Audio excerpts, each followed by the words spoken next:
Live chat is on. All right. All glory to the Father. All glory to the Son. Wouldn't do it if it wasn't worth my time. It wasn't worth his time. So, let's see. I'm going to go open this and get more light in this subject here. Get a more light on this. Let's see. There we go. All right. One's whipping out here today.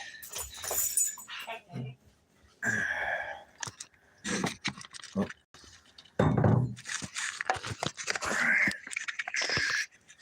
There we go. All right. We're back. Okay. Came inside. It's windy as all get out there. We have Summer Lake behind us there. Go on, puppy dog. Go one way or the other there, kid. Don't just sit there right there at the... He's not want to walk past me. He's not want to come up meeting. He's such a good boy. Such a good boy. Come on. Come on. All right, there you go. Thank you.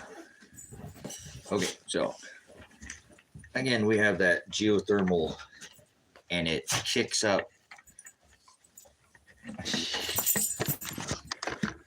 Oh, here, 1 second. This dog going crazy next to me. What are you doing? You having a good day? You have a good day? You have a good day?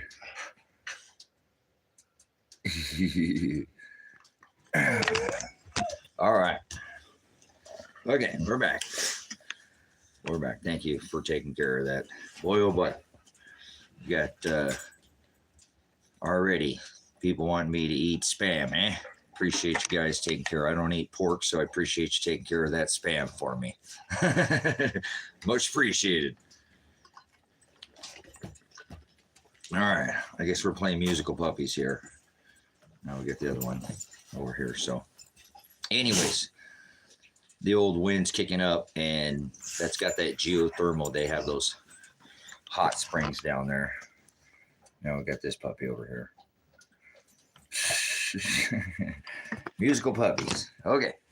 So South Africa, nice. How are we doing today? Thank you from all the way over there on the other side of the drink down south in the other southern portion. When I came inside, I was working, doing some stuff outside. I think I overdid it. Not yesterday, because I took yesterday off and I did 13 hours of streaming on here. So put in some more for the Most High. So anyways, I'm doing a quick channel premiere. Hey, I need you guys to do me a favor. If any of you guys like silver, I talk about silver. This is a subject to me. They sold Christ for 30 pieces of silver. So it is money. I have a channel premiere, and it's called Save Silver, Save Lives, because I've talked about this metal. We're using it to kill each other. And I don't think that's what the Creator wanted us to do, is kill each other with this metal. So I'm doing a channel premiere. There's 100 of you guys. Would you please go over to this platform on YouTube? I'll be here for a minute, and go subscribe to my YouTube premiere. This I'm doing. It's Save Silver, Save Lives. I'm gonna have the subject here for a second. They use this in war since World War I. They put this in all military equipment, and this is what funds the military-industrial complex. I know oil has something to do with it. I'm a veteran. I know these things. I'm trying to right my wrongs. If you can help me, please help me right my wrongs. I don't like military. It's against the testament of this, let vengeance be mine. We're not supposed to be outside our borders, so I don't believe in that. I don't. So you can help me. If you save this silver, you can take it out of the military-industrial complex's hand. So I don't know why I didn't figure this out many years ago, because I am a veteran. And please don't thank me for my service. I'm not happy about it. I want to take this away from the military, so won't have a military anymore outside our borders. I don't like that. It's against God's law. So I'm not religious. I believe there was an Old Testament, it was the law, but there is a New Testament. And it says, let vengeance be mine. It's not an eye for an eye. You can't attack somebody. You can defend yourself. Defend, yes. So let's bring all our military home. We don't need all that equipment, so we can take a lot of it, or let's just not use any military. Again, that's let vengeance be mine, saith the Lord. So it's worth my time. So I've started a channel that's called Save Silver, Save Lives. And then you can put something in that's actually money. Instead of just all of them, they're printing $1 trillion every 100 days right now. $1 trillion every 100 days. $1 trillion. $1 trillion every 100 days. If I paid you $1 million every day, it would take me 360,000 years to pay you back. There's been 4,000 of these since the 12th century. China was the first one to invent it. First one to invent a piece of paper, an IOU, toilet paper, debt note. Everyone's gone to zero. Every 4,000 of them's gone to zero. What makes you think this one won't go to zero? Well, maybe it won't ever go to zero, but it'll be so worth so little it won't buy you. You might want to make a purse or something else out of it like they did with the Bolivar. So this has never gone to zero. This has never gone to zero in 7,000 years. Gold is an all-time high. It's a barometer. It's a barometer of chaos. The higher the gold price gets, the more indicator of chaos. And gold is at an all-time high. So I'm having this conversation. I don't care about money. To say it about money. This is money. This is money. This is a debt note. This is an IOU. This is an IOU. So save silver, save lives so they don't throw these 500 at a time, 300 to 500 at a time, a monster box worth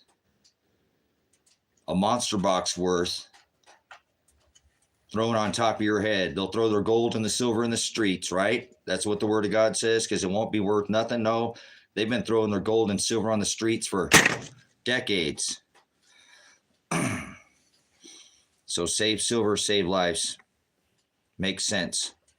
Hashtag save silver, save lives. If you save some silver, you can save it from going in a tank, a drone, a computer panel that's going to need silver. Everything, even the room that they're in with the switches is going to have silver in, and the drone operator's room, the satellites, the Apaches, the Blackhawks,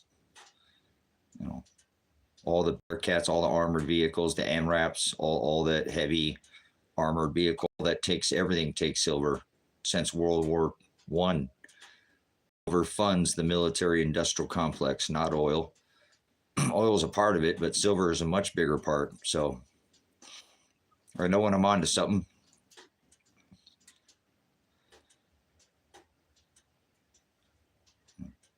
It's apostasy to strike. You can defend, but you can't strike, go outside of your, no offense. We need to shut down the 1,003 military bases. Imagine how much silver that could bring back to our own country. Might be able to, the $1 trillion war machine. Every year, $1 trillion. It takes 360,000 years to pay it off. $1 million if I paid you back every day just to fund the military.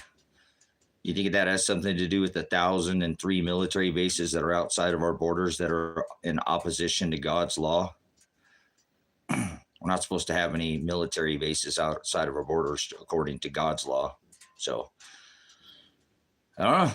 Most people don't know God's law. They follow their own law. That would be Shem. Noah had 3 sons, Ham, Shem, and Japheth. That meant authority or name. like the whore of Babylon, the mother of all idolatry, who rode the beast that's founded on let us make us our own name, our own Shem, our own law, our own authority, our own Agape, our own will, self-will, idolatry, porneia in Greek, latrio, to serve, ido, idol, to see, serve what you see, idolatry. So in opposition, that's the old law. That used to be the law. Somebody came and killed your sister or something, you can go back and go, take his sister. That was the old law. Yeah, sure. But God came back and made a new covenant, a new testament, a test to your will and a test to your faith, a new living will that's been lost and forgotten. It's new, but it's forgotten and it's lost. There's an old, but there is a new, but it's been lost. Nobody goes by it anymore. I know. I was in opposition to that law myself. United States Army veteran. Maybe I should have served the National Guard. Maybe I should have joined the National Guard, huh? They stay within our borders. So look what they got going on in our country right now.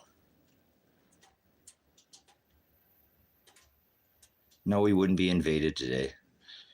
No, we wouldn't be invaded. All our military would be here. Are you out of your mind? Have you lost your mind? You don't have anything. I'm a veteran. You have no idea how to fight all our 1,003 of all that stuff back here. You're out of your mind. You've lost your mind. We'd have more than enough protection. All our air forces that are flying all over the world, everywhere, all over the world, all over our navies, everywhere. We'd be so overrun by our own military. We'd be so safe. Get out of here. Fear. That's what I'm saying. That's why it's people like you that fund this death and destruction with your mindset. You have any faith? Like I was saying, that's the new living will and testament of your faith. Apparently you don't have any faith. Yeah, it's the law. It's an opposition. It doesn't matter what you think either, does it? Because it's against God's law and his testament. Hallelujah. Law. Boom. At least there's somebody being real about it. Yep, that's right. War is profitable. Remember? Military industrial complex. War machine. America at war since its inception. Never stops warring. Welcome, my son. Welcome to machine. Right? No, you didn't get the pipes. The war machine, the beast. The boot in the neck of the nations for 50 years, since 1973, repricing oil in the US dollar. You have no choice, or we'll come throw monster boxes of silver on your children and send soldiers on the ground. Yep. Smart bombs. 300 to 500, a whole monster box on children and women. And nobody wants to talk about it. Oh, our borders. Why don't we protect our own people within our own country? Are you out of your minds? All this money you gave to Ukraine by your W-2. You funded death. The blood is on your hands, America. The blood is on your hands. Oh, you had that big job and you paid big taxes. Oh, no, not the elite, the rich. They don't pay any. They launder all theirs through, offshore and what is that? The Billary Foundation, all these charitable. Yeah, sure. Laundering is what they are. So, but not your average tax cattle. Boy, they sure get taxed on your federal, on your state, on your gas, and so you get taxed over the tax. They threw tea in the harbor over 3%. 3%. Threw tea in the harbor. Boy, men sure have gotten weak in America. Yeah, they are. It is. It's robbery. Taxes are robbery. Thank you. Somebody finally understands. It's a little bit of economics. It's not, you don't need to get a calculator to figure that out. So Hallelujah, man. It's all right. Remember Christ, he got physical. Let's get physical, physical. Remember Olivia Newton-John? He got physical over taxes, remember? You've turned my father's house into a den of thieves. America stand around and do nothing, right? Oh, they do outside their borders, but we can't fix our... That's insane. See what I'm saying? The insanity of this country. All the war we're involved in. There's children died last night in the streets of America. Veterans died on the streets that already served this war machine. But out there, we're serving more war and death to other countries. Hallelujah. America, boys. Woo! Yeah! Let's vote for the mass murderer. Remember the last one? This one, they're all murderers, mass murderers, pretendants. You vote for a mass murderer. He's a commander-in-chief of the military. I know. I fell under that tyranny, right? Served that war machine. Doing it for trying to... Can't... You know, a sin is a sin. The wages of sin is death. I'm already should be thrown in the lake of fire. But at least I can make my time right with why I'm here and not be one of these veterans that's proud, because that's a sin. Remember the rainbow, the promise of the rainbow? Stop doing the hokey pokey, turn yourself around. That's what it's all about. Remember that? The hokey, yeah. Lot, get your wife. We'll bring the fire. Yep. Promise of the rainbow. Yeah. So, anyways, getting pretty be a pretty wicked and adulterous generation. 1,003 military bases can't even take care of their own children and their own borders, and they can fund death and destruction and then they're overrun by maybe 50 million people from other countries that just totally despise the boot in the neck of and they're all here in America now. Woo! Look at that. Put it down for history. Put it down so that it was said. Didn't go down as a silent majority this time, huh? Nope.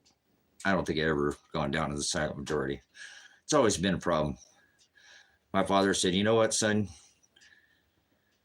That mouth of you is going to get you in more trouble than your hands and your feet combined. So far, he was right. But anyways, that's okay. Sometimes less is more, yes. Sometimes things are better left unsaid. I understand. But sometimes he says, be not partakers in their unfruitful works of darkness. Expose them. Rebuke them. Reprove them. Shine a light. You can't just let evil stand around. Who made up that saying? Good men. Evil flourishes while good men stand around and do nothing. Can you tell me where those good men are at? If they're standing around and doing nothing, they're not good men. And that's why evil's flourishing. Oh, man. I need to look that up. I always say that, but I never go look it up. I could probably figure it out if I just use the interweb, right? Get on that worldwide net. So, anyways, I wonder, did anybody go subscribe to that channel? Nobody cares about God's money anymore. They just love their paper. They used to fight over gold and silver and kingdoms and queens and, you know, imagine all the things in history that precious metals, jewels, you know. Now they fight over IOUs, tennis shoes, and dudes chasing around, millionaires chasing each other around in bowls with chasing around the pigskin, low energy swine skin. So, yes, chase them all off. Nobody wants to hear the word. I love it. They don't want these truths. You can't handle the truth. Oh, it's that guy again. Yep. So, anyways, pretty windy out there today. The wind's whipping. The temperature dipped back down here, so I'm getting a little. I got all fired up to get that bottom of that shelter done. Yeah, I know. It's at least they used to go bring the lions in. Now it's just a bunch of millionaires chasing each other around in tights. You know what I'm saying? Chasing around a low energy swine skin, and these dudes are fighting each other, beating the piss out of each other over numbers on jerseys. They at least. Oh my goodness, the degrade. IOUs and Nike tennis shoes. You know, people are killing each other over pieces of paper. Piece of paper. They used to at least they fight over something real, right? Now they fight over paper. Oh my goodness, the degradation of society. That's all right. It'll be written that way. I'm not trying to change a goat into a sheep or a sheep into a goat. I already know God's will be done, thy kingdom come. So on earth as it in heaven. So hallelujah. Every day, carry your cross, daily bread, put it up. Your treasure on earth or in heaven. Can't have your cake and eat it too. You can't have, yep. It depends on where you want to put your treasure up. So you reap what you sow. Anyways, hallelujah, all glory to the Father. Hey, oh man, what a windy day. I a little overdid it, I think. Now I'm starting to remember I'm not 20 because I didn't hurt myself, but I'm still pretty sore from 2 days ago. Wow, I think I did about 3 days of work in one day. I have a habit of doing that anyways. When I work, I tend to make sure I get her done. So, you know, something I probably should have paced myself a little bit more, but I was all on fire about, woo, this is like, when I get this done, I can rest. It's like making, not like that. I got a million and other one things to do, but that's the priority. The rest of it's just going to blow away or get smashed by the sun. So I'm planning on the sun. If you follow my channel, I don't, is that song? Oh, which one was I singing there, Vicky? I'm not sure. I'm over in my own world over here.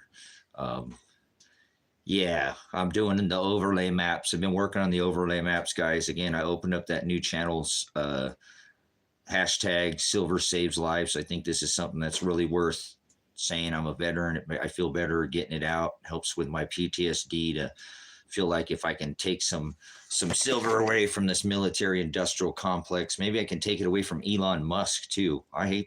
Don't like that muskrat, stinky muskrat, that him and Mr. Drunk with their warp speed. You guys, I'm really starting. I've been telling you with this, already called you with this April 8th eclipse thing. This is nonsense. This is hocus pocus. I've already told you that. They got people looking at shadows around. Why would I have this tattoo of this 2017 Red Dragon eclipse, and talk about it so much if it wasn't something that I didn't actually, I don't believe there's anybody who's covered it with the, there's some people that are putting out some other, yesterday on the live, somebody, one of the viewers, subscribers to the channel brought up about 3 days in the belly of the whale. And I've already talked about that with Jonah and the resurrection, and the Christ. And that talked about that with the sign of Jonah, where Honga Tonga went off. Boom! 180,000 feet into our atmosphere, 146 gigarams of moisture. Our ocean still sitting up there. It's still there. Hasn't come down yet. Hey, hold on, getting a little loud here, but hey, that's what happens when you go into Predestined for Light. We get a little animated here, but that's still said, that's 14% more moisture in that layer of our atmosphere, the ionosphere, that was never there. It's too cold. It instantly freezes. So bam, it's sitting up there, and woo, you know what a hurricane is?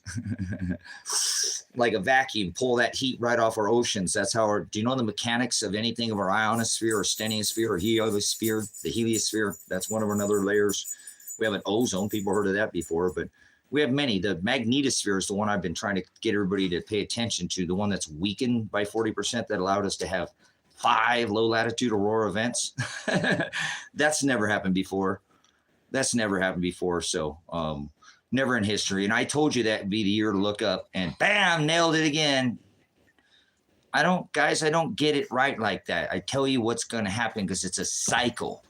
And if any of you just pay attention, go back and research my work and not have any political agenda or any kind of motive or anything. You just do it in an investigative, use scientific method type, if you know how to use that type, reconstruct, put together, and don't have an opinion. You'll see what it is that I'm conveying here. The magnetics of this earth, all these other gas giants, all this alignment, all these things, all this cyclical, nothing newer the sun. I'm not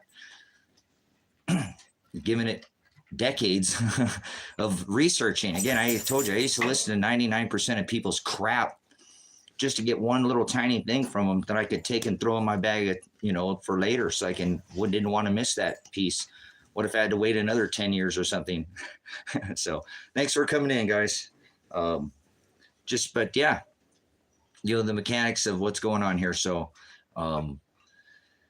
yeah, I'm working on these overlay maps. I've got some more. I don't know if anybody watches Ben Davison at Suspicious Observers. He put some maps out today, just some overlay. I grabbed up some of his imagery, and it's kind of funny that it's some of the basic. I've seen it before. I don't know why I didn't think about grabbing some more. I think I'm going to continue. Again, I said I'm going to take and put those overlay magnetics, together so you can see that pinch that's going to happen between the gas giants, where we get pinned in between that magnetics you know, if you want to call it gravity, whatever you want to call it, you know. Hold on a second. Yeah. Give me 1 second, Aaron. I'm gonna have to give this a pause for 1 second. Oh, where'd it go? I'm trying to check. Where we go? Oh,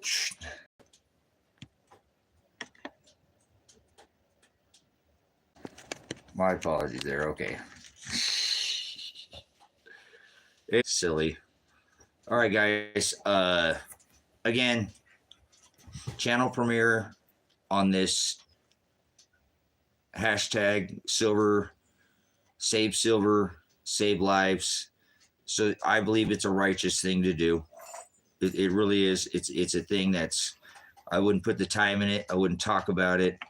I wouldn't even pay it any mind. But when you take from the military industrial complex, you take from the war machine, you take from every single, you know, DARPA, you know, tech, Mr. Muskrat. You know how much I don't like Mr. Greatest, you know, gene therapy, protein spike mimicker in warp speed. How much I don't, and I know how much all his, you know, I believe he on this is the tip of the spear. Do you understand what I'm saying? You guys, I don't, I really wish I would have hit on this earlier. And you know, see, to me, even if it just was one less bomb dropped on a child or another country, I think it'd be worth it. So you do you, and I'm gonna keep putting this message out. I think it's worth it if you want to do it and continue on. You know, things catch because people put these things out. It doesn't take great numbers. It's always been the smallest number of people in history, oligarchs, who've made the greatest changes. A puny number of people it doesn't take great numbers of people to make big changes. So it does take a lot. I mean, that's 300 to 500 ounces. That's a whole monster box in the tip of a smart missile. So there's a lot of other things that the silver goes into. Again, I could sit here and make a list, and that's probably what I'm going to start. So I started this other channel, and no, I'm not any religion. I don't do. All religions are mostly 99% pagan, including Christianity. That's Christmas, and that's the base of Eat My Orgy Sex King Jesus. The other one that the Apostle Paul warned us about, the Nimrod, you know, celebration of their orgy Roman festival, the Feast of the Yule, or the Saturn, the Feast of Saturnalia, the Mass, the eating of the flesh of the orgy, the king that was appointed from their peasants to a king, and then they ate him after a week leading up to the birth of we don't celebrate birthdays. Christ said it'd be better to celebrate our death, and we mourn death and celebrate birth, which is an apostasy, and God tells us not to do. So we sure shouldn't celebrate his birthday. And it sure in the abyss wasn't on December 25th, because after that eating of that orgy sex king, the flesh, the crackers and grape juice, Catholic, Christian, baptism, all that nonsense, anybody who participates in all that apostasy, Roman Catholicism, the blending of paganism and Christianity to one, tolerance, we'll tolerate your pagan gods, and our Christian church, we'll all just get along and just STF up, right? All about it. Constantine, the blending of that's Christmas. So no, I'm not a Christian. I'm not any of those, because 99% of religions bring all that vain customs and traditions. Christianity, communion, eating the crackers and grape juice ritual, eat my body, the body of Christ is your brothers and your sister and mother. People are too ignorant. They don't understand that he didn't mean to eat his body. The body of Christ is those that do the will of the Father. So there's your short answer. Nope, not a Christian. I wouldn't want to label myself as any of these religions. They're all follow that tree worship. Grove, throw your children in the fire, eat him. Remember Krampus, Santa Claus? He ate his kids. Should all make sense. Yule, Yule, throw the Yule log on the fire. They used to throw their children, a baby lamb, throw the baby, throw the children on the fire, eat them. Hello, hello, hello, hello. So I don't think I want to be labeling myself as a Christian. Nope. I teach the aletheia through transliteration by studying one word at a time through the original text it was written in, and more try to lead people. Whoa, if you do not go out and don't boast because you know, but whoa, if you don't go out and go out and spread the good news of the coming of the King, and that he come to save all flesh, and that there's a covenant with his bride, and we have to go through suffering, and we have to go through tribulation, and we have to narrow ourselves. There's no way, if you don't narrow, think about a big wide U and then narrowing down to a point like a pencil. Big old U, Y, smaller O, smaller U, S, big S, smaller E, smaller L, smaller F. The narrowing, if he tells you that the narrow is the way, the hados, to be in the same narrow way, conform to my image, endure, you have to go through suffering again, right?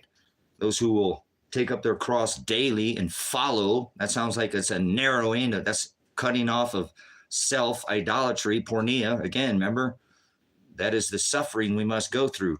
Tribulation, thlipsis, is the Apostle Paul said, after they stoned him, threw him off a cliff, a precipice, and threw 20-kilogram boulders at him, not little. So, but anyways, tribulation, thlipsis we must go through. So if you're going to narrow yourself, put your first name here, whatever your first letter of your name is. That's the first big old, and then that beautiful horn of plenty that grows. Little C, because that's just little Christ in you. It's just a little C. But you got to get all that big self to cut off for Christ to grow in you. Yeah, the narrowing of self. How are you going to fit through a straight gate unless you narrow self? That's only guys find that straight gate, but only those that are willing to narrow self will enter through that straight and narrow gate. Correct? Hallelujah. You ain't going to go on a broad, big city, do what you want, thy will. The Satanist church, do as thou will, free will. No such thing as free will. There's only free, he is sovereign. The devil gets to run around this playground, and me and my brother, mother, son have had this discussion about maybe the thought about it a little more, but maybe the devil has sovereignty down here. Does he have free will? Well, that would kind of give him some will to kind of lead and persuade people to the blotting out. Remember, he's not down here in his third of his angels messing with people that are going to hell already. They're hellbound. They're vessels of wrath fitted for destruction. From the hashtag, from what part of the foundation of the world don't you understand? They were already seated, fitted, vessels of wrath. And there were vessels of mercy, and those that could have their names. That's the one that the third of the angels are down here trying to get. They're blotting out, as I keep trying to tell the body, my brothers, my sister, and my mother, the body of Christ, not crackers and grape juice, brothers and sisters. Hallelujah. So the blotting out. So we have to be careful. Does the daimonion, does the distribute fortunes, does the demons down here, devils, right? Those that distribute fortunes, lies, do they have free will? Or did God write everything they ever did and know everything they ever did? So I still stand that God is the only thing sovereign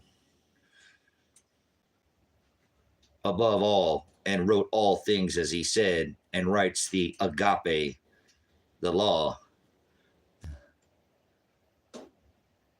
I told you, son, I want a Sawyer water filter and a brown and a beige hat. I don't have the things of this world. I don't need them anymore, son. I told you, but thank you. I told you what you did is good. It's good. You took away from Magadeath. So do you. I ain't trying to change you. You're just like me. You're stubborn, sometimes a little brutish.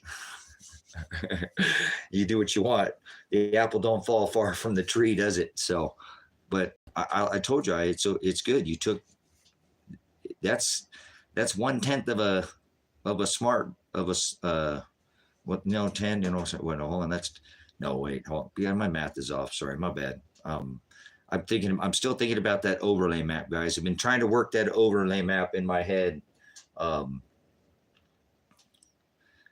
don't know. Does anybody watch Elijah? You too on this. I watched Ben Davison at Suspicious, maybe Suspicious. I'm not sure because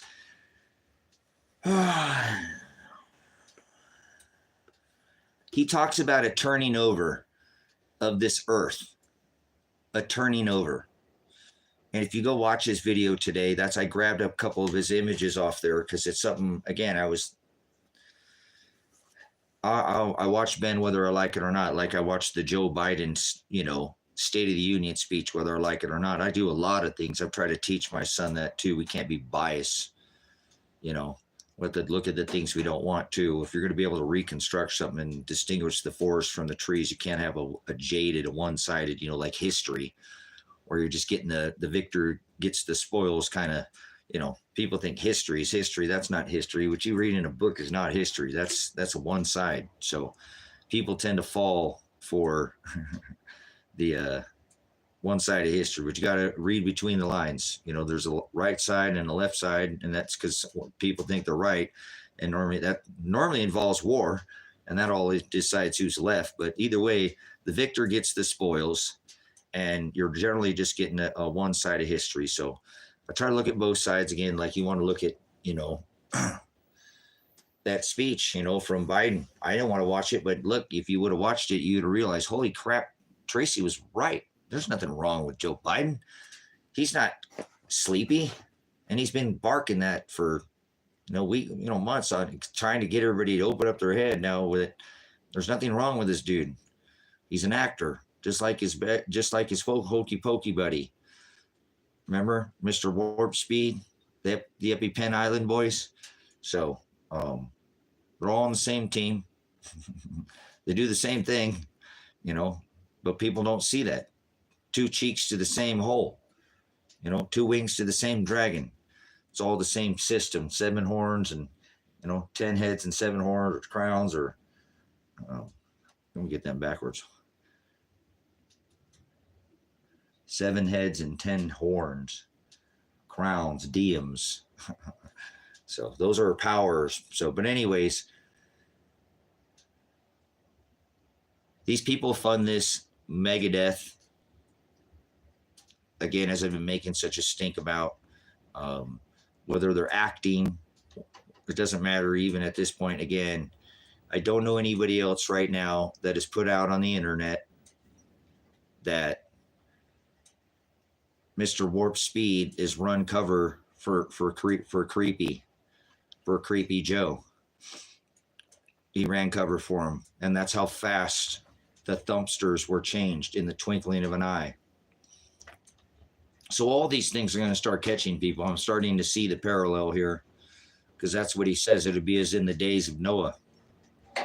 They'll be partying and building and going on and just doing the things of this world like nothing was, happening, and drinking and giving unto marriage and marrying, all those, going to buy the Lamborghini, going out to, take the lady out to a nice steak dinner, whatever it is, and boom, it'll catch them unaware. And so there's going to be many things that will parallel, and those are, he didn't speak in parables so that most people would understand him. He spoke so only his bride, his elect, his chosen, his oligos, the few, the teeny, tiny number of those that would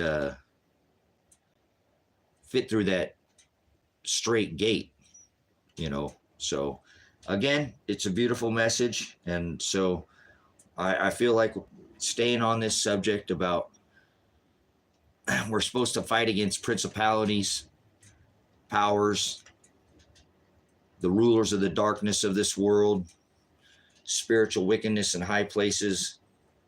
So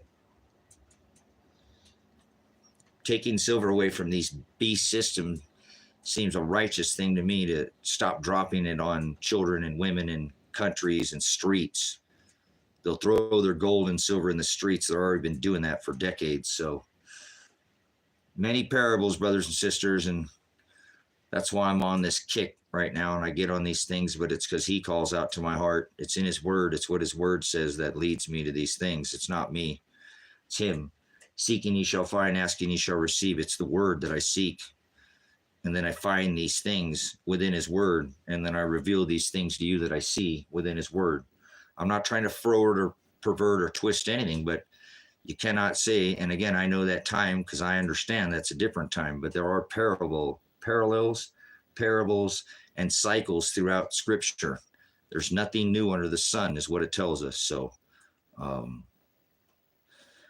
pay attention to what's going on right now. You should see a lot of shifting economically. You know, there's massive shifts going on. Big money's moving around. If you're not stuck in this walls confined here within these American walls, the whole world is shifting away from the US dollar. You have these BRICS nations for 17 years now and been forming 11 more, 35 more, 99 more now. This is just growing and growing by leaps and bounds. You know, more than 40% of the world is paying for the largest infrastructure ever made by man in our time, and not one US dollar is being spent on it. But people are too caught up, and I understand with their lives, and you know, it takes 3 times the income now, you know, or whatever, to make ends meet or something. It's ridiculous when one husband, most of the back then, but I'm sure there was, but a husband could let his wife stay home, still pay to, even if he had kids, for them to go to college and pay for the house and the car and everything, you know, and still have some money in his bank and maybe buy a little precious metal or something and still have a little. That's not today. Taxes and robbery and, you know, inflation, $1 trillion being printed up every 100 days. That's non-sustainable. 360,000 years it would take to pay off, and at $1 million a day. So if you do the math, you should see what's coming. You know, I'm not sure if you follow these ETF Bitcoin moving of all this massive shift of all these central banks into gold, all the purchasing in 2023, record purchases by the central banks. They're not federal. They're starting to hold gold, but they're holding that for them, and their central bankers, they don't, that's not even in the, that's against the Constitution. I cannot believe that this country has become so weak that we have allowed, which our founding fathers warned us about, these banksters. You know, give a man a gun and he'll rob a bank, give a man a bank and he'll rob the world. So that's what we see with Mr. Morgan, who bailed us out even before our first designed economic crash of the 20s, and even before some of the, you know, crash that happened where he lifted us out, and then all the Jekyll Island and the Federal Reserve Act, all the mining claim over there in the Grand Canyon, and look in the New York Times, look what was going on, the Federal Reserve, why it was called the Reserve Act of, you know, 1913. And since that time, you know, Americans have been flayed out of their purchasing power. The price of gold hasn't changed at all. The price of gold never changes. The price of silver never changes. It's what it'll buy you. A quarter will always buy you a gallon of gas. Watch, it always has. A quarter, no matter what the price is of gas, I guarantee you silver will rise no matter what. I don't care if silver gets, if gold is an indicator of chaos, brothers and sisters, it's an indicator of chaos. It's the safe haven asset. People flock to gold and silver during times of uncertainty. And it's a safe haven, safe uncertainty, safe haven asset. And that asset is there and has always been there through time immemorial. And it's never gone to zero, as I've told you. And so I'm not about wealth, but that is wealth. If you hold enough silver or gold, you are wealthy. Nobody can take it from you, and actually take, unless they take your physical. There's no third party risk. You know, like all these derivatives, stops, puts, stays, all these, you know, unfunded liabilities. Oh my goodness, we are in debt to our ears, and we went from what was the largest creditor nation. How long ago was that? Was that like what, World War I or II? What was that to the largest debtor nation in the world? So it's gotten so inflated now that nobody wants our debt anymore. These treasury auctions that they're having and they stopped that bank term lending fund. And so these small banks are about to crash because they hold all this commercial real estate. Nobody's paid attention that the Chinese market, the largest market in the world is China, and it's crashed. Their real estate market, that's the largest market in the world. It's crashed. The Evergrande or Evergreen or what, I can't remember. It doesn't matter. It crashed. It's Evergrande or Evergreen. I'm sorry. I'm having a computer jam there. I normally don't 404 error like that. My bad. The quantum computer normally can keep up with itself, but I don't know. A little bit of a shift, guys. More people are noticing. Like I've been seeing this lady. She's been talking about. A lot of people talk about the same thing that I talk about and notice. Because I pay attention to the sun every day and notice the sun has shifted where it's moved and that this moon has been out. Yeah, it is the whole everything because the dollar holds up everything. Remember, it's the goodest smelling piece of crap in the pile in the oil, or the smell of the cleanest looking piece of dirty laundry in the dirty clothes hamper. That's a better way to put it, right? Okay, right. But it's propped up by the euro and all these other things. So we see, obviously, you're paying attention there. All American, what we're talking about. Most people get lost by this, but it's not that hard. This actually, it's exciting times to watch all this happen, man. I was talking to my son about this. HODL, hold on to dear life for your assets. Everybody's bailing into assets now, but pump this Bitcoin ETF up and they'll run this market. They did it last time. They drained more money out of the market than even all the stock market crashes before, just with one, these pump and dumps they've done on these Fibonacci cycles and these, whatever. Here we are at the halving again with it at what was that, like 65 or something that it hit before the halving. So we should know what had happened. It should pump, $250,000. I don't see how Bitcoin won't hit $250,000 before the end of the year. A couple years from now, I don't see how not. The only thing, I was talking to my son about this earlier too. We were texting back and forth, and the only thing that's going to stop Bitcoin is the sun. Nothing's stopping Bitcoin. It's too much money's moved into the space already. I never want to make a dime on it. Somebody bought me some Bitcoin the other day, so I've actually owned my first $50 Bitcoin. It's down now, but I don't do things like that. When you hold on to something, I don't short term. I'm not a day trader. I don't hold anything like that. There's nothing wrong with ever taking profits if that's your gig and you're. But again, I'm a long-term type investor. I forward think very long-term, like Christ redemption. I put it in a bank in a savings account and come back and pick it up at a later date and know that actually at that time, I'm probably not going to trade it back for any paper. I'm going to trade it for assets, not paper. Never, you probably wouldn't you couldn't give me $1 million an ounce for it at that point. You know what I'm saying? On all these things. So people are starting to understand that now too. And that's kind of the beautiful thing is it's such a small market. It's not going to take too many people. Just if a tiny people allocate, 0.2% of people of the derivative market allocated, gold or silver as an asset into there. And that's what we're already starting to see with this ETF. So it's going to pump. That's why they're doing this Bitcoin thing, trying to pull people away from that. But they're not going to stop gold and silver this time. I just don't see it. I don't, it's too, I talked to my son again about this 15 years ago when he was 10 years old, even younger, that one day, son, they'll have enough of this metal that they'll let the price run because they'll have enough in their coffers. They'll pump and dump this metal. They'll FOMO people with it. Oh my gosh, it's going so high, and they'll sell their metal and they'll make some money. And then they'll get those on the crash, the people who are, oh my God, I'm going to lose money, and they sell. And so they get money either way because they got the money printers. They got the inflation creation machine. Spreading it, spraying $100 bills. Remember, $1 trillion every 100 days. That inflation creation machine, $100 bills all over, that's, they get to print that up. And anytime you take it out of your safe, they still get it in the end.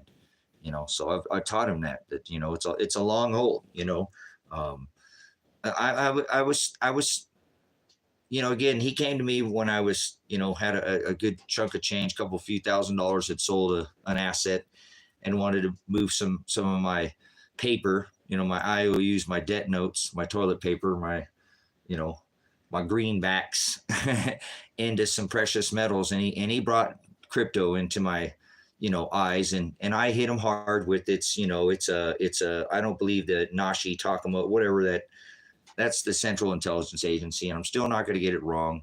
When I look back at this in history, I'll know that I'm glad I didn't participate in the space and make my wealth in that space, but it's okay. And I actually realize now it's okay. And I think I could even do it now, because again, I don't think it's the beast system itself. Remember, the beast system or itself is an actual giving over your power and authority into all of that, the law, your agape. If you got in and out of the market and you could still fit through the eye of a needle, right? You weren't so wealthy that you could make a life changing, which you would have at that time. Dad, grab up these 10 coins right here. They're $300 a piece, Dad. These things are going to go to $3,000. The silver, I know, Dad, but these will go to probably $2,000 or $3,000 a piece, Dad. And silver might get $100, but these coins are, Dad, this is the future, on the way things are going. The space is moving over to this tech, Dad. You don't like it, but you use it. And so throw that 3,000 or whatever I had and go buy. He knew I wouldn't take and put it all in precious metals, but was, pick up these 10 coins and I still bucked them. If you don't hold it, you don't own it.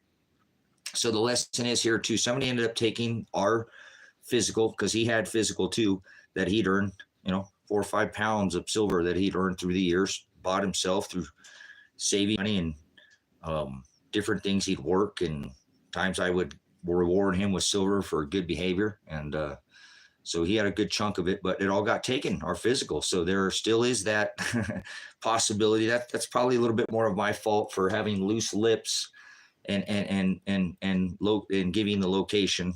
That's a lesson learned. You shouldn't. I mean, if you want anonymity, you should never tell anybody. Then nobody will know. That would just be between you. But kind of have this thing where it tells us in the Word of God not to bury our metals. So remember, He wants us to use what we have, so to speak, and not put it away like the one who was just given one, and the others got more, and he ended up having to give his because he didn't use it. I believe that's kind of a parable. So anyways, there's nothing wrong with again with either space now. Again, I think that I don't feel guilty or anything like, oh my gosh, I didn't become wealthy because of that, and now I'm struggling because I don't, still now I'm just a month-to-month guy. I don't even have funds for this month coming. And last month was a tough month because somebody had ended up draining my credit cards. And but He provides a way. He did last time. And again, I think if people can make an investment and get out and out of the space and make a life changing, not like, wealthy, like, oh my God, but to take away the struggles. So if you had kids, you can go out and teach them how to fish, hunt, get them smelling like the woods, get that city out of them, maybe move away from the city and move out to the country so you can afford more land and afford more space, something like that. I think God would want us to do that, even with Bitcoin right now. Give unto Caesar what is to Caesar, right? I personally don't like it. The problem started with Father back. I'll seem to realize this now with centralized banking and taking the U.S. off the gold standard. Well, no, it's off the silver standard. Yeah, it's the silver standard when they took us back. Mike, I'm sounding like you know a little bit about what you're talking about. It was back in 1800 when they took us off that silver standard that started this single, because we used to be on a buy metallic standard, and we went to just gold back in the 1800s. Just go back a little bit forward. You probably know that. Okay, yeah, so I know of all that, what I'm saying. I was go back a little bit further there, and thanks. It's no problem with putting history in the chat. Thank you for it's good for people to see it, and some people learn by hearing it, and a lot of people do really well I'm a vet, so I know everybody has a different step. We used to do step-by-step instructions so we can make sure everybody picks up. Some people that learn different, they're like, come on, hurry up, but everybody learns at a different pace and different things, so I appreciate your comments here. Yeah, definitely, but Silver, we were taking off that bimetallic standard back in the 1800s, guys. That's what the silver's the bank killer. And I told you, this is the lifeblood of the military industrial complex. Thanks for coming in, Curvy Blogs. Thanks for coming in.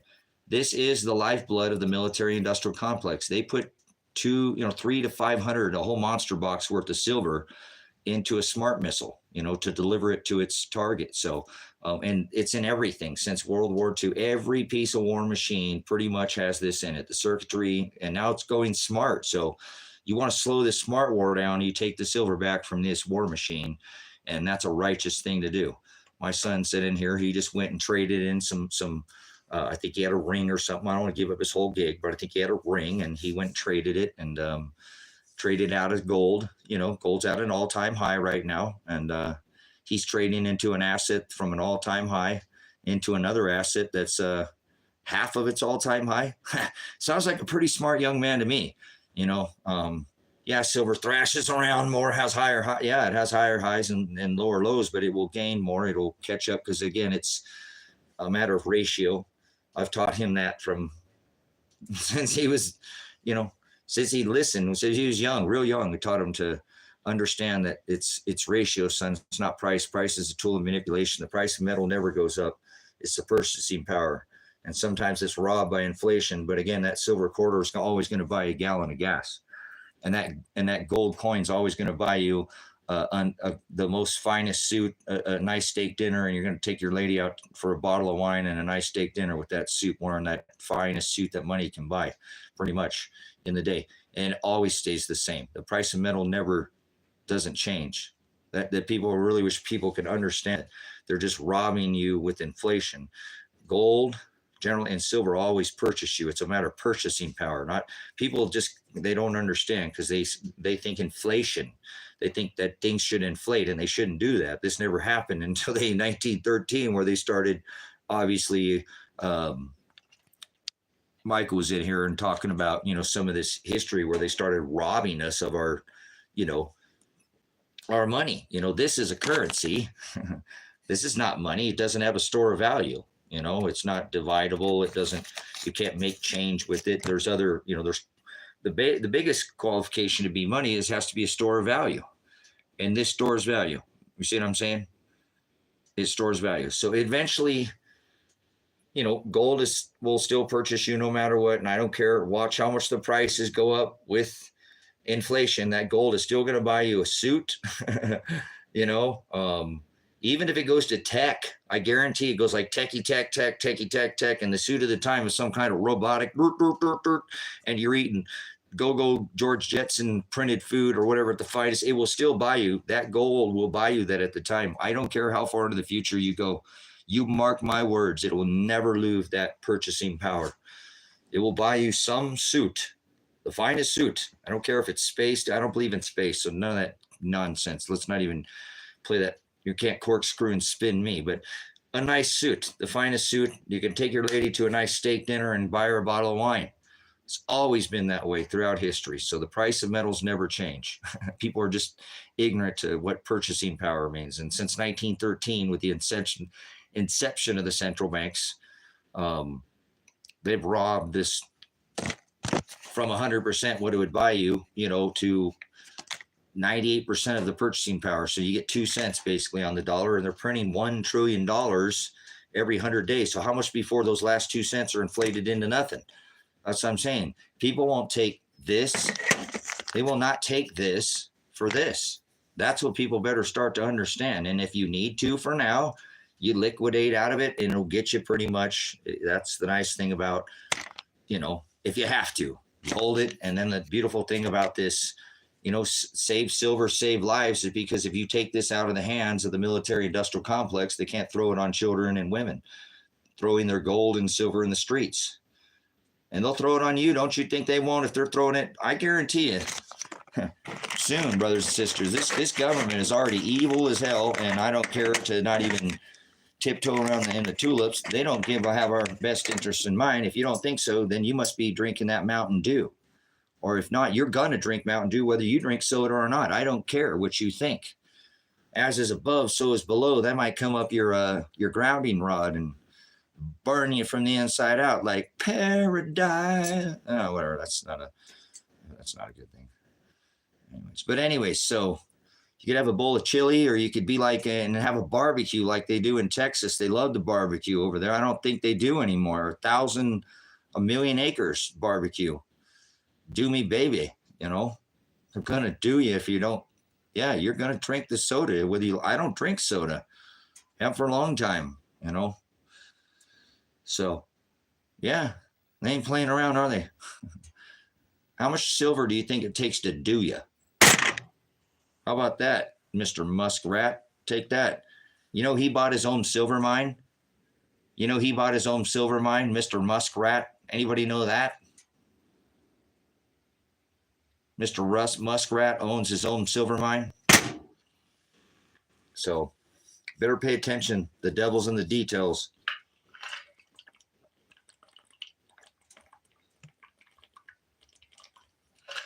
Hallelujah, Father. Thank you for giving some spiritual discernment.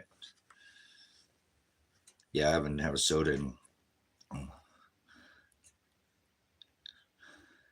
8, 9 years. I've been yeah. I'm trying to get towards that decade mark again. I don't think I'm quite there but been a long time. Definitely 5 or 6 or 7 years, something like that. I can't remember, somewhere around there. Probably 6 or 7 years, I think is where I'm at with soda. So I remember I accidentally took a drink of soda. I don't know if you remember, if you ever are taking and you think you're going to get a drink of soda and you drink tea and you spit it out like it tastes like I don't know, the worst thing ever. You know what I'm talking about, that knee jerk, you spit it out because you're expecting bubbly and you get flat and you're pulling at that. Know what I'm talking about? Anybody know what I'm talking about? If you drink tea and soda and you're expecting a good pull of soda, you're expecting that bubbly, and you hit some tea or something and it just, you'll almost instantly. Yeah, no, anybody? I know I'm not the only one. I know our taste buds aren't all the same. I'm a 5-star chef, 5-star cook, 5-star manager, 5-star restaurant. So, okay. All right, you got it. Vicky's got it then. So one time I was thinking I thought I was getting like some tea, and I drank soda. And I'm telling you, it still had that effect on me, man. It hit hard. I couldn't believe how strong soda, man, because I used to be, 300 plus ounces. I had that big 113 ouncer, the one you get at the fair, that big one they put up there, like, holy crap, I don't know what to charge you, dude. Just whatever, and then Army just charged me for a large soda, 113 ounces of poison, carbonated poison, So that's the carbonation is more worse than all the crap that's in it, is the actual carbonation. That doesn't allow our body to help us to those proteins in our gut go down as whole proteins, which form into toxins. They don't split like they're supposed to. So our body, I'm studying nutrition for a long time, and soda is horrible. Carbonation is very bad for our body. We're not supposed to drink carbonation. That robs our body of nutrition in a nutshell. So anyways, yeah, soda's strong, and I used to drink a lot of it. I was on that antifreeze, I drink the antifreeze, the do me baby, I call it the antifreeze. Ooh, we might have to use that somewhere in a parable. The antifreeze. So they started something. Yes, there you go. Get your own Italian soda. Yes. Vicky's got it. You're brilliant, Vicky. Thank you for coming in, sister, and have eyes over the target there, not letting them get away with none of this stuff, man. Boy, they put it on us every way they can, guys. I've been trying to explain people for, more than a decade. This is a silent war, and that's been for a long time. McDonald's, there's a silent war on your gut.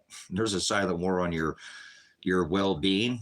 Do I need to go any further? How about we go and reach to the sky and all the cow blood that's being sprayed, and the more mold spores, and the barium and the strontium and the nano aluminum, and all, I can go on, but I won't bore you today. They are literally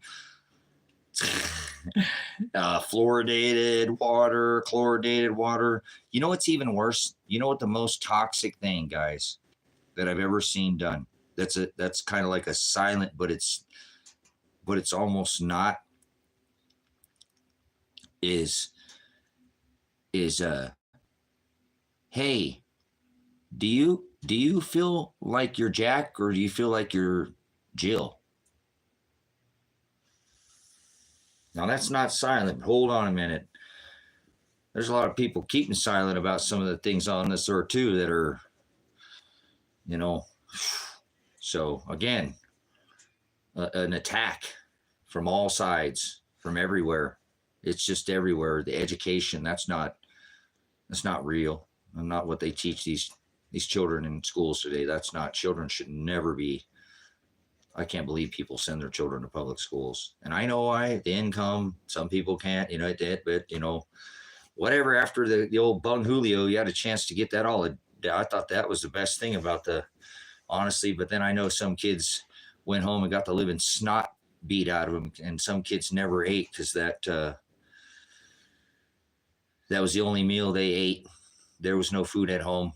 And when they go to school, that would be the only time they would eat. So boy, I don't even want to think about that. That was so. There's another thing that people I really wish they would understand of all the effects.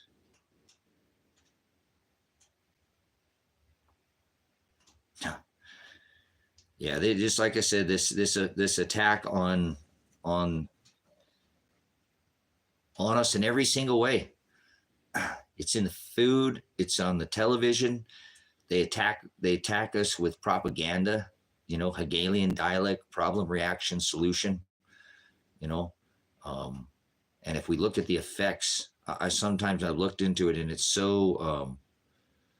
Yeah, it's just, we're there, man. It's the silent majority, Michael. Unfortunately, the silent majority in America. Look, I want to bring this to your attention without being political. You seem to be a person as a head on your shoulders. This isn't political. This is insane what I'm uncovering right here, right now. And I've been speaking this. Joe Biden went from being creepy to Donald Trump campaigning and calling him sleepy. Never once has ever, I don't think you'll ever find Donald Trump's, the words creepy Joe Biden, come out of his mouth. I don't think that's ever been said. Because remember, I told you they both do the hokey pokey and turn themselves around. They're EpiPen Island boys. They both been to the island. So he's running cover. That's how fast. It reminds me of the word of God where it says, you'll be changed in the twinkling of the eye at the last trump, right? Boom, they were changed like that. They've never once thought about that he was sniffy Joe, and creepy hands-on Joe. Ooh, that's a good one. Hashtag hands-on Joe. Right? There we go. Hands-on Joe. There we go. Hands-on Joe, What happened to hands-on Joe?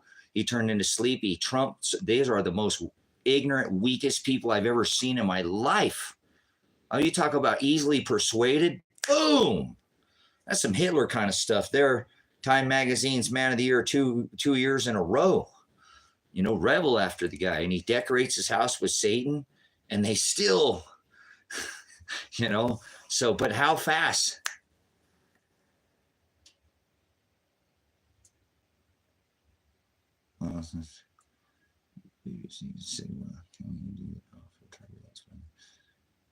Alpha turbulence. Are you hearing me though? Are you hearing me there, Mike? How did they change that fast? Because that's Donald Trump supporters. They follow. That's Time Magazine's Man of the Year. That Mr. Charlie Chaplin mustache, the one that's locked in the pit, the seventh king. That'll be revealed. The one that he has his house decorated with, if you do any studies. So they give their allegiance like that to him. And he, Mr. Donald John, no, just kidding. Mr.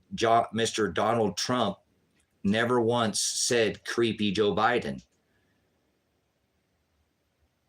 Hands-on Joe, I'm going to keep using that. That's good.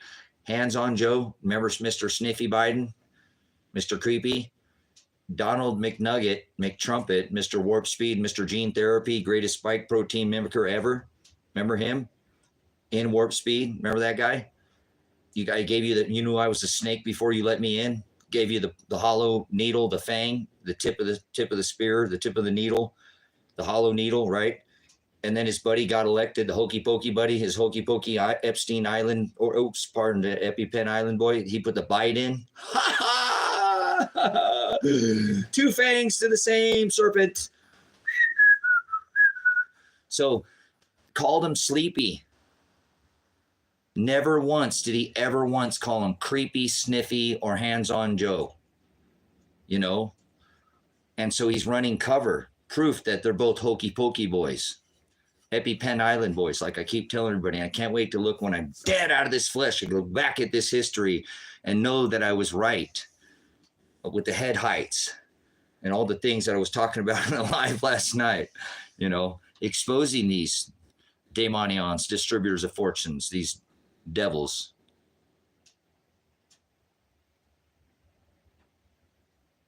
That's what I'm saying. There's never, I don't think that Donald Trump has ever once said creepy, sniffy, or hands-on Joe.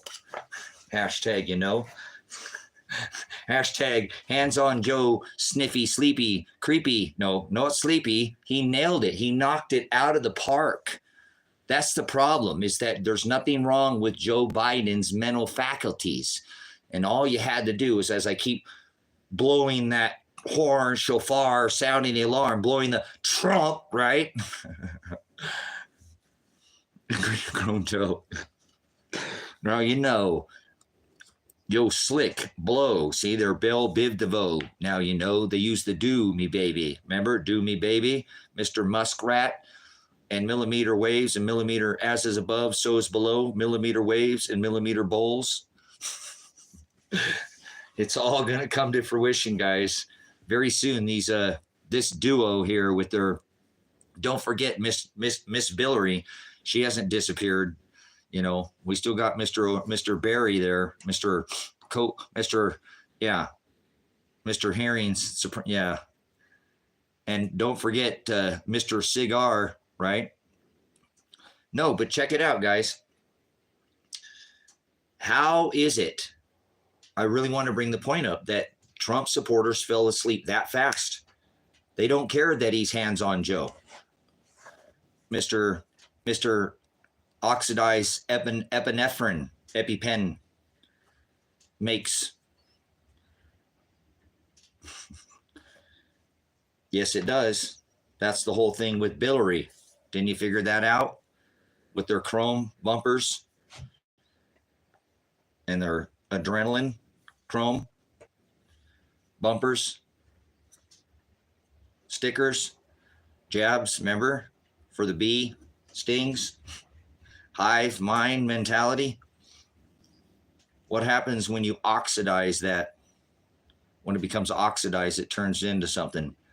I don't think people ever understood what that meant. What that meant. Oxidized. That's what the pink color is, guys. The pink color is the pen. It's the EpiPen Island pen.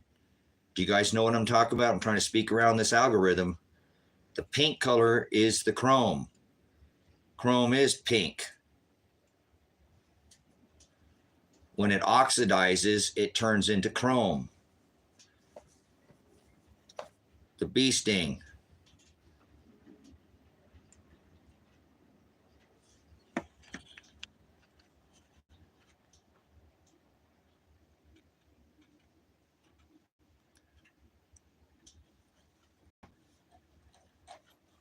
Yeah, that's what I'm saying. I've been studying this for a long time.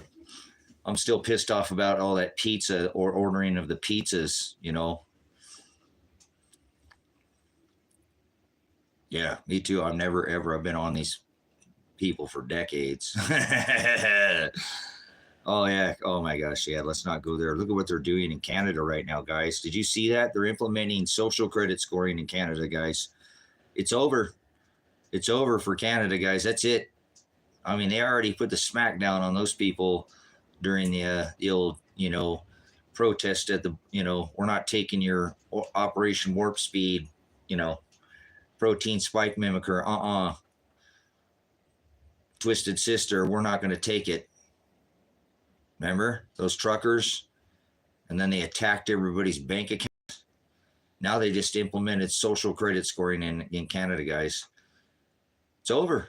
That's it, man. I'm telling you, it'll only be a matter of time before they do that and implement that system everywhere. We already know it's implemented. Sesame seed credit over in the Dragon. Yeah, Mr. Castro's family begotten. Mr. Castro's begotten. So yeah, Mr. Tyrannical, Mr. Isn't that crazy though? Right in the northern border, guys, and people don't think that this is going to happen. And then this just logarithmic decay. Andy Scheckman from Miles Franklin, logarithmic decay. It's a slow boil. Just slowly turn the heat up on people, and they just don't see it being implemented. So, what a tyrannical step that is being taken today. I told you, birthing pains, man, it is going to increase intensity, sorrows. Just expect it to get more and more intense. It's not going to get better. This is not going back to better. We already hit the new age. We already hit the reset. It doesn't mean it's going to be worse for everybody, but it's going to unveil all of this and bring in this reap what you sow. And so,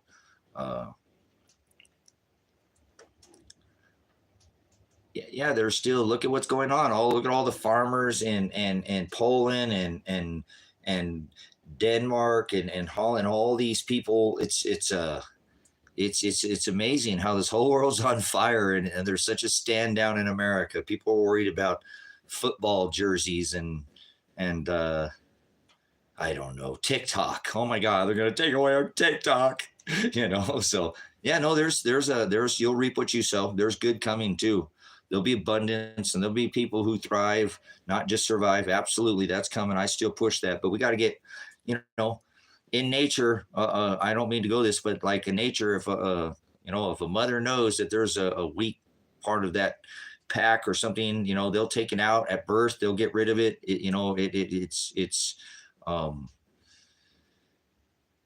It's the bigger the hole, and I don't mean to go that, because I don't want to do the whole military. That's why we go do things out our border. And I'm talking about, there's a natural cycle. Father Nature and Father Time takes care of these things for us. And so you might want to call it low-hanging fruit, if you will. So it's the cycle that we're going in. Again, I'm certain this, again, I've explained to people time immemorial that we're an icy rock planet. We only have short moments of warming periods. We're in the longest calm that we've ever been. And if you go look throughout history, I've always explained this to my son as well, as the longer the calm, the harder the storm. So we're not going back to, the storm has already begun. Remember, they already warned us about that storm. I think Mr. Trump and Mr. Somebody else said it. They always send out their verbal voodoo on you, to cast spells on and play their demonic trickery to tell you fortunes and distribute lies to your eyes in the skies very soon. So, you guys been watching that at all? I'm just appalled at this April 8th thing that they've got going. To the life and to the campaign, the family, and the university, and so on. Life things are good. Cool, yeah, but they won't for most of the world. Most people are about to disappear off this earth. Not most, but many, because they're not prepared for weather more than anything. The heck with politics, the heck with all that stuff. Weather is going to take most things off this earth soon. It already is starting to increase intensity, and we're coming into this celestial climate.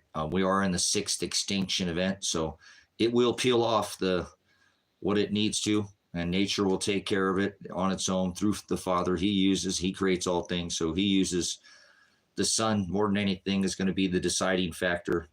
The SON and the SUN, of course, but all glory to the one who spins the stars. We got to give him the glory, right? The S-O-N, and then the Most High, who, you know, creator of all things, these heavenly, right? Firmament is what the word, you know, firmament, the lights, those indicators of time and seasons in the firmament. But he has that big one up there that should be quite obvious that something's going on with it. People have noticed it's been moving around. It's in odd places. The moon's doing crazy things and all that. So there are people who are looking up and are wise and are getting ready for these things that are coming. What is it?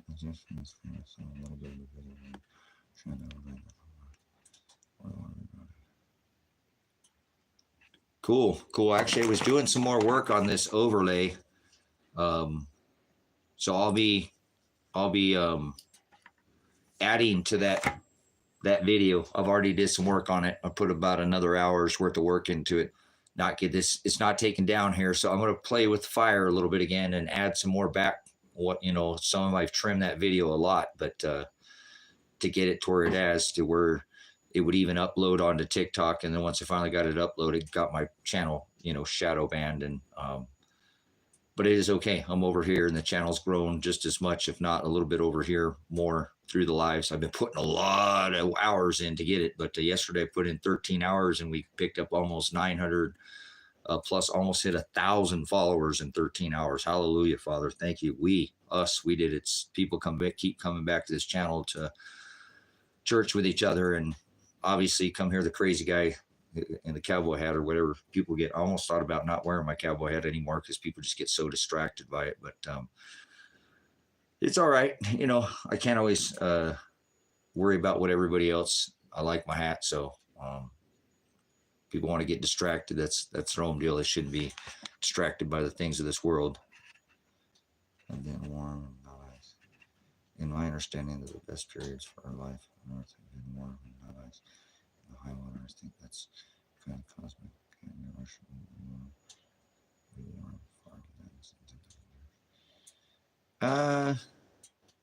Yeah, I don't know.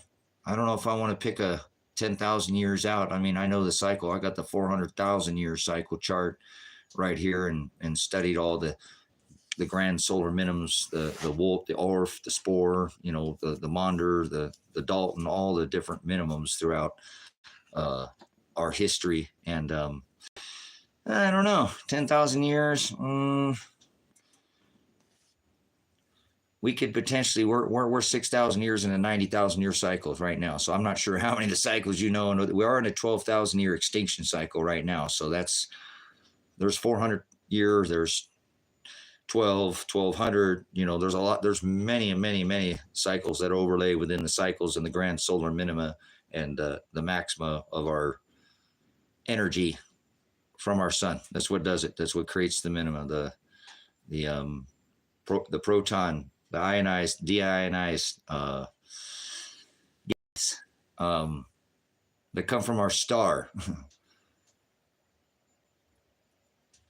Yeah, don't worry about something you can't, you're not going to, I wouldn't worry about an asteroid too much. What are you going to do about an asteroid, huh? What are you going to do about an asteroid there, Grail? How are you going to prepare for an asteroid, right? I mean, there are things you can do. Cool. Good for you, Josh. Good for you. It's just a little bit at a time, man. Just you'll be just that much, more prepared. And it's better to have and not need than need not have. I'm a vet, and I know that preparedness is community and preparedness. Perfect preparedness prevents piss poor performance. Did you know that? Perfect preparedness, perfect practice prevents perfect preparedness prevents piss poor performance, right? So if you want to perform poor, just stand around and be a bump on a log, be the silent majority, probably won't reap, you'll reap what you sow, and what's going on there, Nigel? We're came inside. It's pretty windy out there. I was getting a bunch of dust in my eyes, blowing around, trying to get stuff because I can't do the floors in the shelter right now, in the plasma shelter, the maybe asteroid shelter. But I don't think I can survive an asteroid, like Grail said. I don't think I can. I don't think my shelter will survive an asteroid. 150-pound hail ball maybe, but I don't think an asteroid. I'm not preparing it for it. It said there'll be an angel will pick up a stone, like a great millstone, and he'll cast it into the sea. So that's, I live in an old ocean. There's a lot of circles around here in the ground. There's a lot of talk about an icy rocks, icy fire and ice ritual. I was watching the stream. Cool, Nigel. I appreciate it. I try so hard to make this place peaceful out here, a place, and I hope that someday God will provide people to come enjoy this place with me, because it's a nice. I mean, it's off the wood line. I'm not right in the woods, and people come out here. We go get a place in the woods out here too. The sky's the limit out here, but I'm not far from the wood line. I got a lot of elevation on this property and stuff, and again, I can build out here and do the thing that I do. I'm a weirdo. I build UFOs and old cabins and look like I'm, more like a John movie set than this modern. I don't blend too well with this modern techie tech. I mean, I'll be a low dollar, bare bone, high tech redneck, but it's only to give myself the power and empower myself and not be on this smart, I call them stupid meters, but I don't know if you think that's smart or what, but people want to link up all their stupid appliances to it too, or whatever they're, whatever, smart appliances. I think that's what they're called. But anyways, I'm not into the tech, but people are, and I'm not fit for that age. So I've used the tech. I've made it work for me. You got to work with what's in front of you. And that's kind of what I do, trash to treasure. So instead of chasing dollars, I chase piles of trash and build them into some people, again, but I'm hoping someday people will be able to come out and cool. Now, I probably don't think I'm going to go. This place ain't going anywhere. Nigel, this place is special, man. You'll see one day in history. They already said that this is the largest dark sky sanctuary in the whole world. They just declared 2.5 million acres out of the light belt, no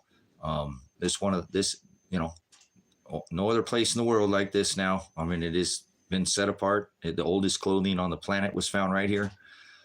Not just one piece, but multiple, sandals they'd found from older than any other piece of clothing. A recent discovery of an 18,000-year-old camel tooth right down the road, Riley, Oregon, from here. So this place is biblical, and it has an energy that is unlike any place I've ever been. Hawaii has some amazing energy. Alaska has some pretty crazy energy as well. I've traveled outside the U.S., and this is an amazing place. I have a property that has a well on it. Josh has got a 1,200-foot well, one of the best wells in this valley. I don't get the iron bacteria and all the stuff that's in this.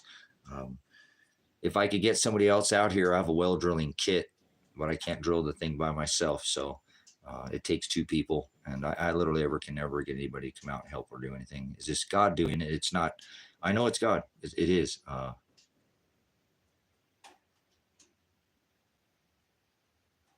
Yes, that's what's always happened, Grill. This has happened. Listen, Grill. They've always told the people about this cycle before. The cycle we're in now, where this in the extinction event, and like during these gas giant alignments and these things, when there's these shiftings and things, the people watched the stars. They didn't watch television. They looked down at the ground at their phones all day. They looked up. That was their internet. I used to explain that to my son. They're like, yeah, they literally see Leo, the lion up there. They see a lion. It's their, it was their internet of the day. And so they were aware of these cycles. These were passed down through generation. And it was told long enough and ahead of time. Well, there's plenty of land out here. I mean, Josh, I might potentially sell this property next to me if I could get the right person in next to me. I have the deed to 20 acres out here. But anyways, these were cycles that were passed down, and they warned of this. And I think this is the only time we've ever been in this cycle that they didn't tell the people. because there are massive chasms because they've survived this cycle before. Yes, absolutely. You nailed it, girl. There are many places on this earth, so they're kind of fighting over in Crimea, over there in Ukraine, and there's many all over the earth, but don't forget this water overlay. Don't forget this water overlay map that I've been showing you. I've been working more on it, and I've added some more graphics. I'll try to get some more of that. I want to go through and pull some more and add some more to the some more graphic. I'm doing overlays, some more overlay to what's existing and already there. But this is something that I people should be concerned about too, because yeah, you can have a chasm, but I think a lot of these chasms are going to be filled with water, in this cycle with this tide cycle that I'm telling you, that I believe this gas giant alignment is going to push us into this magnetic pinch, and that's going to avoid a void of magnetics, or what people call gravity. Electricity and magnetics is what people call gravity. It's, anyways, opposite polarity, north, south, positive, negative, 369 secrets, all that, I don't know how much studied you guys have done on this, but there is a pinch. It's called the block domain wall, and it cancels. It's a cancellation of the magnetics, and the would say the electricity and the magnetics, and in between opposing magnetism, opposite polarity, or even both ways. There's that. It creates a void, so a neutral, if you will, and I think that's how this tide is going to come up onto the land again. I think I figured it out, and I wish I wouldn't have. I really wish I wouldn't have, because if I'm right, and it's not about being right, if the I don't want to be right, if the overlays and the statistics and everything I'm showing is correct, then yes, this water will come up on the land again, like it has time immemorial. And we're in an up cycle now, so the land should go back. The water should spill back down and expose between 150 to 400 feet of the ocean and ocean coastlines all around the earth. And so, but it has to come up. No, I don't think, I don't fall for that, Grail. I'm a traffic reconstructionist, and the ice doesn't have any effect on, just think of basics. I'm not trying to talk down to you or anything, but the mass is still here. Nothing changes. The mass is still, you're not adding anything. Still sitting in that, there's a little bit of a buoyancy with salinity. I've studied all those things. So no, nothing melts. There's no, because it's all still here. It's all, these are gyre events, Beaufort gyre. Remember when we have Heinrich type cycle events where our oceans, they melt from underneath the ice caps way more than anything could ever melt from our sun. And that just changes the cycle of our ocean and sends us bam into like the day after, or whatever that movie, or not that, or whatever, into an ice age like that. So you can't change the mass is still all here. You're not adding any mass. If it melts, or that doesn't change anything, that has no effect, zero effect on anything. I don't know why people, and I think you can figure it out. You seem like a smart person, Grill. That's just it's propaganda. It doesn't change. Everything that's still here is still here. It doesn't. You're not adding. What can be added is protons into our atmosphere from this weakened magnetosphere from the sun, and create more exciting of the cloud nucleation, the forming of the attachment where it forms that rain cloud like a silver. They use nano silver to create that same kind of excitement, or it attaches to well, if you basic hydrocycle, I'm sure you know how that works, but that can create a whole nother layer of cloud cover on our earth, and then put more moisture then into our atmosphere, come down, and then add. That's another way to this whole, but nothing's raised in our coastlines, and you can go look at pictures of stuff from back in the 1800s and stuff. There's been no raising and lowering, nothing. Everything's still the same. So I'll never I just know, and again, I'm not trying to talk down to any, I just know too much about, I guess I just had too much math. You know, I was a traffic reconstructionist and went through high level advanced, you know, and again, I don't want to bore you to death with math, but you're not adding anything to the cycle. It can't change anything. You know, if you take something from here, you got to put it over there. That's basic algebraics. Okay. Right. Basic algebra. So we'll leave it at that. That should simplify it. Basic algebra should simplify. You take something from here, you got to give it here. It's always just algebraic. Perfect. There we go. So it's just like a candle holder floating. There's one explains the side part.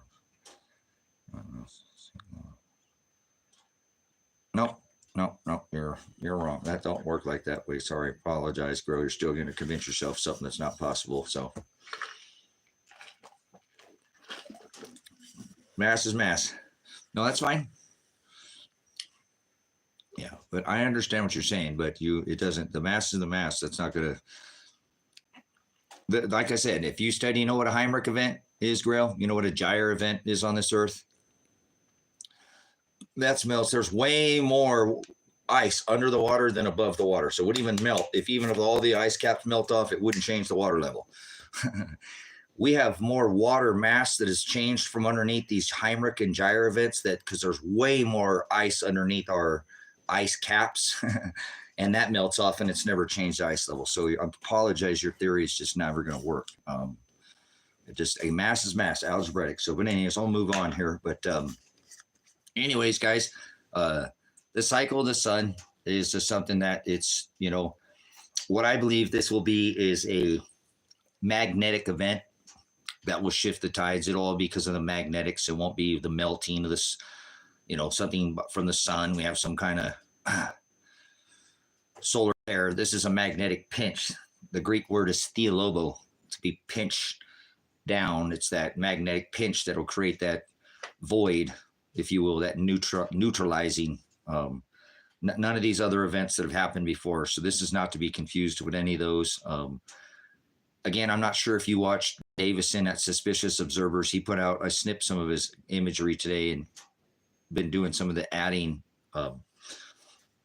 He's one of the few people I know. He has a lot of good links. That's where I originally ran into and found the link to this overlay and sought out this the overlay map that I have on the channel right now that shows this 100 to 400 foot raising and lowering of our sea levels on a regular cycle or on a cycle. The cycle itself is not time. I can't find the time cycle, and normally I can find all those things because they happen like a clock. But this one is very tough to find the exact cyclical and as a time. But so you said the world would end the day. Nobody has said the world would end there. Brandon, you're an idiot. Again, don't get me started with nonsense today. I'll just block everybody who speaks blasphemies and just completely lies because I have enough people in here and you can go back and watch all my videos. I never said the world's going to end. You're the, no, go back and watch my videos. You're a liar. And if you do it again and you lie, I have witness. I never said the world's going to end. We're already 3 years into the extinction event, I said. You already made it. Pat yourself on the back. You're already this far. No, you're a liar. You're lying. So you're a troll. Goodbye. The world's not coming to an end. We got years until, and that's not even, it'd be we already ended an age 3 years ago. What in the hell are you talking about? Be done with you. You do your work. Get behind me, Satan. I can't stand when people put words in my mouth. We had somebody come in and do that yesterday, and I called them out right away, and everybody's like, nope. So I never said the world's coming to an end yesterday. It's all cyclical.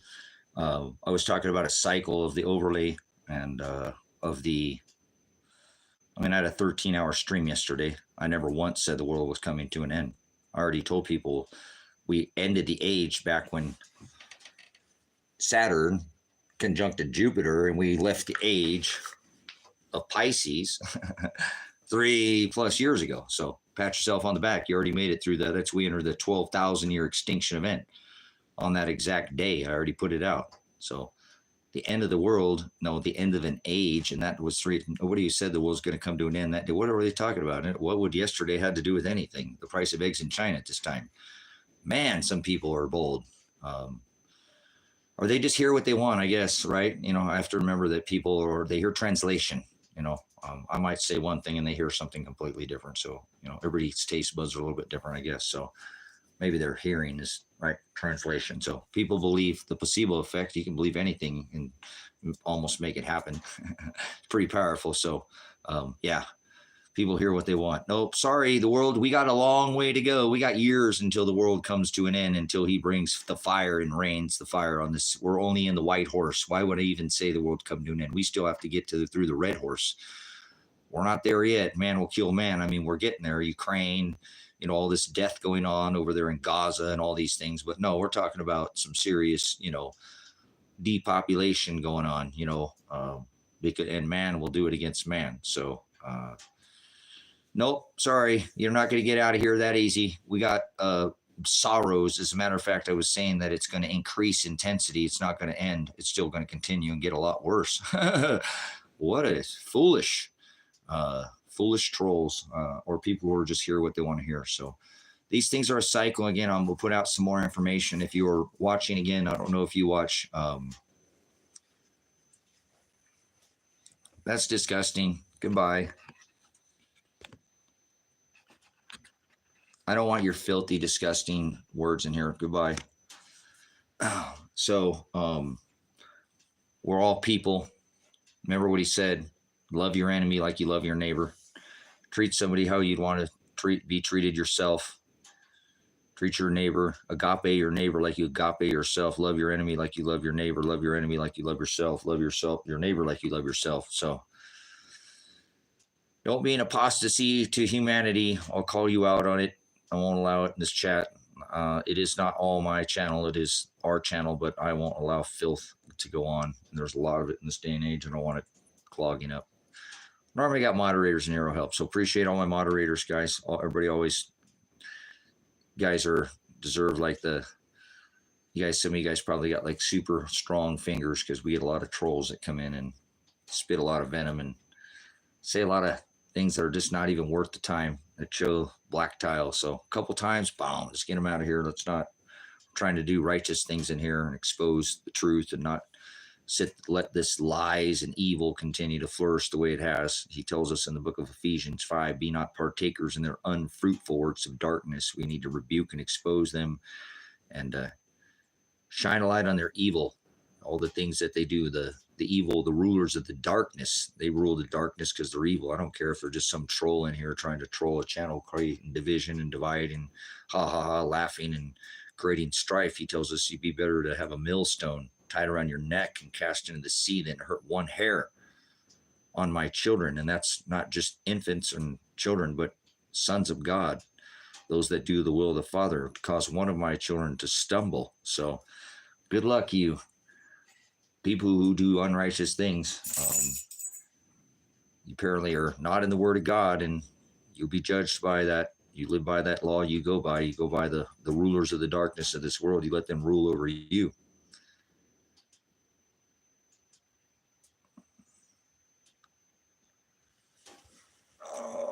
Oh. See? People like Bentley are sick, disgusting, filthy human beings, and that's God creates evil, and that's easy to see. They could do something righteous, but instead they spew, obviously, out all ends, as we see. So take something natural and turn it into something filthy. See that? It's not hard to spot darkness in this day and age. It's so easy. It used to be much more restrained, more kitty, leotarded devils with red spandex and pointy horns and a tail, but now it just masks itself in all kinds of evil. Electronically, it finds its way to all the techie tech. Loves to beast system to always be there. And yep, it's God's plan. It's His will. You'd never know what something sweet tasted like if you had only ever had something sour in your mouth. So there has to be good and evil in this earth. I know that. I keep trying to remind myself of that parable of the wheat and the chaff. Give me 1 second, guys.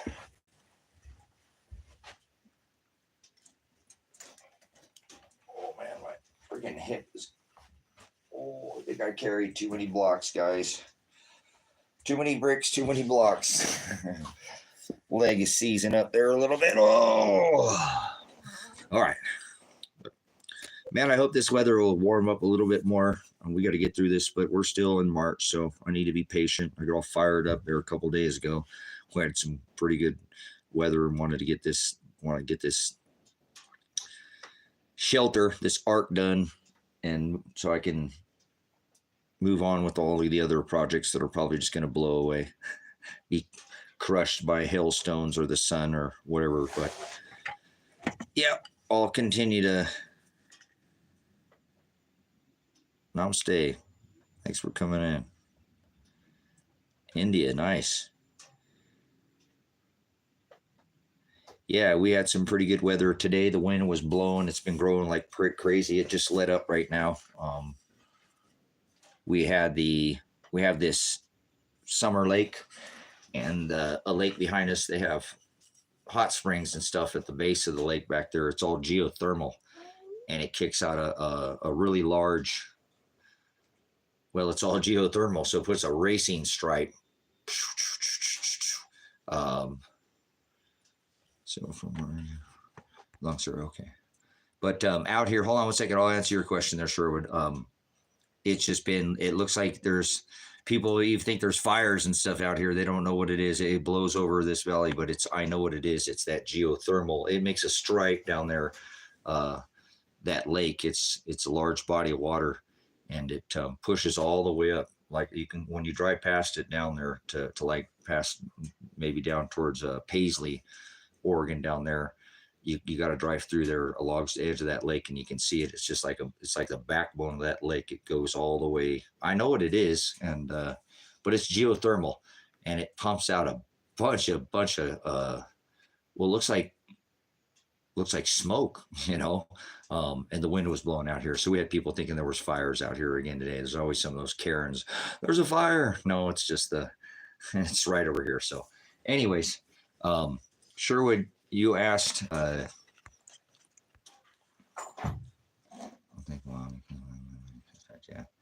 don't know where you're coming from, Josh, and you don't need any money to move here. I know it takes money to move. And the nearest city is Bend, Oregon. I mean, Lapine is, Bend is about an hour and a half, from me. But so yeah, it's not. It's not money out here that you need. There's ways to provide. But I understand it takes money. You have to move. I don't have money like that. I put all my investments and everything, but so no worries. I'm not trying to. God will put the bodies and the people here, or He won't at the time. So I'll just continue to what I'm doing out here, and it's what I do. And when that day comes, it'll happen. Until then, I'm gonna try to stay focused and again not overdo it. That's why I came in today, and the sun was shining, but the wind was still blowing, and I was, instead of going down there in the hole because it's still getting chilly overnight, we're still getting close to freezing temperatures overnight, still burning wood in the wood stove and overnight, and I don't want to lay that concrete in there, especially if I'm laying the foundation in the base of that outer portion of that end of the shelter. If it's gonna be that cold, I want it to be definitely above freezing. So I was a little disappointed, but I was moving block again, pulling all this. I still have a lot of block to pull over towards the hole to build all the walls, and yeah, it's going to take a lot of block. But I was moving that this morning, and yeah, I could definitely. It's like, oh man, I'm still feeling that couple of days ago. You're not 20 anymore, Tracy. You acted like you were there for a day, but I'm not broken or anything like that, like I was there for a couple months. I was pretty bad. I still worked through it, obviously. It didn't really slow me down too much, you know. I felt like I should have got a lot more done, but I look back and got plenty done where I wasn't feeling like I didn't.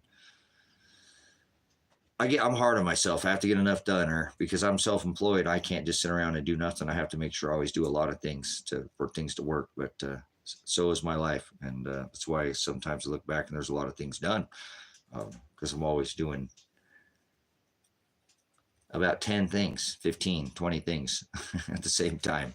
And I got a million other projects in my head that I'm thinking about, and I still spend a ton of time uh, on the internet, taking up my cross, researching, doing, So I'm a man that just sometimes I don't slow down, and so. But I'm hoping that this weather will break here pretty soon because I really want to get that end of that shelter done and get that knocked out of the way so I can, I don't know, maybe go fishing or something. I don't know. How am I going to do that? I got cabins to build and trying to get people to come out here and homestead still. So I don't need to be worried about. I don't need to do anything to make people come out here and homestead. God will provide, and everything that's here for people to homestead is already here. I just need the bodies. So trying to create I'll get there too. I can't wait for the day that I can finish paying the rest of this land off and that I'm on here. And yeah, just kind of cruise and not worry about, dollars and cents so much. And I'm sure I have some investments, and someday it will pay off. That way I'll be able to do the things that I want to do, get the basics here at the land. I just want to get the land up where I don't really need to get. The only other kind of thing that I would want is just a place to split this up, because I kind of got all my eggs in one basket. I've got most of what I have is in one spot. So, I mean, that's not smart. So I wouldn't mind finding a place up in the wood line. There's a beautiful, all the way over to you just go to the east, it just gets, or to the west, and there's more and more trees, goes into the Klamath and all the marsh and stuff, and just gorgeous through there. So I'm sure I can find something here between there and between the juniper and the pine. That's what I was looking for, somewhere in that elevation and in the trees, and taking cash half what's here. So other than that, I'm just going to try to continue on here and stay on this mission of getting this shelter done. And I'm hoping the weather will break here soon again, because I was all fired up to get it done. But then we had a little shift in the weather. It changed, and we're starting to look like the temperatures dropped again on the morning temperatures.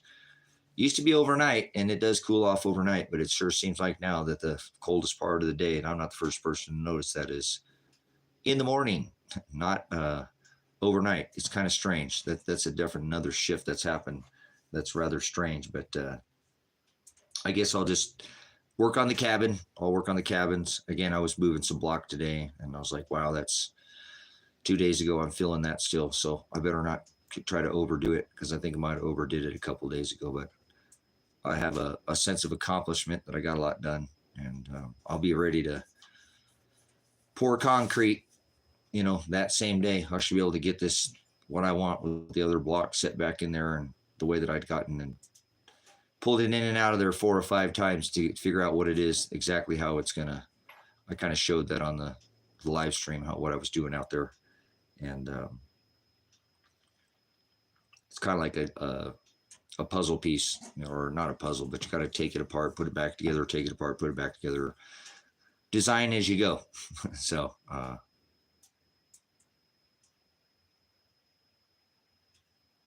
yeah, it's so weird. I always remember the coldest part being overnight temperatures. And as the sun came up, it would start to get warmer, and that's the coldest part of the day now. Actually, I've noticed the cold part of the day is right as the sun comes up. Right as the sun comes up. That's when anything out here, nothing will be frosty. Everything will be, and then all of a sudden, everything will get frosty. It's weird. Speaking of, I got this wood still going. I better open this door. Get the fire going. It feels good in here. Good in here. All right, give me a second.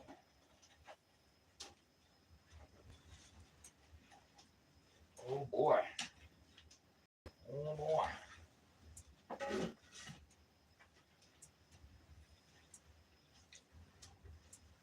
Yeah, it's not too windy out there. A little bit, but it was cranking earlier. Kept hearing that wind turbine going crazy.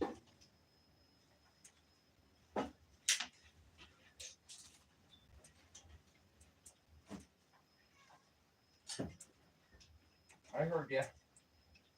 I heard ya.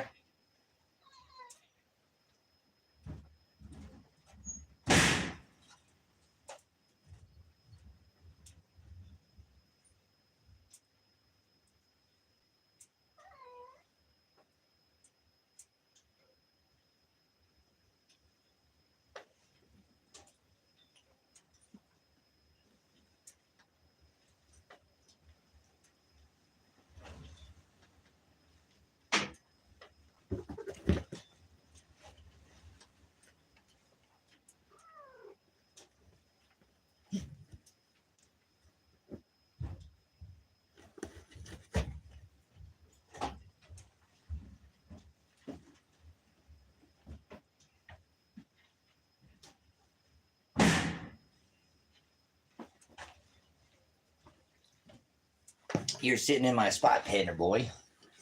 Painter Kitten boy. You keeping Dad's spot warm there for me, buddy? Huh? You keeping Dad's spot warm? What you doing, boy? What you doing, kid? Big kitten boy.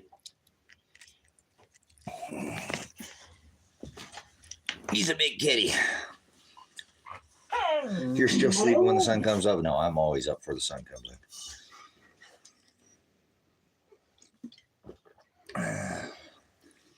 Yeah. I'm on a sleep schedule out here, out in the country, so I go to bed sometimes early. Well, I have been since I've been live streaming. Early in the next day is when I've been going to bed, but I still get up in a couple hours. It doesn't even matter if I earn about 2 or 3 hours and I get up. I got to be up when the sun comes up.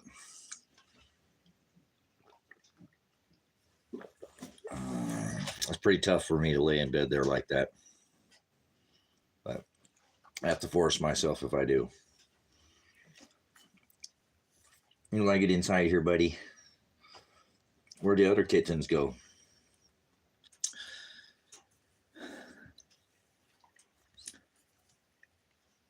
What you doing, kid? Got the other puppy here at my feet. He's up right here. So,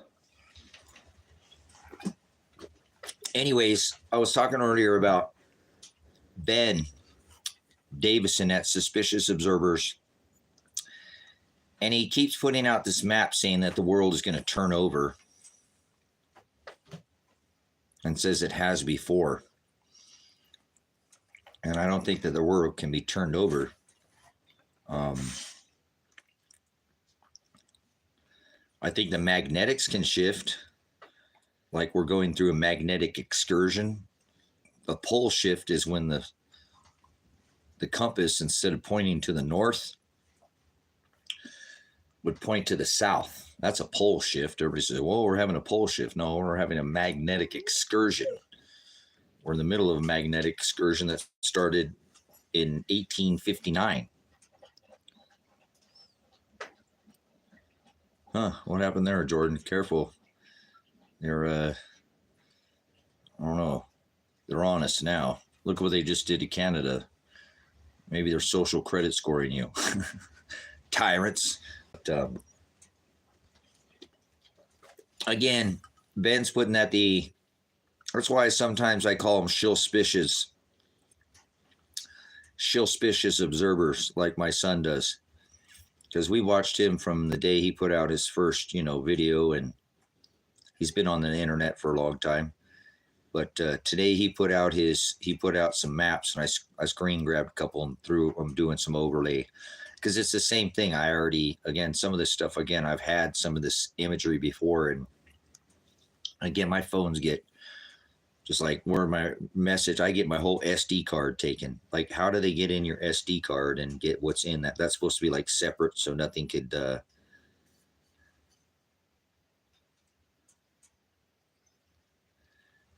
Yeah, we're in the sixth extinction event right now. We can talk about that. I'll just have to, I'll go back because it's all round robin. That's what I'm talking about right now.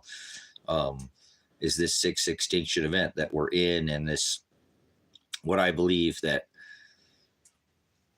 in 79 AD, we were in this gas giant Jovian alignment of the four gas giants forming a square, which forms another, outer looping magnetic field that we get pinched in between. As I was telling you, that I believe, and have showed the images. If you were in yesterday, I was showing the block domain wall that voids, it negates, it cancels, it neutralizes the magnetics, or you could say the gravity.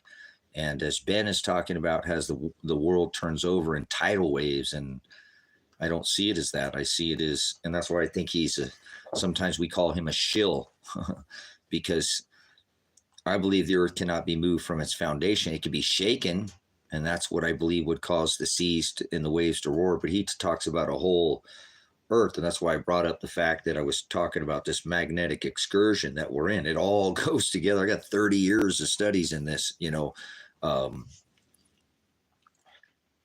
kind of always watch the stars and the sun. I'm always part of this, the mechanics and all that. So, but anyways, in his video, today, if you watch Ben at Suspicious Observers on this platform, he talks about the earth turning over, and I don't see it. I see the magnetics changing, and that can cause, and then there's something that causes the earth to, he says, tilt. And I think it's the magnetic and the void of the magnetics. And I believe that's something that they're signaling too with this April 8th, and this, it all has everything to do with the same. See, they're foreshadowing the coming of this.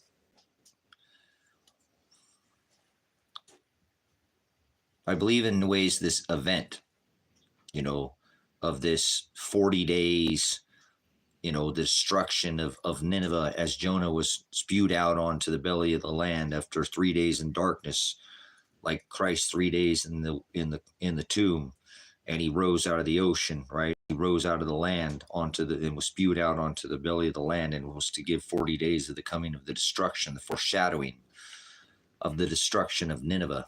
And we see this April 8th eclipse, traversing. Cool, yeah. Suspicious Observers, he was putting out this. He says the earth tilts with the Adam and Eve theory. And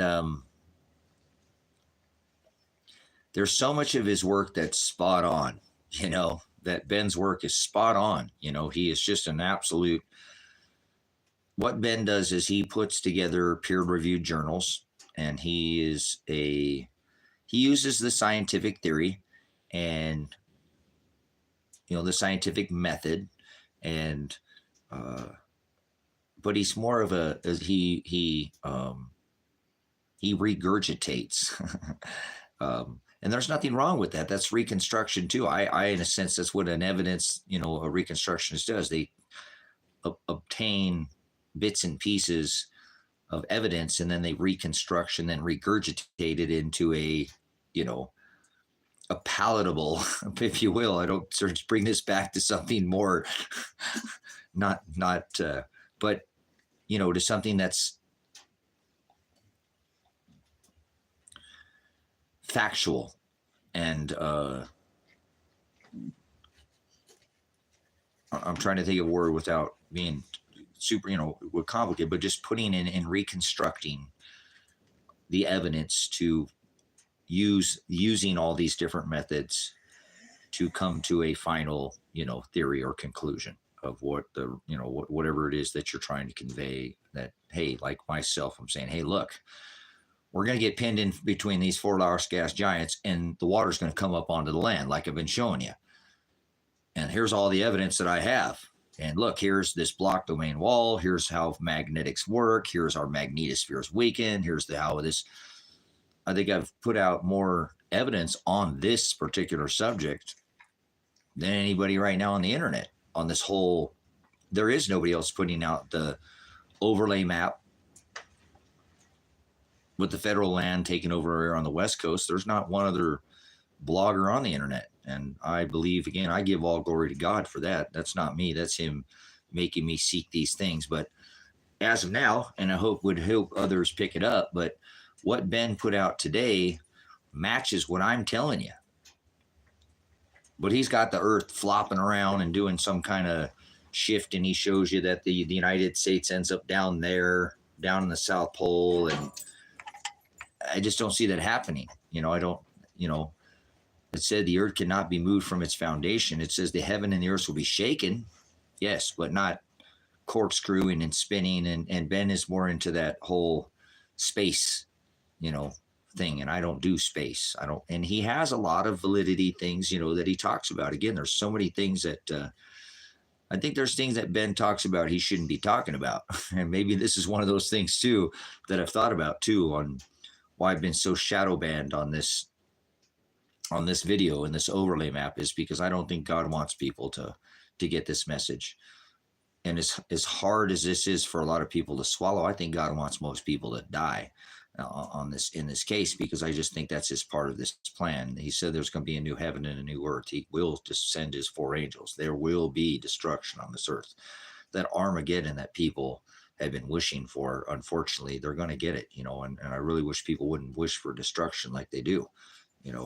That's not you're trying to make your who was it? What was one of these top investors, George Soros, I think he said, you make the most money or whatever when there's blood in the streets, right? That's when the money gets made.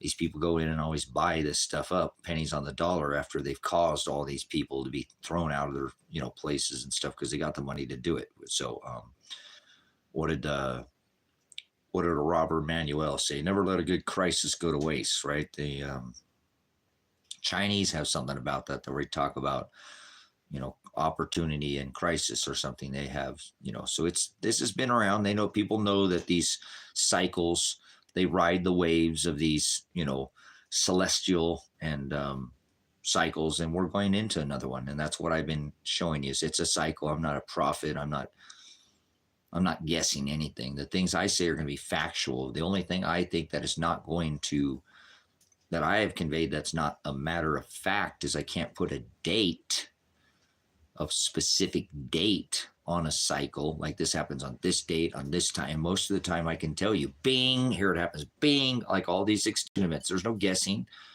There's no guessing the 6th extinction event. I had somebody write me, yes, when I went through, I can't get to all the comments and stuff. I mean, this channel's growing and I have other things, but they wrote me quite a lengthy email, and he's only talked about, he said, I don't understand what you mean about the 6th thing in the Bible. I don't see 6th extinction in the Bible. I don't see 6th extinction in the Bible. I don't see, where are you getting the numbers and I only know of 2, the Noah event and he stuck to this, little window of the beginning of time with scripture and what it says about AD and all, and not looking that there's,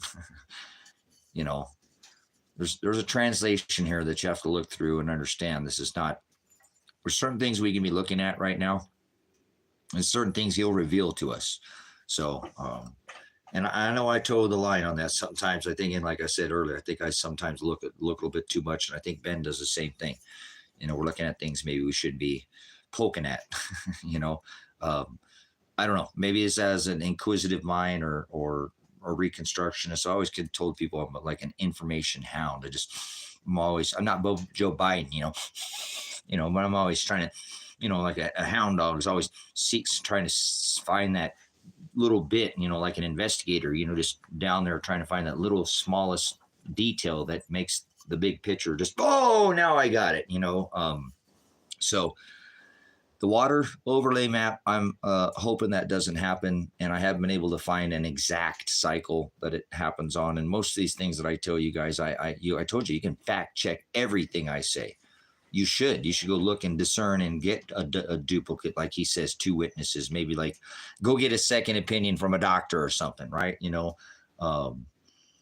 your own discernment. He says, nice. Good to see you in there, sister. Thank you so much. Taking it easy out here today.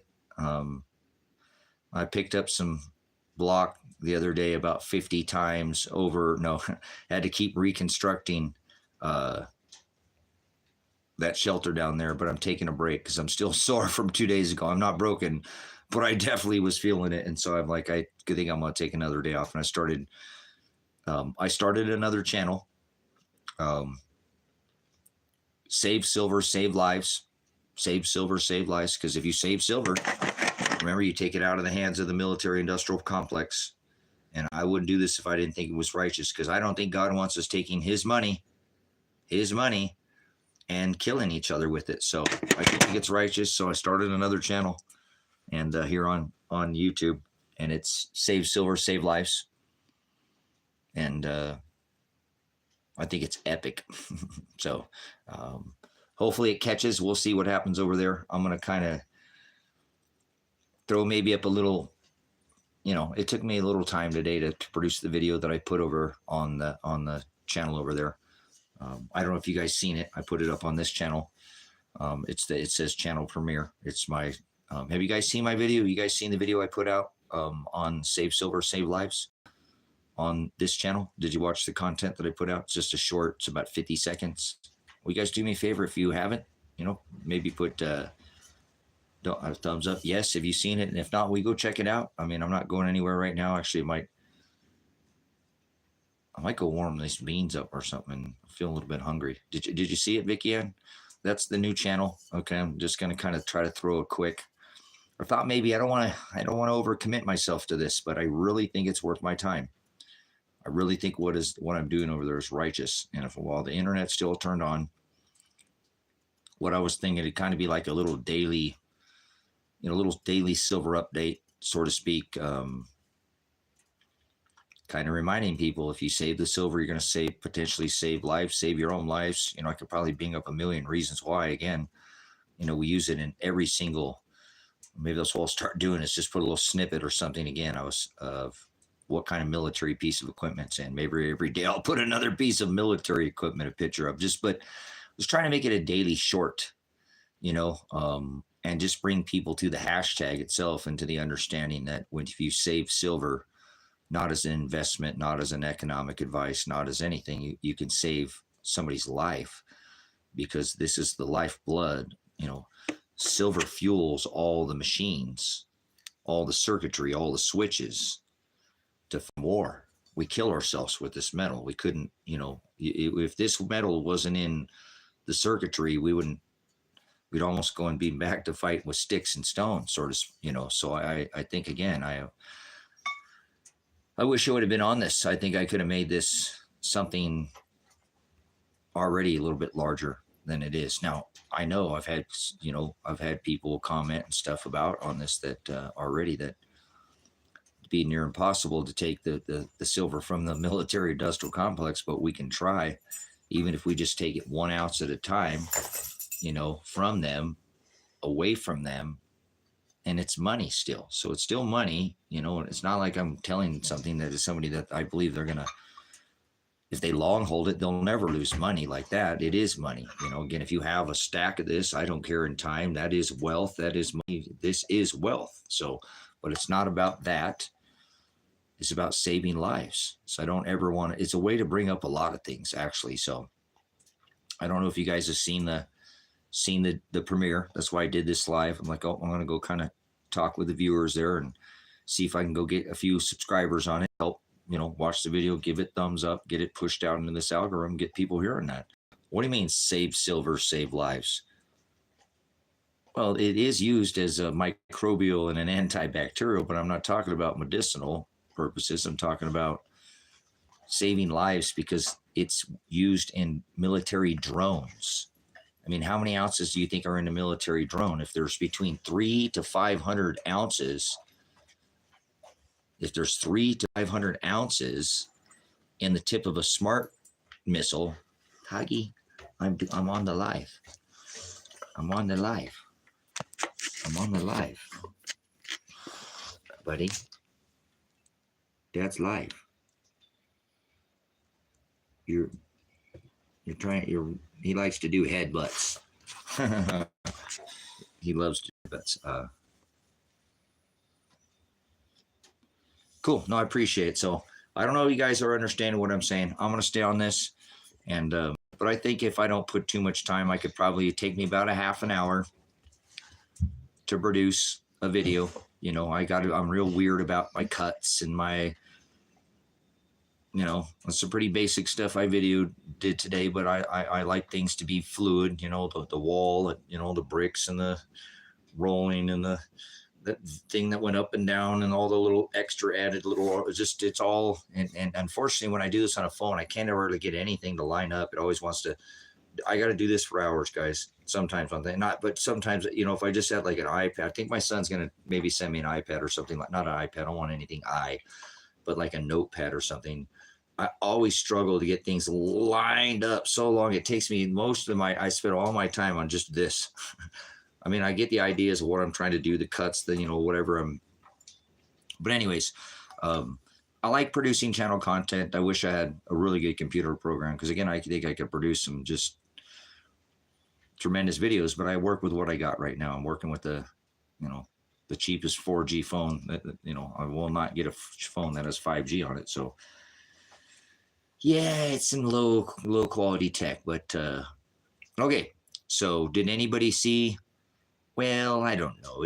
I'm a graphic designer, so did you see the video, Levette? Do you see what I'm talking about? You know, when the little thing goes up and down, I got to go through and pick all these little, and like to try to get to the lineup in that little bar and then get it the right size. And, you know, it's 20 minutes just getting that thing lined up in there the right way and to get it to match, so I could finally get it to do the, you know. Did everybody, all 9 of you see the video that I'm talking about? Are you guys, all 9 of you, please, all 9 of you, please go over to Save Silver, Save Lives on this platform and go watch that video and thumbs up that video for me, guys. I would like to see 9 subscribers to that channel. Come on, help me out. I'm not, and go watch the video so you can see what I'm saying on the video. That's a 58-second video, and it took me about an hour to make it. So maybe I can produce a 1-minute video per hour per day at the rate that I'm going. You know, is it worth my time? I think so. I think people would like. So what I'd probably do is just give you what I did as a market price. You know, again, all the little things with the price coming in and out, lining up on the little, make sure it went over some of it's mundane or a little bit, but I'm trying to produce good content on the channel. I can't monetize that because I use the Pink Floyd. I don't understand that. It's there. They took I took the off their system. That Pink Floyd song comes from their system, and why would they not monetize? It's their music. So I guess I'll just start dragging over whatever I want over music wise and doing some clips on that. And if it's a 58-second clip every day, who cares if it gets monetized? It's whatever. It's not about that. But anyways, so who watched the okay, yeah, it's the channel is Save Silver, Save Lives. Save Silver, Save Lives on YouTube. So you'll see the bar. I appreciate it, guys. You know, yeah, it is on this channel as well. But if you can, go subscribe to that channel for me. Help me out. But okay, so what's your thoughts, guys? You know, an hour of my day that it takes to produce a 58-second video. How many of you guys have seen it?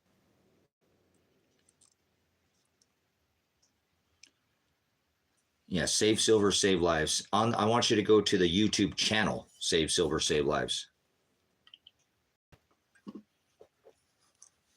Sub to that channel. I mean, it's on here if you want to see it on here, because I didn't drop a link to it. I should have done that on that, but I don't know. I'm not that fancy, guys. I'm not that good at it. I can do some things, but I can't, you know. But anyways, I don't know if you guys seen that video. So that's about an hour or something. It probably took me to make that 1-minute video, 1 hour for 1 minute. I think it's worth my time. So what I'll probably do is do a silver price update of just the silver price. You know, give you a silver price off Kitco. I don't know where the old black graphs went. I want those old black graphs. What about that, DSW? Where are those black graphs on Kitco at? Where'd they go? They come and they go. The other day I was in there and that thing, the old black 3-day red, green, and what other color was it that, you remember the old Kitco? You've been on for a minute. They changed the graphs on Kitco, but maybe it's just my version or something. I'm in like the mobile version or something like that. But that was my thought, is like a price update. So you always know somewhere you can, that's, I'll just try to pick a time again that I do it a little more regular so we can kind of get a regular price. And obviously if it's going to be the price down, I'll flash it in red. And if the price is up, I'll flash up. And then thought I could add a little snippet, a story, something silver, like I did peak silver with that graph, and then showing you that Peru and Mexico having the largest silver mines on the earth, that they've reached peak silver, and trying to kind of visually point at some of that stuff. So something like that, just a 1 minute silver snippet daily. Might throw a little gold, precious metals at the channel or something, make a mention of copper or something like that. I'm winning to close above. There's a sense I'm not getting, I should see to $40. Yeah. Oh no, it's coming. It's silver's set to. I look at the indicators and it doesn't make any sense. I know this DSW, the silver should not be at the price that it is, with gold as an indicator of chaos and it being at an all-time high. But save silver, save lives.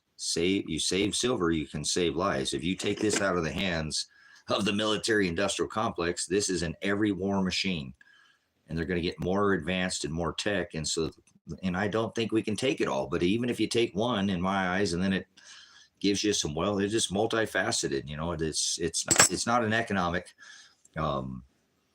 save silver, save lives. If you save silver, you save lives. You can save women and children's lives in another country. How about if they drop someone on us? How much Starlink satellite, Elon Muskrat, bought, Stinky Mr. Muskrat bought his own silver mine. The dude's got his own silver mine now, so.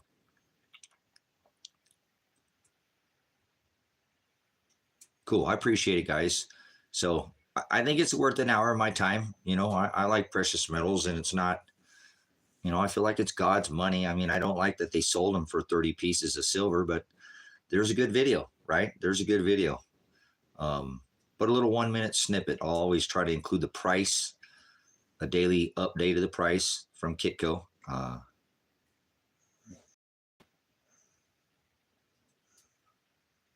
Yeah, that's not the same. Yeah, mine is just one video. I just started the channel this morning, so I'm not sure. You see the gold bar. Is there a second channel? Is there another save? It didn't show any other.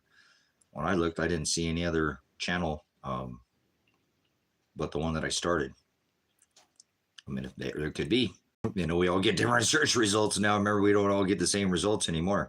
So the hive mind, it feeds whatever we watch. But thanks for you guys' time to go check it out or something. Again, I think what's your thoughts? Again, that took me an hour to produce that video, with the little snippets. But I think, again, if I include a daily price update, a little silver story or a graph or something like that, something in the precious metals market, it would be a neat little, daily update or something like that, so to speak. You'll get a silver price.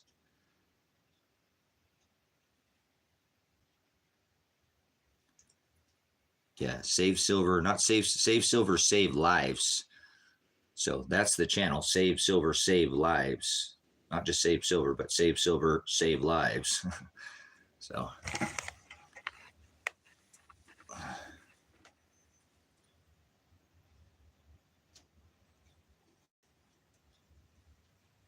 Yeah, it's save silver, save lives. Not just save silver, but save silver, save lives. That's very important. Anybody can save silver for a million reasons, but you're saving it to prevent death. That's the neat thing. You're saving silver to prevent death. You can't, what I'm saying. God creates all, he's the one who chooses, but I think it's righteous. I think it's something that's definitely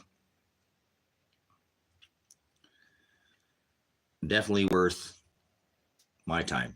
So I don't know. I've asked you guys a few times, and I know you guys probably might go be checking it out, but I'm hoping it's worth people's time.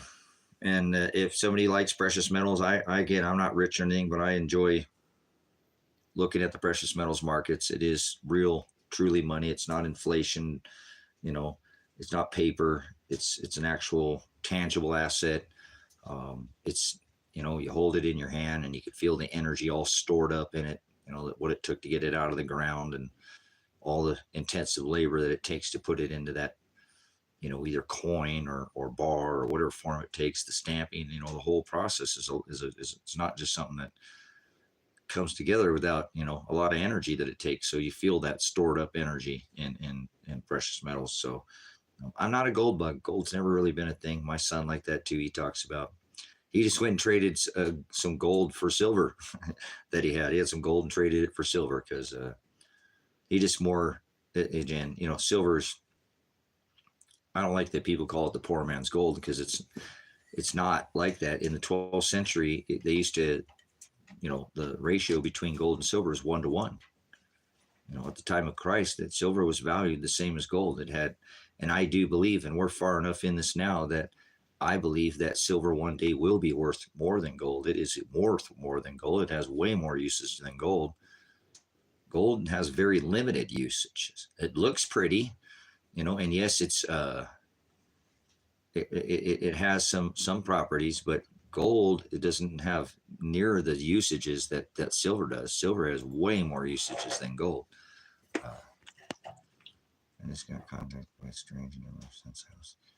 Yeah,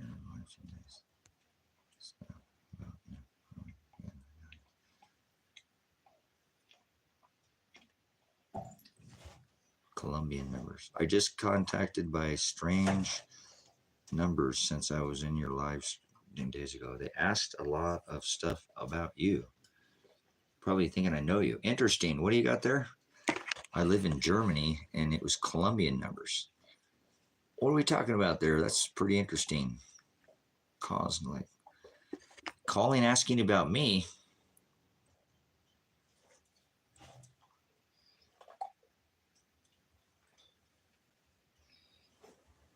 Okay, but the channel name, Vicky, is Save Silver, Save Lives. Yeah, what is this all about? You guys hearing this? What is this about? What are they asking? What questions are they asking about me over there in Colombia, huh? I mean, I told you guys, I ain't playing around. I'm putting out some pretty one-off information. I've got these daemonians, disturbers of fortunes, these diablos, devils, attentions. I've been principalities, powers, the rulers of the darkness of this world, spiritual wickedness in high places. I've been fighting them for decades, guys. Many. So I'm not known. I told you probably this. I don't know if you'll ever meet anybody got more red check marks than me. In a lot of ways, I've done a lot of things to piss the government off. Not just this one.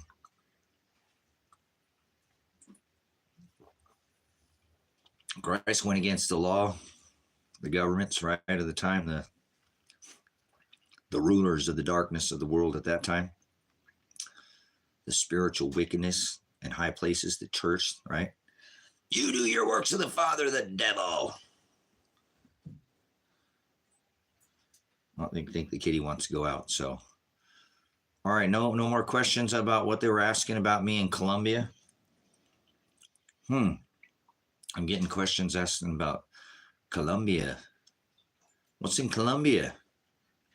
I know what's in Colombia. I got to be quiet about that. Anyways.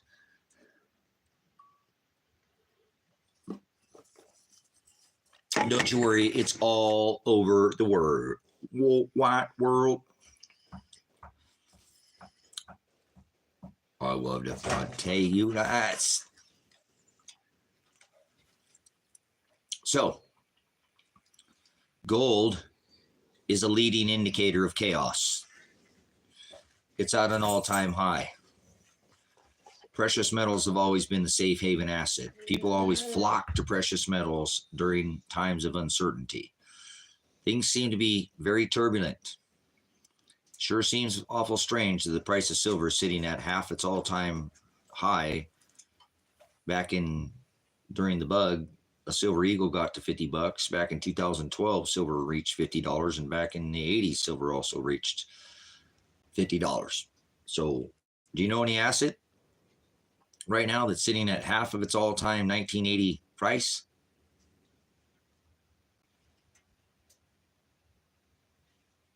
So obviously, I'm telling you why silver is so cheap. It is the lifeblood of the military industrial complex. It's not oil. They need the silver to go fight all the wars. Silver is the lifeblood of the military industrial complex, and that's why silver still sits at $25 an ounce. So soon, I'm sure that we are in the age of revelation, and that veil will be removed and the cover will be lifted off. There are already JP Chase Morgan and Bank of America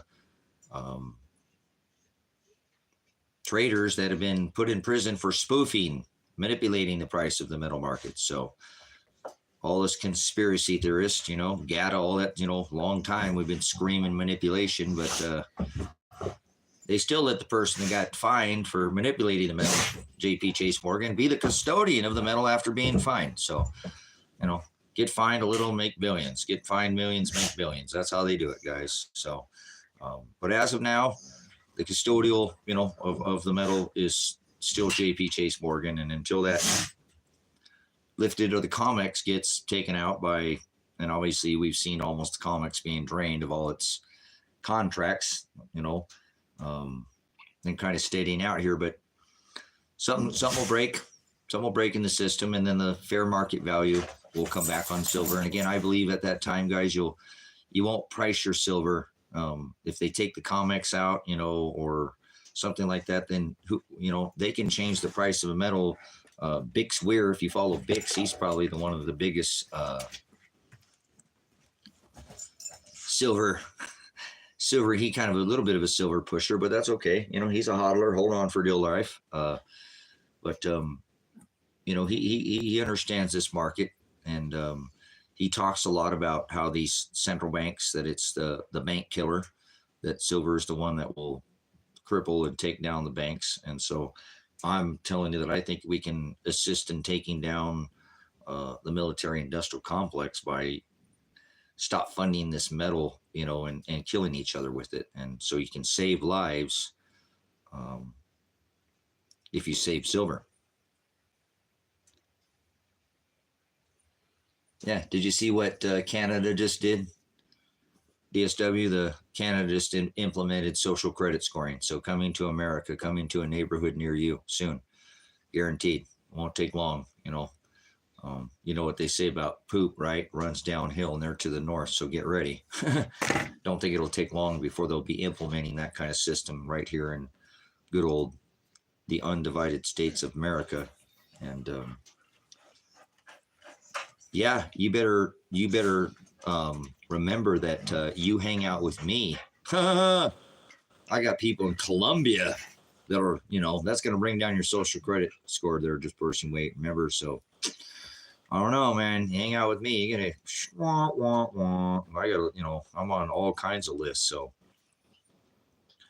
I'll bring down. And yeah, so remember how they did that in China with their Sesame credit? Can't hang out with this person because they got a higher credit or lower. Can that'll bring down my divided families up. Families couldn't hang out with each other because they didn't want to bring down their social credit score. So crazy implement system in Canada. So. Yeah, I'm sure this is part of Mr.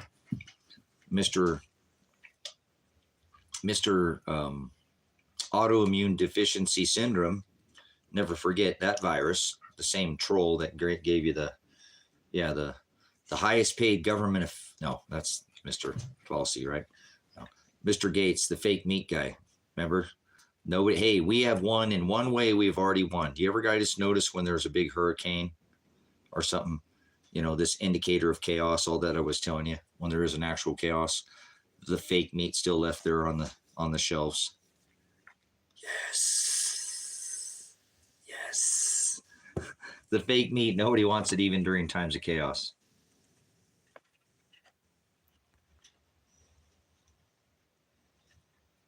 Second and third one. When I reach, that's right. This one will be. Yep, there we go. So some of us understand. We'll become our own system. I'm gonna tell you right now, I'm not gonna get this ain't a prediction. Sometimes I pay attention to cycles. You mark my words, someday these words will come to fruition. I'm not a prophet. Water and food is the new silver and gold. Better diversify your portfolio. Remember, one day water will be worth more than gold and silver combined, as well as food. So don't forget to diversify. Might not be able to, bad time to, I'm not giving any, consult your economic advisor before making any economic decisions. Might not be a bad time to throw a little money into this crypto space. All ships rise with the tide, so I'm sure it'll pull up all these, they had all those fake coins, and it looks like some of these are set to do the same thing again. So so much money moving into that space, and I believe it's to pull away people from the precious metal space again. But gold backed, I don't know. Again, I don't believe in anything backed. If you think something's backed, then they haven't audited the Fed or Fort Knox, since pretty much, if you believe there's gold in Fort Knox, I got some beachfront property out here in Christmas Valley, Oregon. I'll sell you. Well, it was at one time. This used to be an ocean, so hey, careful there. Careful. Then it'll cast a great millstone into the sea. But it's kind of crazy again looking at these markets right now, and it really is. I was thinking about this morning, going, it's insane how silver sits at $25, $25 when gold is sitting at an all-time high. That doesn't make any sense. It doesn't make any sense at all. Silver always will catch up, and it will. Silver will catch up. It'll do what it's supposed to. So, but I think it's still a little bit of this manipulation with these. Obviously, what was it? Some of the S&P or something hit it. Some of these markets are still pumped. These stock markets are still pumped up really high, and which makes no sense. There's no. The stock market is just it's a rouge at this point. I think we understand the Fed is a rouge. Yes, it has. DSW, did you get any of that Silver Viper, or did you get any BlackRock Silver? Those mining shares are stupid cheap, and those are the two companies. I'm not invested in Silver Viper, but I've been looking at it for a minute, and I can't believe how cheap BlackRock Silver BKR is. I think that'll be one of the best mining. So it did excellent. If you go back and look at it, it outperformed almost everything at one point in time. It was one of the highest performing stocks. It outperformed many things. But I think that's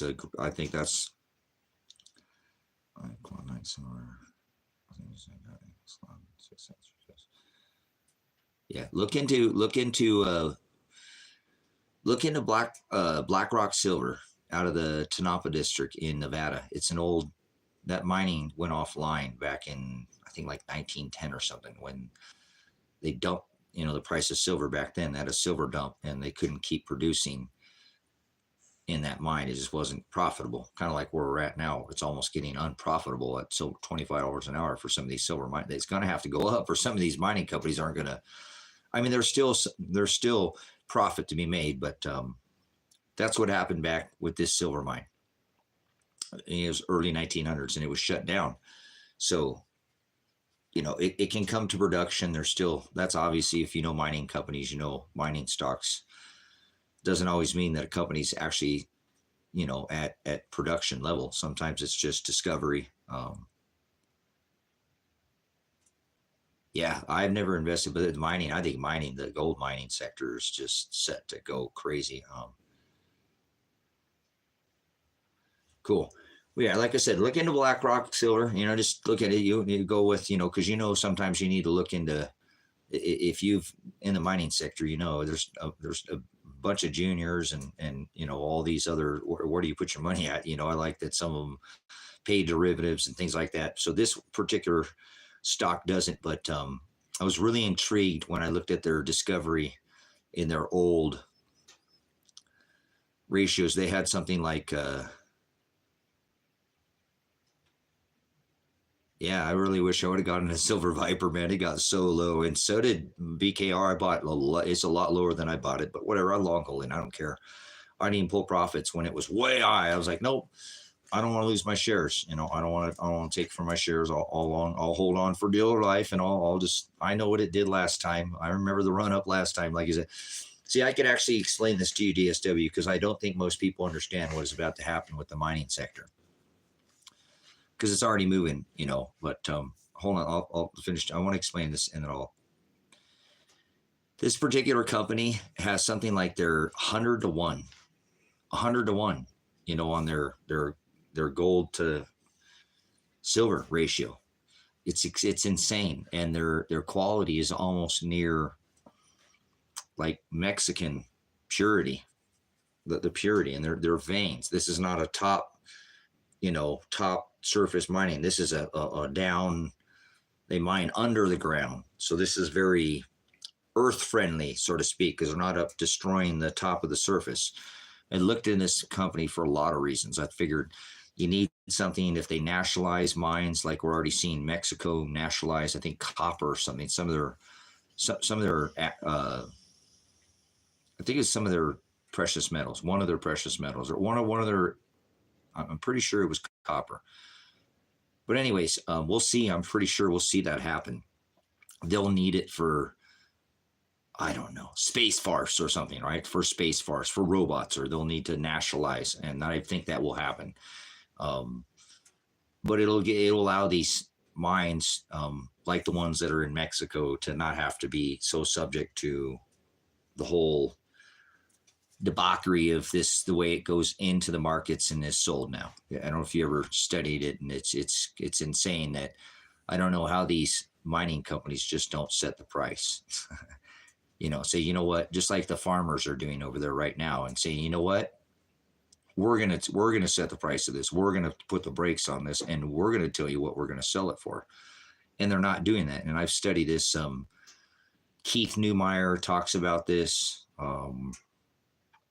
I've seen, oh gosh, who is it?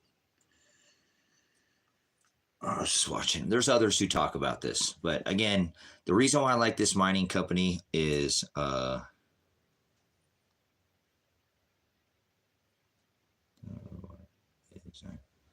turn this one. It's not far off. Don't like this. Understand. Hold on a second here. Oklahoma has very recently started becoming like Texas. Everywhere you go, most of the staff is illegal. Have you ever thought of what what do you mean staff, Mouse? Ever thought of what have you ever thought what if they decided to turn on us for the past atrocities have grown up around many being in Texas? It's not far off thought. Are you talking about state against a state? I like Santa Cruz so a lot because their average price of silver, huge production, cost productions. Yeah, nice. Cool. Yeah, we could start to see division. I think that's what they're trying to do down there, Mouse, in Texas. Texas is the only state that can technically secede from the Union, and their constitution. Yeah, all these others would have to, be under this wing of this federal Fed, but Texas can, and I think there's something going on. And obviously, they've been trying to create division in Texas for some time. So I agree. Something like that could spark. And it could spark something with like the National Guard or something. There's some movies that they're trying to spark this division that I've seen that they put out, kind of Hegelian dialect, problem, reaction, solution, predictive programming. They're already putting the things in play. They're creating the problem, getting it ready, because they know there'll be the public will react to it in a certain way, and they'll get to come in with the hero to their pre-planned problem with the pre-planned solution and get to be the hero. So they always do that. That's how they work. So what I was saying, DSW, on this particular mining stock, though, it has the discovery on it is insane. When you look at the numbers, it's the purity and the amount of silver at that mining company is just, it's a, these veins that they've found, the discoveries, it's rather large. They've also found lithium. There is gold. There used to be gold, gold rock or gold or black rock gold is what they were, black rock gold. And now they've changed their name to Black Rock Silver. But they were an old mining company, again, that was shut down, I believe, in the early 1900s because of price, production came down. That an amazing, again, like 100 to 1 or something, the ratio of gold to silver. Again, recent discovery of lithium. It's in the Tanapa district. And the reason why I say is this is not open pit mining. So I believe when, like during the bug and stuff, when they had shut down, because they're still pulling the stupid green agenda crap, you know what I'm saying? Windmills and all that stuff. So it's always going to be, they're going to push that agenda. I believe that's not going to go away. They got people to fall for it. So, cool. So I believe that this mining company will do better if they nationalize mines. It's all owned here in the U.S. It's not owned foreign owned. You know what I'm saying? It's not foreign owned. So it's a U.S. They own the mine. So if they had some kind of green agenda thing, I don't think this mine would be affected by it. And I don't think they can nationalize this mine like they could do in some of the other states. So that's why I'm heavily more invested in this company. Not heavily, but I've invested in this company. I put so much research into the company and found that because there's a bunch of them, they all have their own story, right? You need to look at all of them because they all have different numbers. But I wasn't so concerned all about some of these others. They had, the ability, because this company has already been up and was producing I don't think they're even producing at a production level yet. So I believe at one point in time, this mining company will be bought out by another company, like it happens, that normally happens. A bigger company, once they reach that past discovery and get towards full production, that somebody will come in and buy this company out. But until then, I think it's something that it's U.S. owned. It's not open pit mining. They have an amazing silver district, produced over 107 ounces of silver ounces from fractions of mark, making it one of the highest grade. Cool. Historic working the properties since production and used low prices. There we go. That's it. There we go. Thank you. Let's see. That's it. This thing is fascinating. It's fascinating. I like that you can go there too. You could go there and you can visit and the owner, you can visit the owner. They're just real down to earth people. So somewhere in the US, it's not like you can't go, you don't have to go to Peru or Mexico or some of these other, Canada or some of these other places to actually go see a true silver mine. So, very intriguing numbers too. If you look at the numbers, not so much, the purity is where I was like, wow, this is a very one-off type of, this is the closest thing I can find to Mexican silver on the planet. In my eyes, I think this is the closest purity that I have seen coming out of Mexico, which I believe to be the highest purity grade.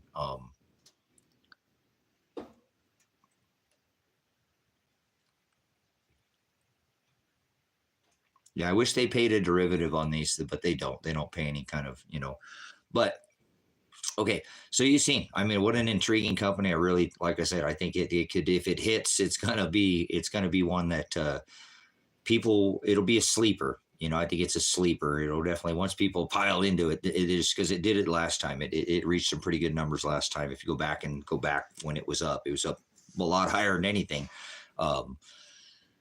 But what I think is going to happen, DSW, here, like we looked last time, is I think that there's, and I'm sure, because I'm sure we've watched the same bloggers and some of the same people for a long time, that we've heard the two terms, I don't know who first said it, but that there'll be 2 stages.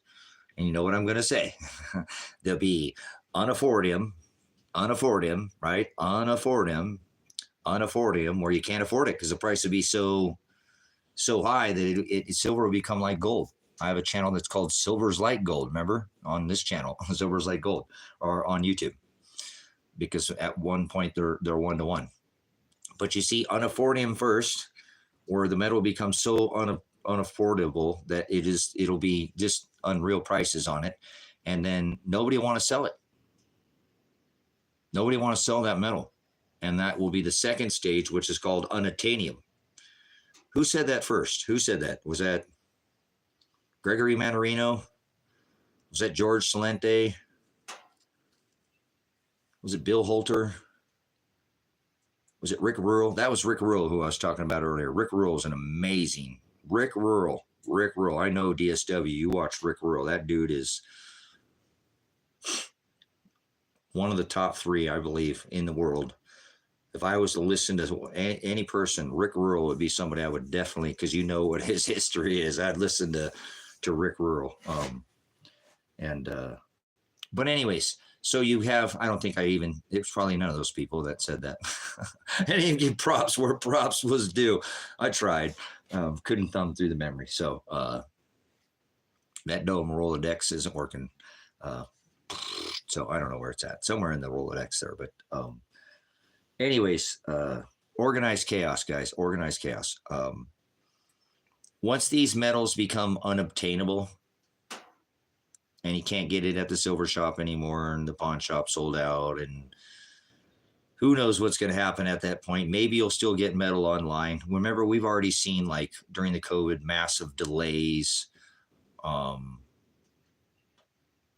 metal during the COVID, the waiting periods that they put us through when you're ordering metals like 2 weeks out, and some of the premiums got obviously $25 premiums on Eagles to get them up to $50, 100% premium on an Eagle during the COVID. So about $25, and then so unobtainium,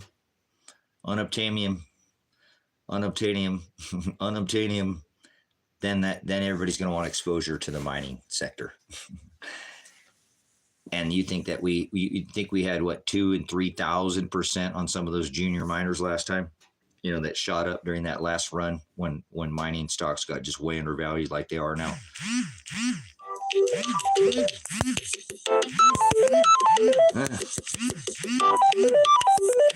Give me 1 second, guys.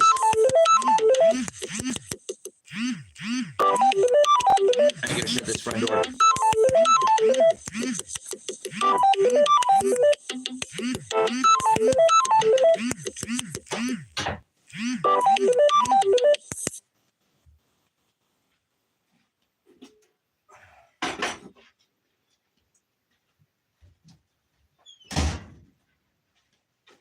Let's heat up these beads. Where did the spatula go?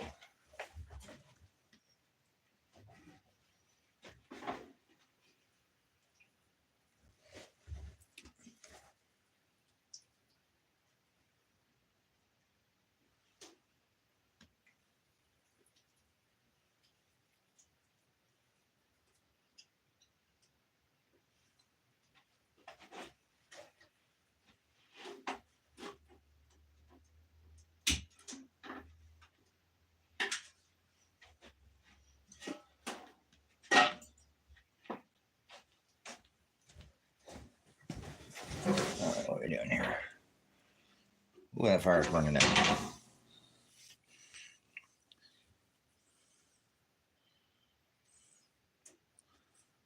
Oh man, you got to get out of California there, DSW. I know you live up north, but that place, oh, California. What, 3rd largest economy in the world? Third, something like that. I don't know if it still is, but everything's so expensive there.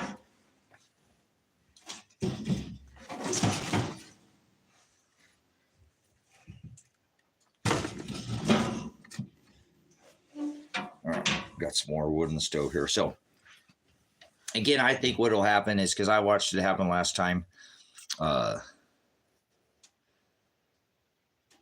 Yep, they will. They always have been. Alcohol will be currency. Bullets will be currency.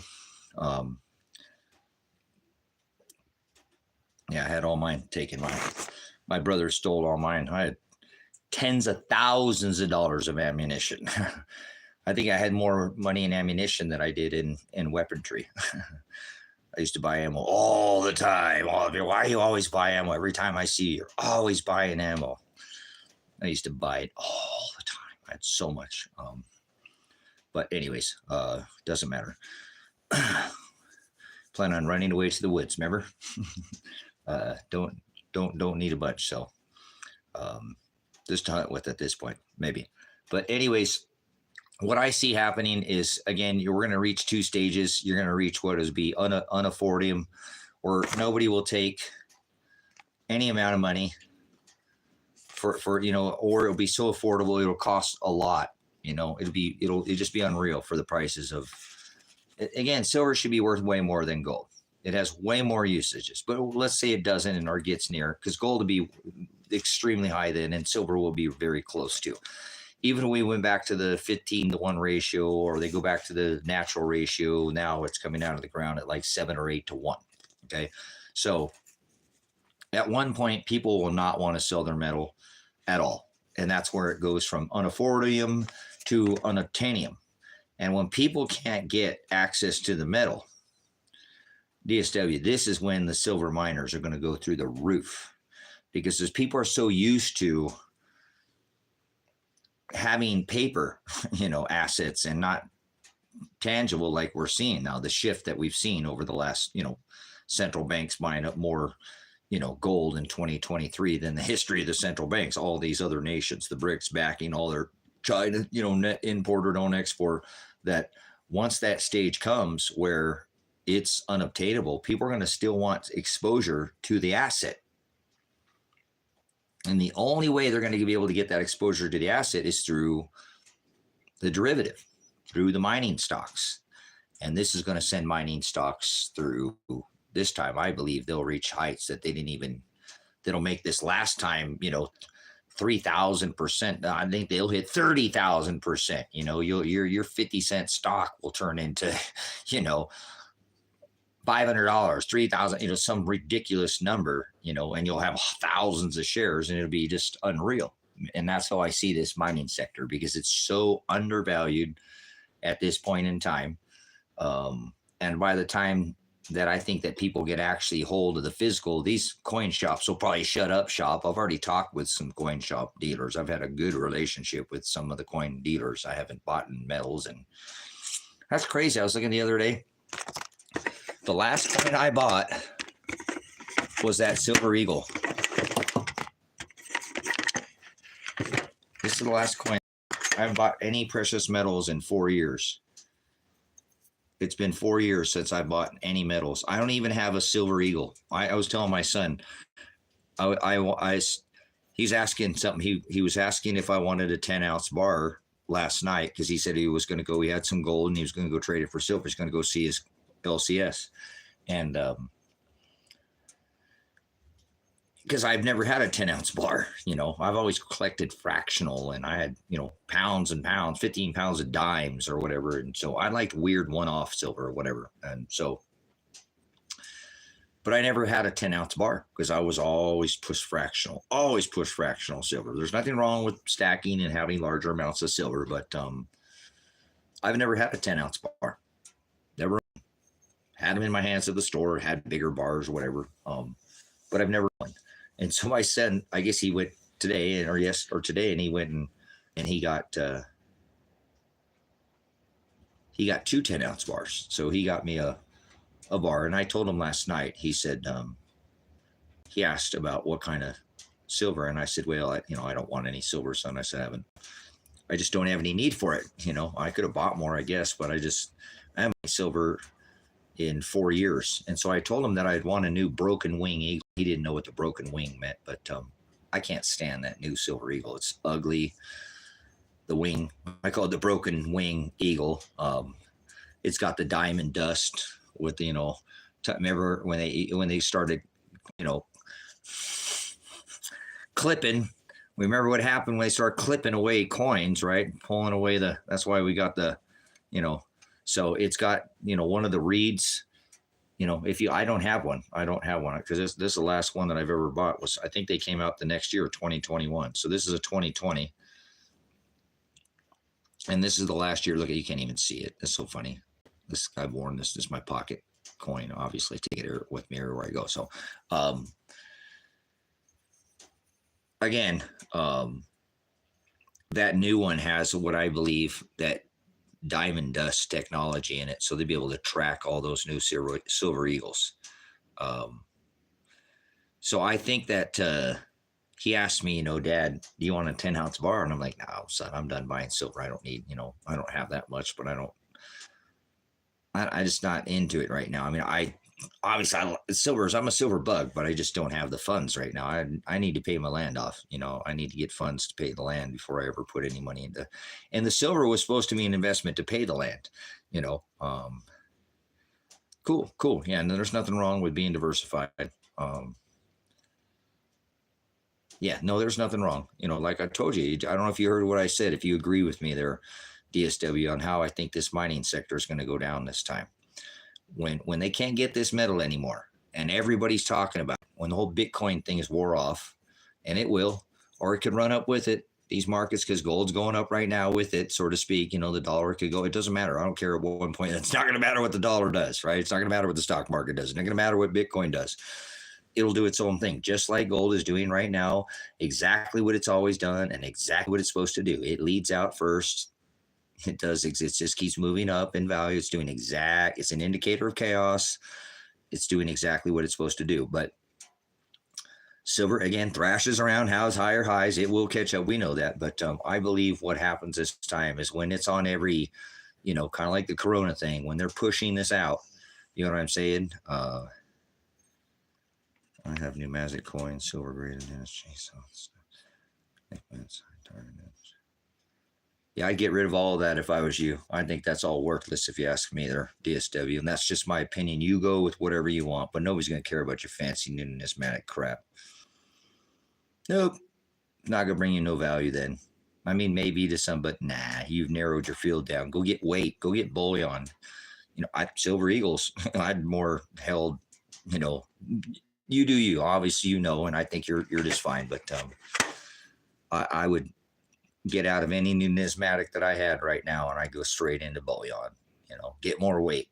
Nobody's gonna care that it's got some special little stupid mint mark or it's this or that or the other. All they're gonna care is put it on the scale, it weighs that much. They're not gonna care about anything numismatic. So. Again, I'm not saying that there won't be a certain, the rich will always be rich. When I used to work in the food industry, a lot of guys would be very good. They target certain people in certain areas and these people get paid on this day in this company, and these people over at Simplot, they make money on this, and they would target that. They go around and chase people's paydays. And I try to explain people, I've been around wealthy people my whole life or whatever. I was born and my family has a lot of money or whatever, blah, blah, blah. But people who have money don't need a payday. They buy every day of the week, any day of the week they want. Those are the people that I used to target when I would work, this day, that day. Look, I know people who have money and they got it every day of the week. They don't care what day of the week. When they're buying, they're buying. So sometimes they're buyers 7 days a week. So, there will be some selected people, I'm sure, the people who want that coin or something. But I think at one point in time, numismatic value it just won't matter. Okay. But that's just me. That's just my opinion. And I haven't always been right about every single thing. I don't get them all right. But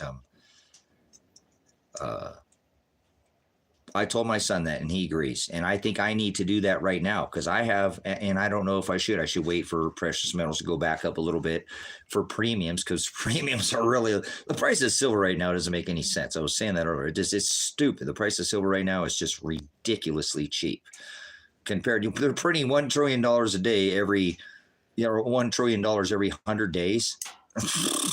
Silver should be $3,000 an ounce right now. Easily. Gold should be $30,000, $50,000 an ounce right now. Easy. Or no way. I understand this. With as much money as that's been printed, yeah, right. But come on, if a Bitcoin can be worth 1 bit, can be worth 80 or whatever it hit, then you can't tell me that can't be worth no $3,000. Whatever. It is what it is. But I do believe that once people want exposure to this metal and they can't get it, and all that numismatic, maybe then you can go gobble up and sell some of your stuff like that, and people will buy anything, and egregious prices, just to have anything, just to get exposure. The FOMO, you know what I'm saying? The FOMO, the fear of missing out, the blow off top. That, remember that 80% of the gains are made in the last 20% of the market, all the cycles that always with the blow off.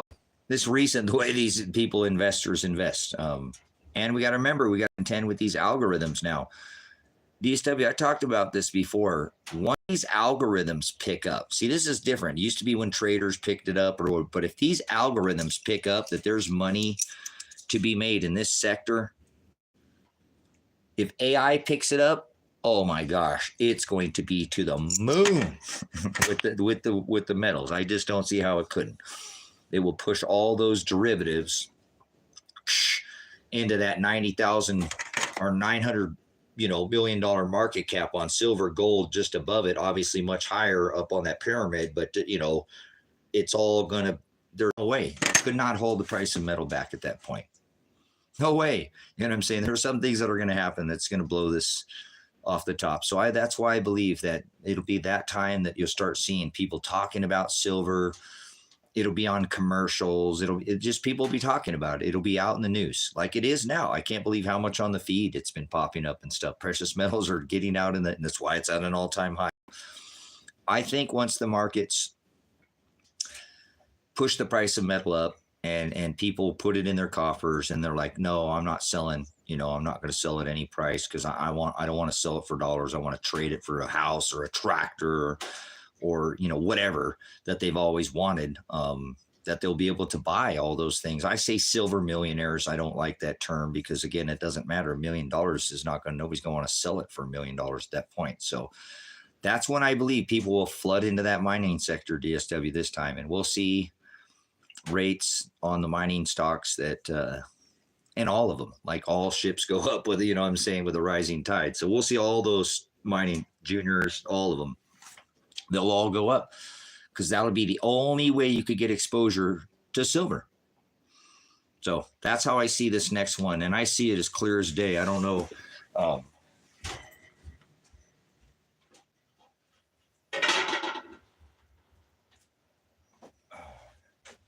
But that's how I see this next one happening. I'm going to make these. We got some heated up some these beans. Give me a sec. I'm gonna get something in my stomach here. Make a few tacos. Some tacos.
Well, I made me some tacos here.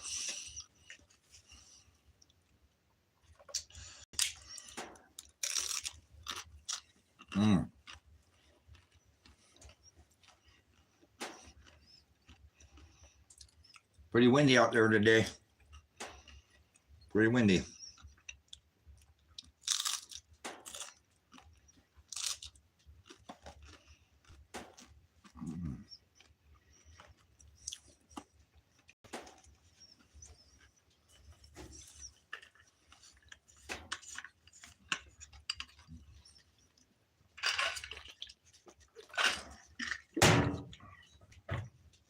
Oh, that Berkey water is so good.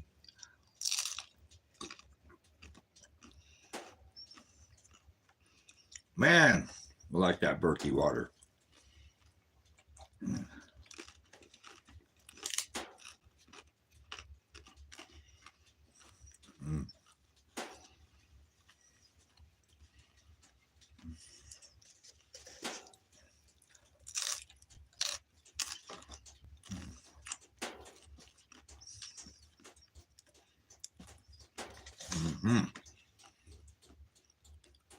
Is it Thursday? Taco Thursday? I forget what day. It was Friday. Silly me. I lose track of the days all the time out here in the country. I'm on country time.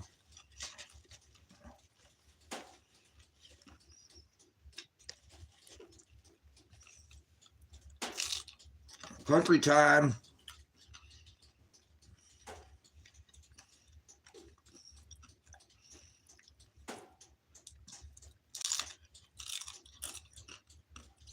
All right. Toggle down. Toggle down.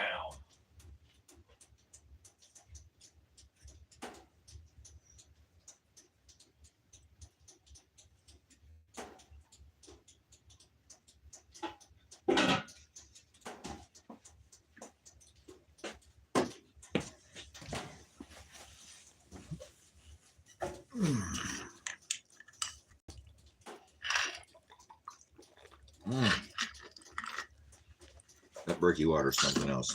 Just fabulous.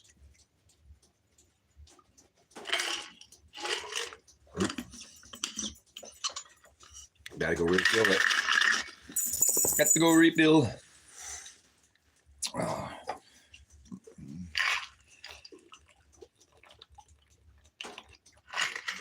Oh, more. Boy, must.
Inside, kitten. Come inside. Inside. Inside. Good boy. You good boy.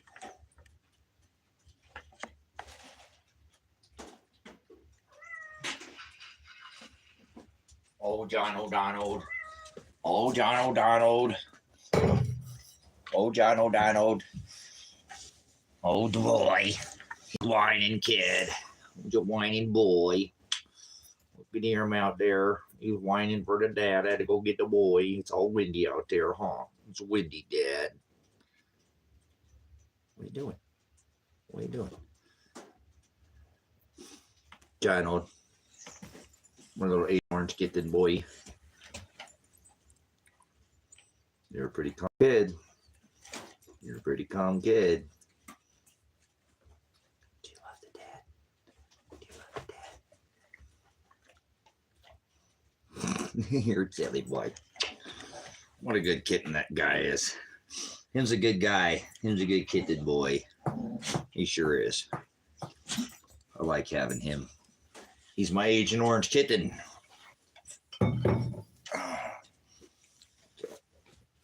Anyways, taking the day off again here today. I was working this morning and I'm a little sore.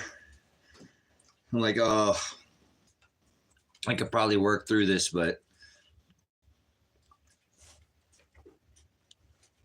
no need to injure myself. So, a little windy out there today too, guys. Again, got a bunch of stuff blowing around out there because the wind's blowing. And we do have some over here. There's a farm that has old dune on it, and it's blowing all over in this direction. The dune over in this direction, and then all this, yeah, this whole valley is just kind of blowing around like crazy out here right now. It's not as bad as it was earlier on, but anyways, I couldn't do that underground shelter work that I wanted to do today. Really want to get that done, get that archive done and off my list there. I mean, I've got a lot of work to do on it. That cat in and out, in and out, in and out, in and out. You don't stay inside very long, boy. You sure like it outside. Likes it outside.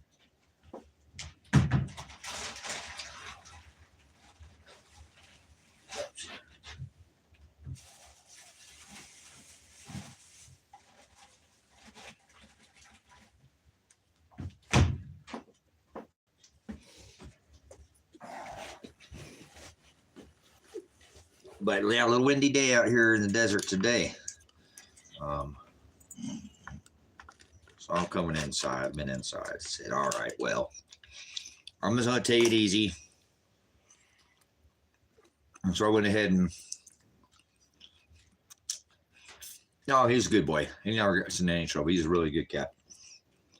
He's a good guy. He's a pretty calm kitty. But hopefully we'll get a break in the weather. I don't know. It's probably going to take a look to the weather. It looks like the weather's going to stay the same here. Probably the next, sorry, having some fruit here. Oh.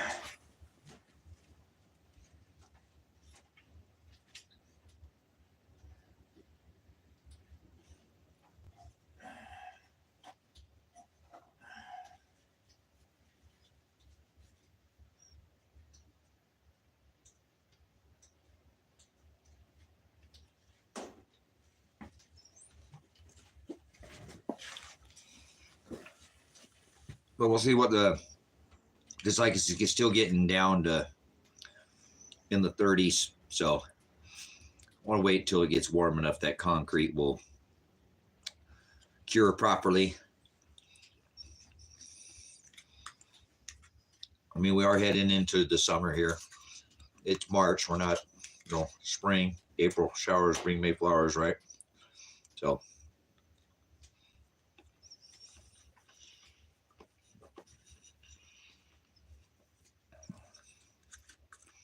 Better be patient instead of, I've been waiting this long through the winter to do it. So I don't want to get in a rush. I want it done right.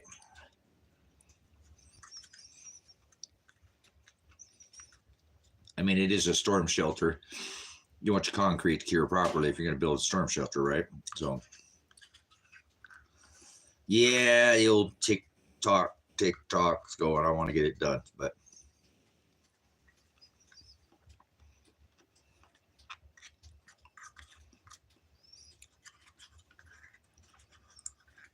we got warmer weather ahead. So I was moving some blocks today, moving more block, and that's why I said I got to go in there and just, I was feeling it. I was like, wow, you're definitely 50, Tracy. You're not 20 anymore.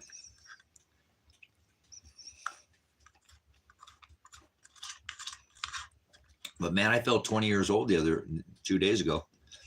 I did. I was like, woo.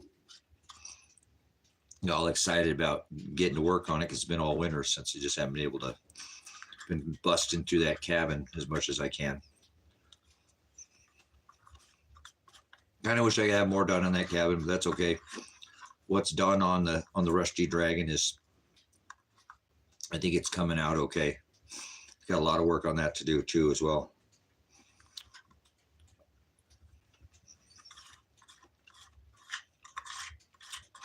But maybe I can get that work done over here over the next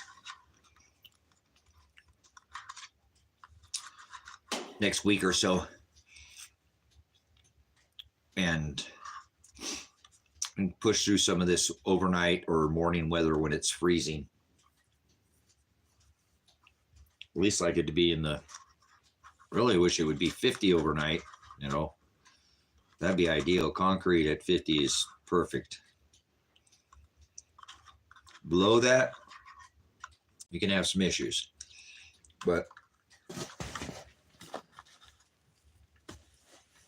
I guess I'll just have to be patient, you know.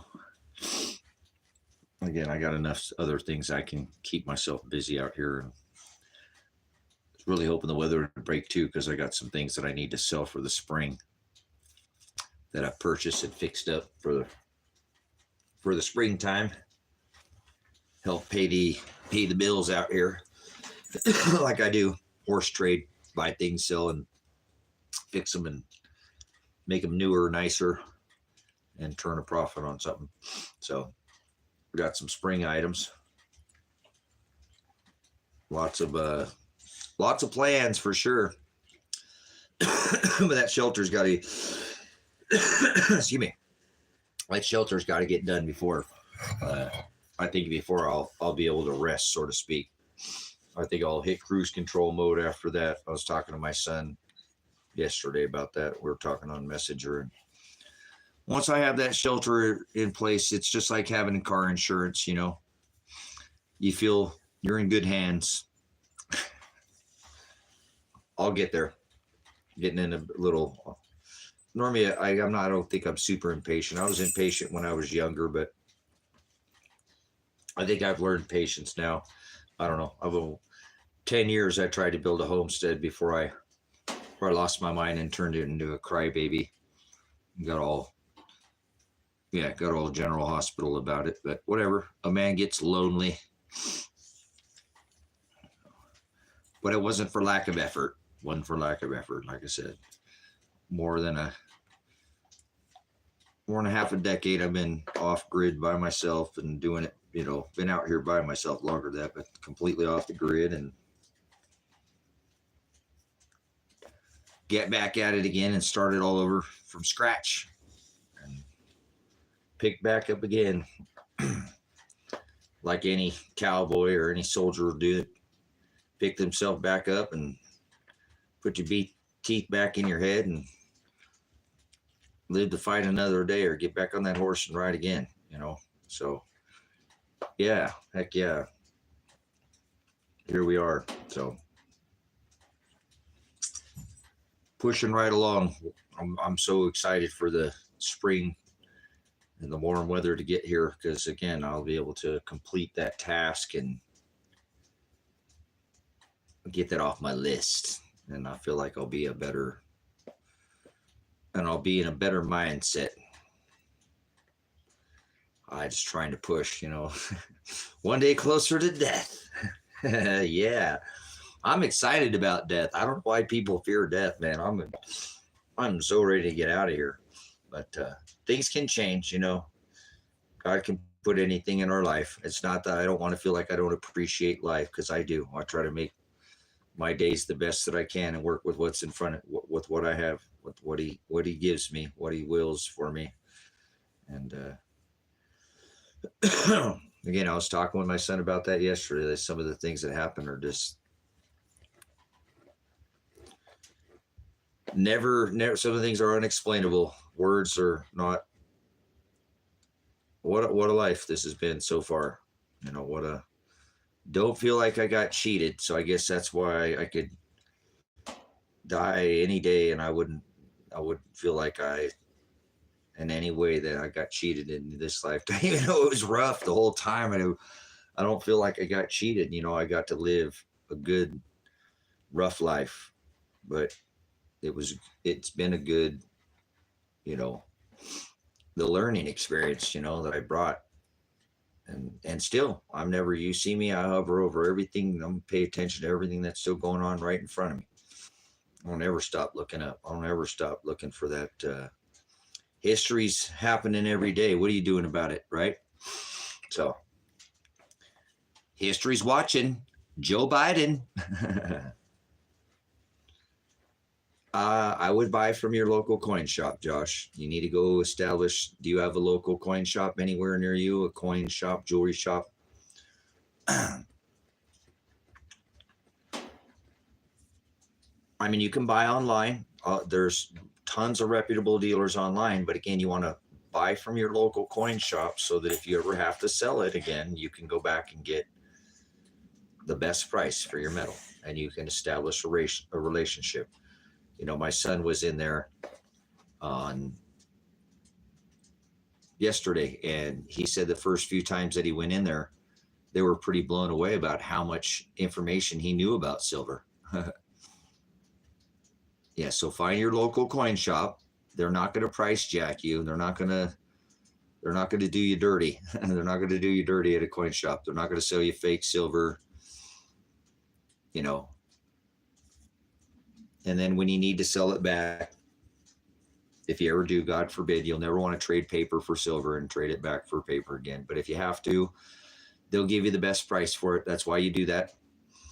That's why you do that. You need to establish a relationship with them, because they'll give you the highest price for your metal. If God forbid, if you need to. So there are other places to buy metal. Once you get better at it, it can be bought. Once you get a little more crafty, you got to be careful at pawn shops, but just stay away from pawn shops right now. Don't buy anything from a pawn shop. Don't buy anything from eBay. Don't buy anything from Etsy. You can buy off eBay, but don't buy anything off eBay. It's too risky right now. I mean, there's eBay stores that are reputable, but if you're going to buy online, just buy from APMEX, SD Bullion, JM Bullion, Monument Metals Exchange, Monument Metals, Gold and Silver from Mike Maloney. He'll sell you metal.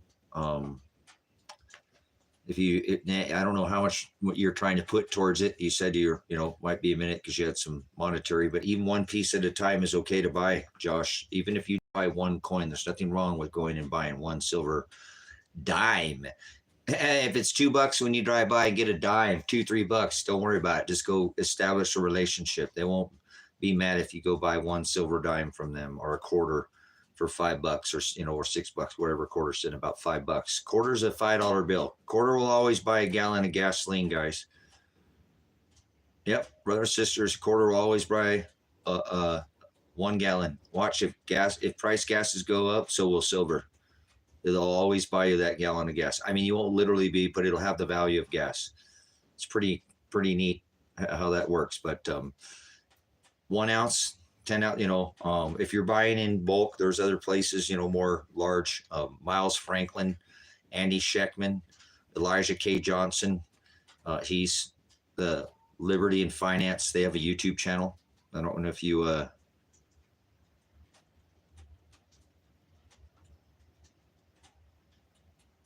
yeah, don't turn your bullion into wire. Just leave it. Yeah, I mean, you could if you needed to later. That's your ego. But copper will have some value. Copper will go up in value. It's used in circuitry. It's not silver. But Copper is copper's a break. Oh, never mind. It has some properties to it as well. Copper is a very, take copper, I could have a copper deficiency is what's going on here. I don't intake enough copper. If I had more copper, this would all still be the original color.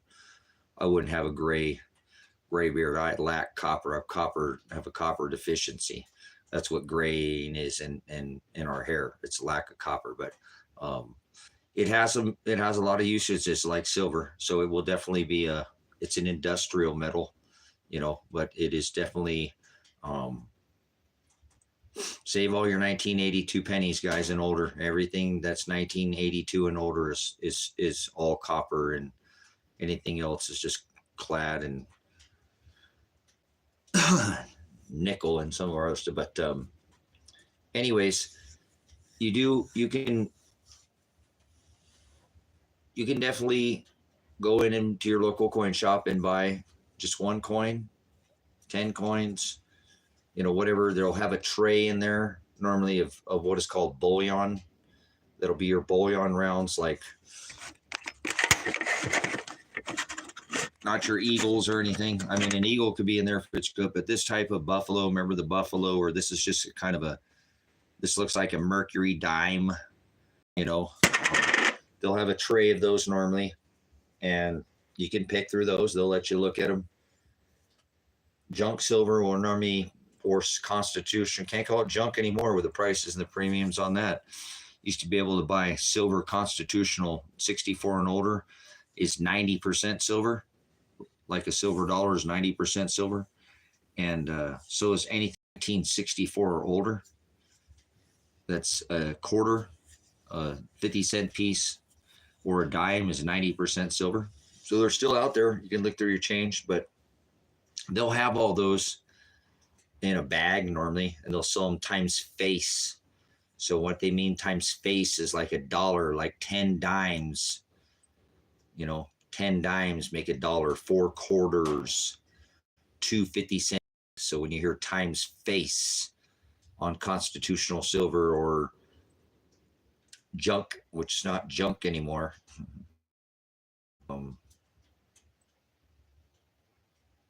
it's going to be in a bag, and it's normally sold in a bag. You can buy it individually from them. They'll sell you 1 dime if you wanted to buy one, but you got to buy it times face. So you do want to establish that relationship with them, so you can go sell that back to them if you ever need to. And think about it, if someday metals do spike quite a bit, you might want to take a quarter of your stack in there and go ahead and, I might just go ahead and take a big slug of those $100 bills, big stacks of them. Why not? I'll just go buy something I didn't think, whatever, another piece of land or something, until sell a quarter of your stack or something. And they'll probably be the people who'll be able to give you the funds for it. If silver hit $25,000 an ounce or some ridiculous number, and they didn't shut down the coins, you're not going to sell it online to anybody at that point, because they're online. You're going to be able to send it. Miles Franklin, and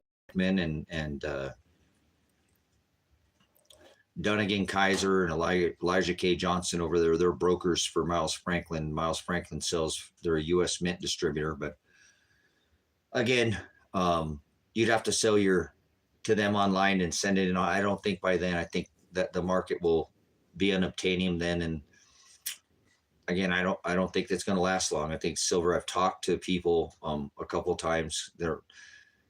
My son was talking about, he's like, Dad, these, some of these coin shops owners are a little strange. They're not, they're their own breed. They're normally nice and fair people. They won't, but they're their own certain kind of people.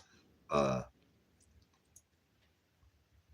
yeah, that's a great item. That's a super good item. I mean, I'm not into, that I'm into being meek, not weak, but I hear you. You have to be able to protect your things, and you can't let people come run roughshod on you. So and you'll be able to trade all that for those will all be money. Each one of those you make will be like, they'll spend like money. PSW said that earlier. They'll spend just like money. I've said that before. So But you want to establish that, because I think there'll be a gray period there, we'll call it. Okay, it'll be a short period, a short window that those coin shops might still be open.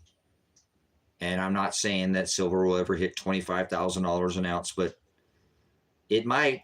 It could, as much if they print $1 trillion every 100 days. I don't know how long before, that's obtainable. I'm pretty good at math, and that's not that far off. So maybe they will be that place, and they won't have that kind of cash on them. Obviously, you'll probably have to go to a bank, or they just might have that kind of cash on them. That's what I'm saying. There's going to be kind of a gray period there. I think if we had a spike like that or something. So there's that window. I don't ever hear anybody talk about that. I've never heard a silver channel ever talk about that day, that window like that I just told you, that if it didn't just shut down, that's what I'm saying, because that's what I know, because I've talked to these coin shop dealers, and they normally don't want to talk about, you don't want to waste coin shop dealers. These people are, I mean, I talk to them, but I don't try to waste their time. They don't mind talking to you a little bit too, though. They will. I've never had a coin shop dealer not talk to me and make me feel like I was wasting their time. They're all pretty decent, like that. But if you're wise with their time, and I'm a time robber. I'm a time robber. I steal time from people, and I tell them that. I take people's time from them. Remember I told you, people run from me. Oh gosh, here he comes. We're going to get stuck talking to him again for half an hour, 45 minutes. See?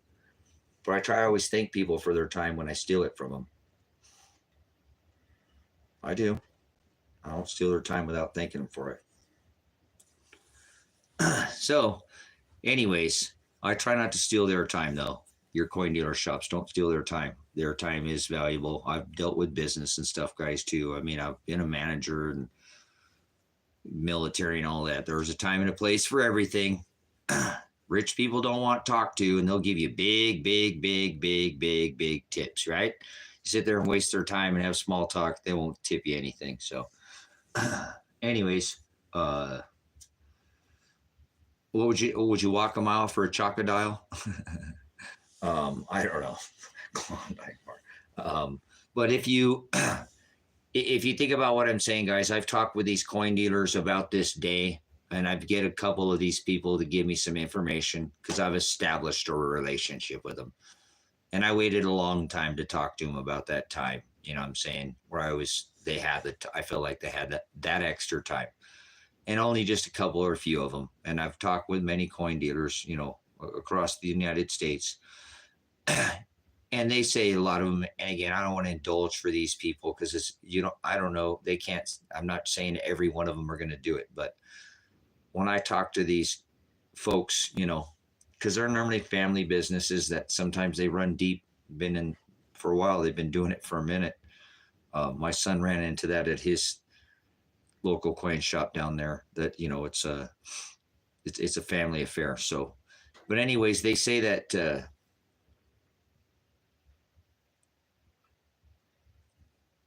they're going to close up shop. They can't start issuing $1 million checks, you know what I'm saying? And whatever, if you came in with a good chunk of metal or something like that, in that day. But I do think there will be a time frame where they can, and it won't be a big window though. A day or 2 or 3, honestly, guys, is what I'm thinking. Because again, when I've talked to these folks, that they can't keep their doors open like that for very long. When metals get to those prices, they'll just shut their doors, and there'll be no more local coin shops available to cash in your metals. So you should think about it, like I said, that's why you need to strategically, forward think, what if, that type of people who are preparedness, they don't do it in panic. Again, I told you, people who get a name of conspiracy theorists are probably some of the most prepared people on this planet, because they had a small level of fear, or they thought, what if, or they prepared. There was something that got them to think about, and then try to put a a solution in place for that what if, that fear, that whatever, to ease, calm, or go, hey, okay, now I have a plan B, C, D, or E, or whatever it is. That preparedness is a lifestyle. So it's not something people don't, when people hear prepper now, they think, panic, doom and gloom, zombies and mushroom clouds and end the world. But people have they don't define anything. I don't believe in conspiracies, George. I have a factual type cyclical. I have hundreds of thousands of years of knowledge obtained. Unfortunately, in this quantum, whatever I've got going, this organized chaos up there, and this would never want you to be inside my head, that you probably want to ask for a padded room in about an hour. So, but probably right now, obscure, not a conspiracy, but maybe a theory, if you will, if you take the conspiracy out of it, that we can theological, theoretically, scientific theory. Again, scientific method. I've been talking about this overlay pinch about the water coming up onto the land, and about, I don't know, 2, 3, 5 billion people disappearing before the end of the year. Before the end of this year, 2 to 3, maybe 5 billion people gone off Earth, drowned to death because of this magnetic pinch that we're going into 2,600 plus years ago that we were in. Same thing. It's not theory. This isn't a theory. This is actually a fact, but that there's theoretically, with this magnetic pinch and then the weakening of our magnetosphere by 40%, the United States Air Force is, see, some of it's fact, but again, some of it's, I'm a prior veteran, a prior military police, prior police officer in Reconstruction. I was certified as investigator when I was still a teenager at the age of 19. And so I have a kind of a brain that's wired a little bit different. I told you that. Not triangulate, that's 3. Triangle, that's to pinpoint something exactly. You can't just pull one measurement. You have to pull 2 to pinpoint exactly where maybe a body part is laying, or a piece of a car or something like that. But to draw to scale to make sure that it's all. But quantum is it's adding, obviously another aspect of the mind of mine that I have. I told you the organized chaos, but it does help a little bit. And it's like, I've tried to explain, people would be, just consider it like a bunch of slamming filing cabinets going off and on all the time in your head, something always banging around in there, by the millions almost. And some of the files, it just goes, you're like looking into an infinity mirror, and that's inside my head. So I think most people would go mad if they were in my head for even a second. But putting all my pieces and puzzles and parts and the physics and whatever, the mechanics, of what I'll call my potential theory, I believe is more based off of factual information, a reconstruction of fact, showing you that, the earth will get put in this pinch. That's the Greek word theolobo, and that means, or theolobos, be pinched down, and that we're going to get pinched in that magnetics. And I've shown the graphics to support my evidence that the earth's oceans will rise and the tides will come up onto the land like they have on a cycle before. I've never been able to recalculate, or pinpoint an actual date so that I can put it on to give 100% certainty, like I can have certainty that we've entered the 6th extinction event. 100% certain can show you that the heavens have declared that, and that we will see an increasing in intensity, in veracity of our weather, and then a sky will roll back like a scroll. That's biblical. The peeling off of our magnetic canopy, the scrubbing off, the rolling back of that magnetic canopy on our Earth. The Air Force just announced that was rolled back by 40%. So that sky rolling back like a scroll to me is that magnetic protection as well. We're not there at the seventh trumpet, the final, when that actual, that's literal sky, not like Chicken Little, the sky's falling, but a weakening of our magnetosphere. Okay, the magnetic protection, the magnetic canopy, the magnetic field is weakened. The magnetic field strength is weakened by 40%, and now we have about a 60% strength, and we still have another 200 some days before we get to that event.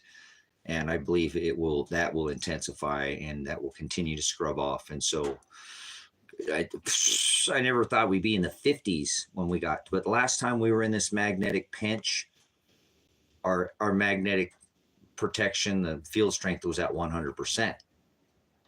So we got a problem, here, and I know that. And I know that last year we had 5 low latitude aurora events. That takes high proton energy penetrating through that magnetic canopy that I'm telling you, that those beautiful lights that they see up in the north, they're pretty, but that means that we're being bombarded by protons, by ionized, deionized gas plasma, and energy, if you will. And it normally takes high level proton events to push that down from the top down into the subtropical, latitudes, like down towards Florida and Ukraine and Texas and New Mexico, all along in these low latitudes. We've only ever had two of those in an 11.9 year solar cycle. We've ever had 2 in history, and then have had that happen a few times. Twice in a year, a few times. And normally it happens maybe once a year, and we've gone many, many years where it never happens that low. Of course, it happens a lot up on the top, but not down here, because it takes high X class, just boom, hitting us right, bam, right in, and hitting us earth facing. In 2023, I warned everybody that it'd be the year of everything you see in the sky. I warned 2022 be the year of food. The administration, and obviously which administration was in 2022, but they announced food shortages in the first quarter of the year 2022. Nailed it. Nailed it. In 2023, in February, they sent you, oh, look, mama, do me, baby, balloons, right? You got your Chinese balloons, right? So, well, they got you looking up. Remember the all-female squadron that flew over the stupid bowl and all these? You should be looking up anyways. But remember? Oh, no, you don't know. We had five low latitude. We shattered, not 2, not 3, not 4, but 5 low latitude aurora events in 1 year. In 1 year. In 1 year. In 1 year. We had 2 and 12 in 11.9 and a whole solar cycle. We just had 5 in 1. So I'm not a prophet. I pay attention. Obviously, I've studied this stuff, the mechanics, for decades of this. I spent a lot of time doing other things, but I've spent a lot of time with, hovering over this information. Watched the sun every day for decades. So there are a lot of filters down in different angstroms and filters that you can see and look at. You can get a telescope. You can look at the stars. You can do all this on your own. But I'm going to tell you what I know. And you can filter it in your own angstroms. That's a kind of like a filter, but like ultraviolet or like anyways, I don't want to confuse you. Okay, we have different light spectrums. Okay, different light. We see in such a tiny light, anyways, different filters there's different filters around the sun, so you can see what it's doing. Okay, and watch it. But either way, I've been watching the sun for decades, and I know that I warned to to look up this year because I knew there was something. I've been watching this for some time. So when we shattered this record, I really feel like all these governments should be standing down right now and preparing for this. This is somebody asked, what do we do about this? But hold on, let me answer some of these questions. Hold on, guys. I'll get back because I didn't answer. Yeah, theory. What is the time frame for the start of the flooding? I think, Josh, that will start. Josh asked, what is the time for the, I don't call it flooding, I call it a tidal. Okay. I want you to think about it not as a flooding. If you watch Ben Davison from Suspicious Observers, he talked about a tilting of the earth, and I don't believe that for a second will happen. But anyways, I don't believe in a corkscrewing spinning, planet and the whole theory. I can debunk that with the, anyways, I don't want to go into that because I don't talk about the shape of the earth on this. People get banned on this platform for, they get put out for at least 24 hours, I believe, or timed out for the live for talking about the shape of the earth. So I believe I want to call it a tidal shift, where all the tides start shifting like a king tide, or these sneaker waves that they were seeing in the Marshall Islands and things like that. So events that we're already starting to see a little bit on this earth. I'm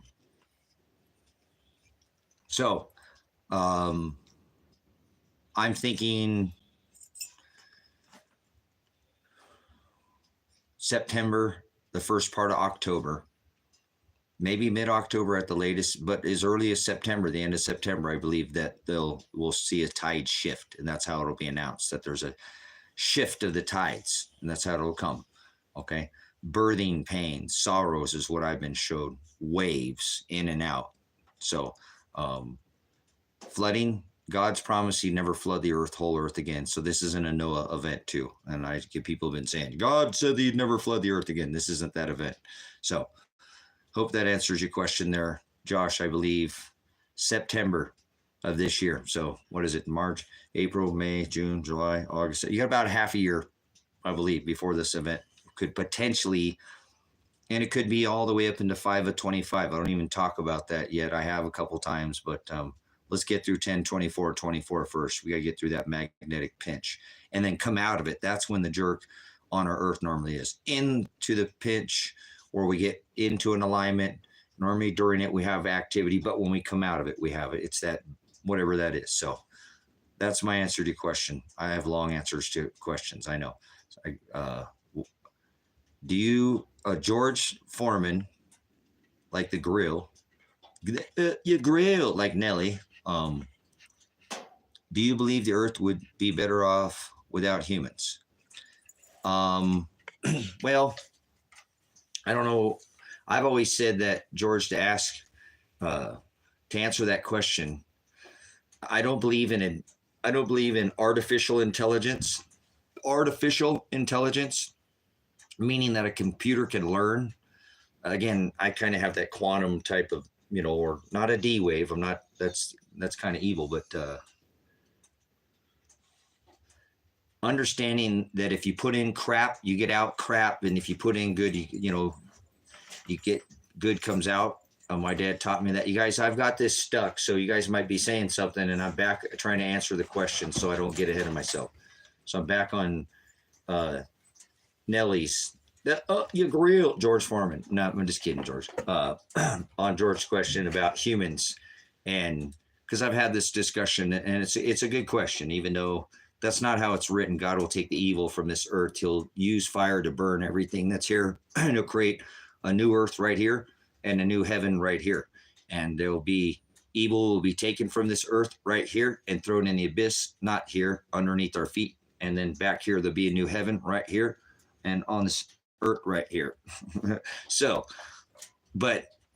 that's how it will go down according to the word of God. But if AI, advanced intelligence, I don't believe in artificial, it doesn't learn.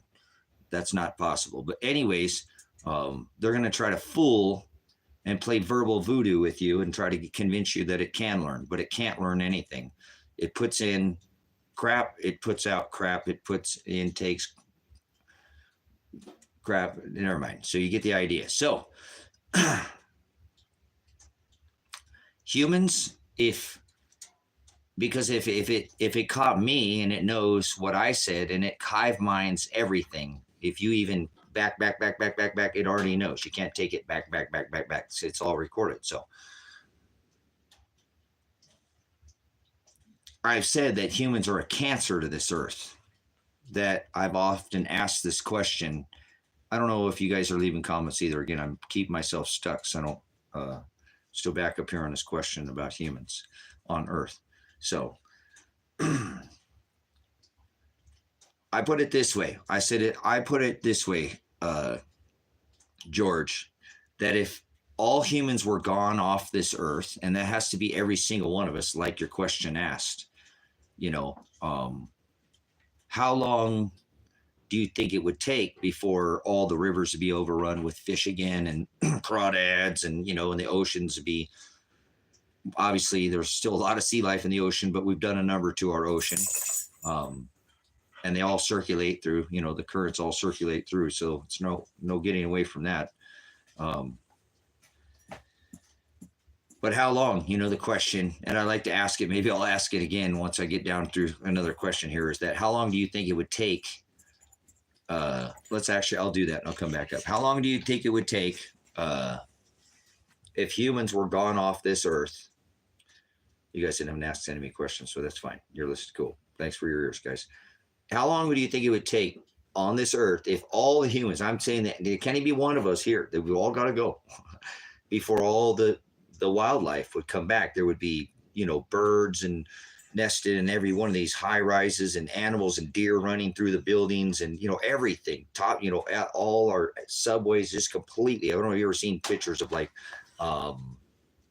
maybe like Chernobyl, where nature gets to take back, the land. How long do you think it would take before all the animals on this planet would be back to basically almost like when we weren't here?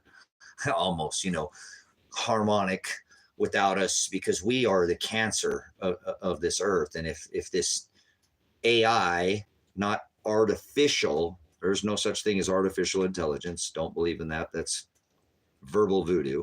But advanced intelligence, yes. If it ever recorded me and it knew and it could quantumly figure that out, that humans are a cancer to this earth, and this earth would do a lot better and do exactly what I just said. It would come back to a harmonic, normal balance.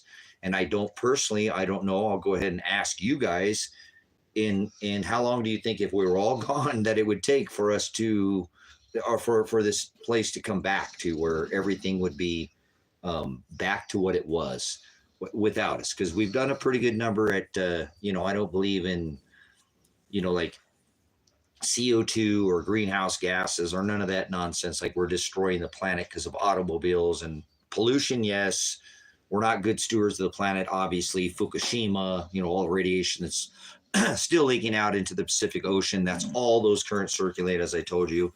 But how long do you think it would take before, Earth without us would harmonically balance itself back out and like it should be? If we managed our stuff properly, like the natives did in America and stuff before, white man showed up here and did his number to this America and depleted all the Midwest of its soil, and all the dams and everything we put up is just destroyed. Yep, me too. I'm under 50 years. Thank you, Levette. Bless you, sister. I don't think it'd even take 50 years. What a great answer, because I always say under 50. So bless you. I don't think it would take long.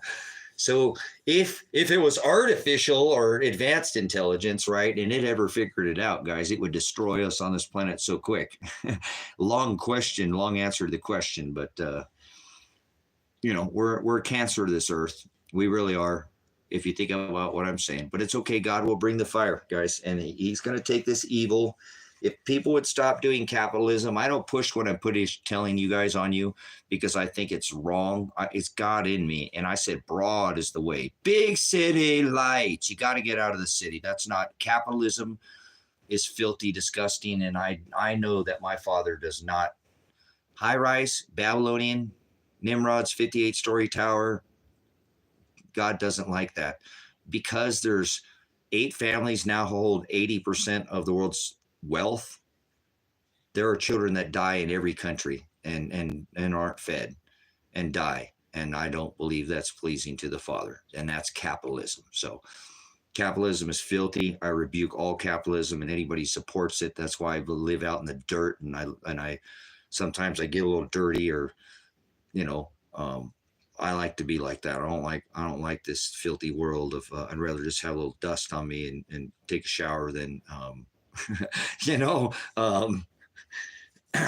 community, guys. That's where it's at. We need to go back to small community, and no children would starve if everybody was focused on food focused. If the whole world was more food focused, kind of like you were every day, where, oh my God, that's all you. If everybody went back to a tribalism, and that's what's going to happen, unfortunately, it will. Things will right themselves. I know. I believe my Father. He's amazing the way he works. So,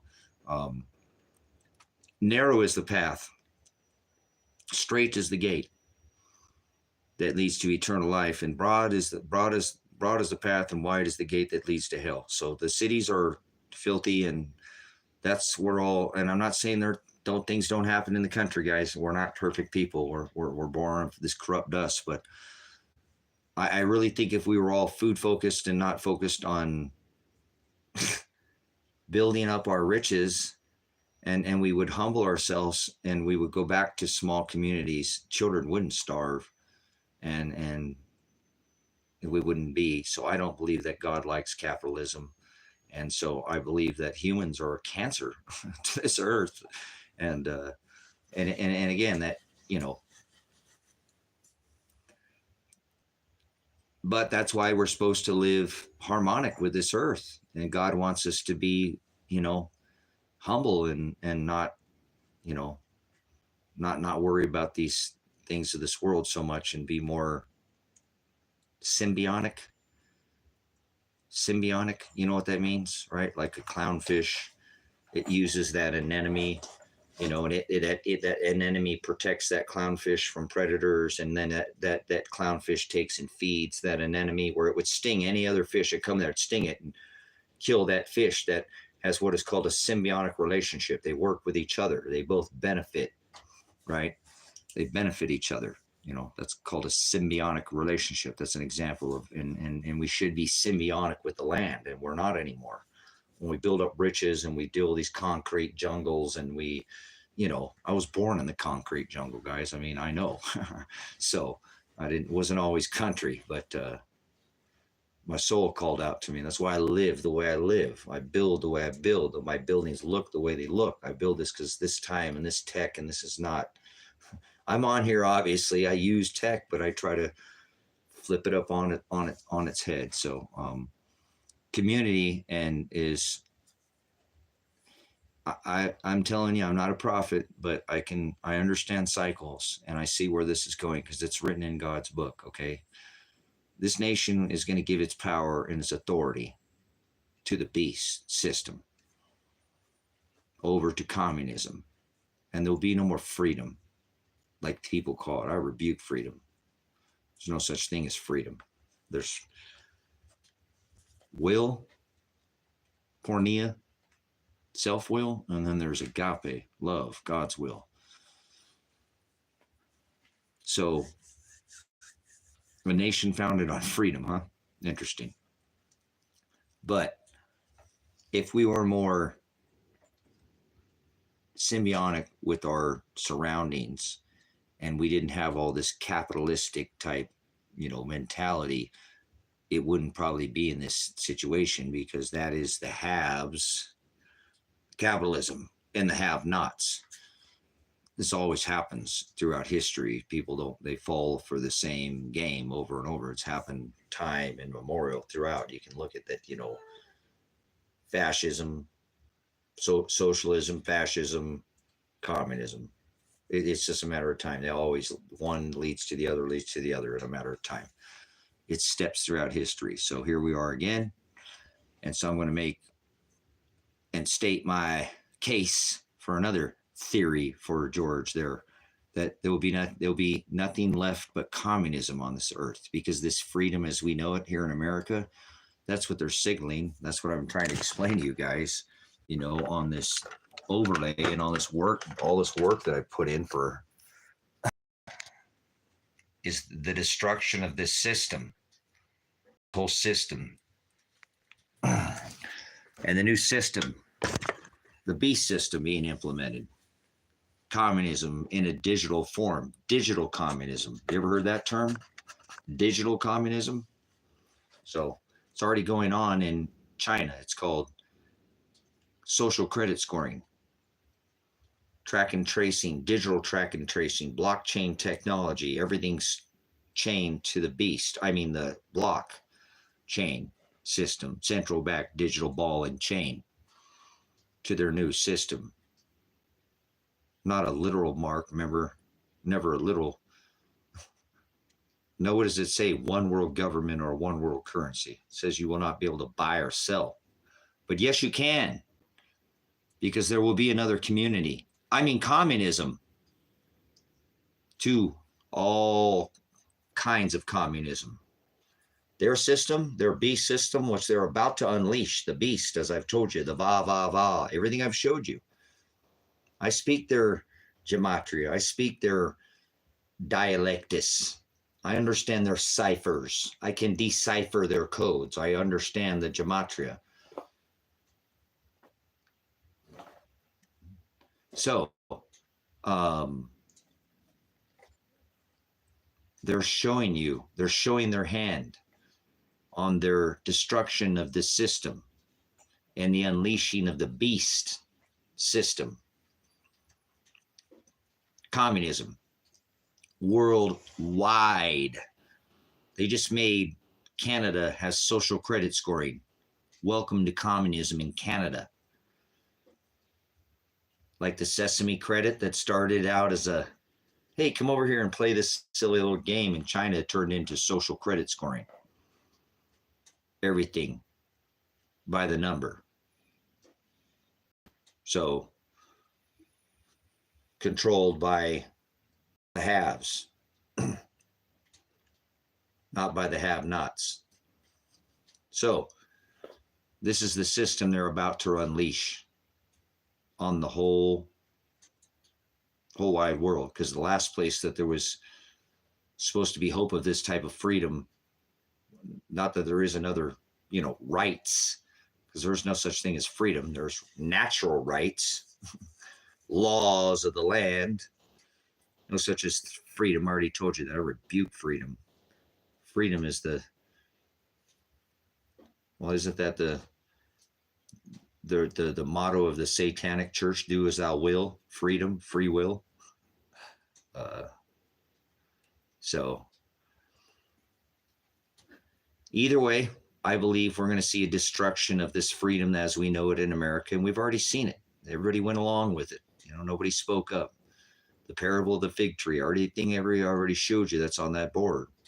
You've been given 4 years to produce fruit, and if you don't, he said he's going to cut it off, right? So another sign of the destruction of the system that's had its stranglehold, the one that says it will give up its power and its authority to the beast, the dragon, the system that they're going to implement, the digital beast system, right? Not a literal mark. Nothing literal. It's all spiritual.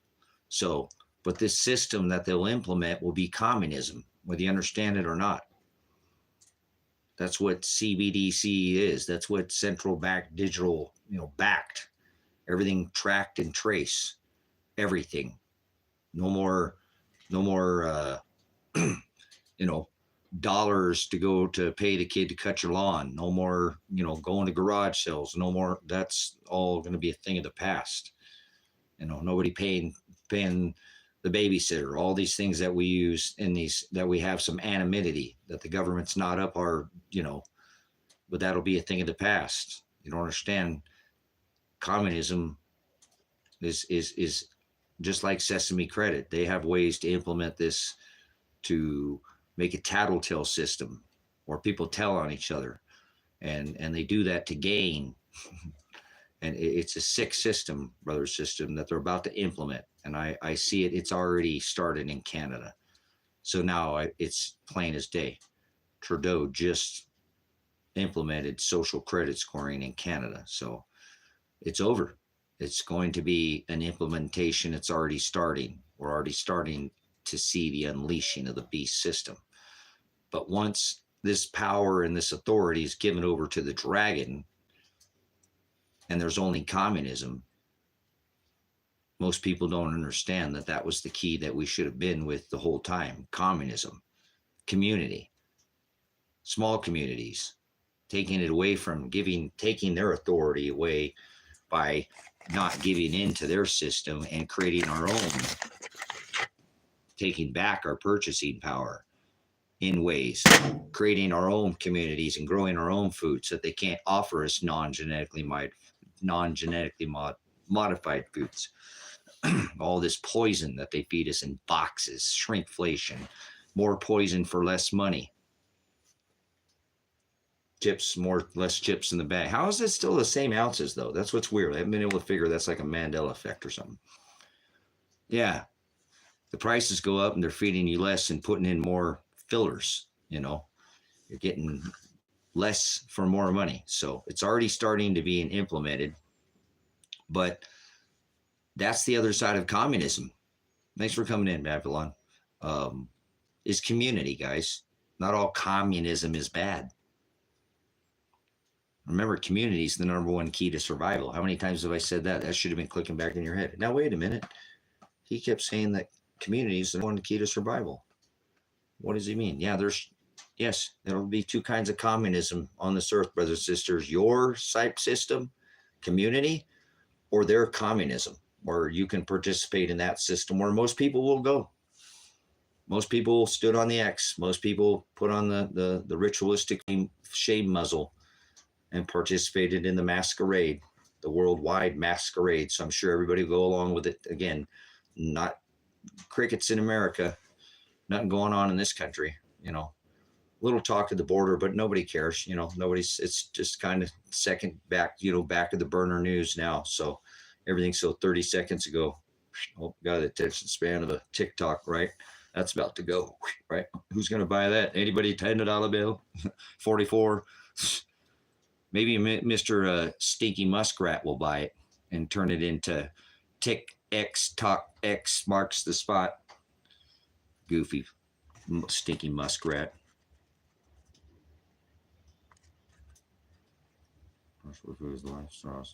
Yeah, there we go. Back to the basics. See, Levette, that's where I think it would. Hey, if God came back to judge us and we're all just growing food and we didn't have high rises, we were all just growing food. There was no children starving, no veterans, because we were all taking care, you know, but if we're all just growing food, right? If God came back, we're all growing food. How do you think the judgments would? Oh, Tracy, he wanted you to advance more than growing food. Oh, really? 3 generations ago, a man could feed himself without stopping at the McDonald's or the Checkers or the Rallies or wherever your Starbucks or your wherever coffee shop, you know, hot stop, you know, Micro Bean or whatever place you're stopping at to get your convenience on. They could feed themselves, right? And now look at us. A lost generation where a man can't even feed himself. A woman can't even feed herself. Wandering around. Individually, a man could feed himself 3 generations ago. Once again, the degradation of society. So yes, going back to the organics to where we can do that again. So you think when God comes back and he sees all these high rises and all this, you know, starvation and, you know what I'm saying?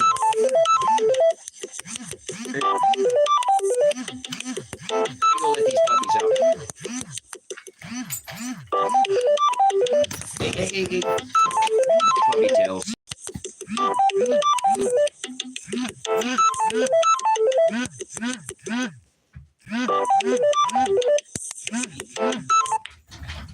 Hey, Pats, no darting out the door.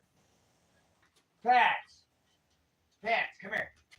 Pats, no darting out the door.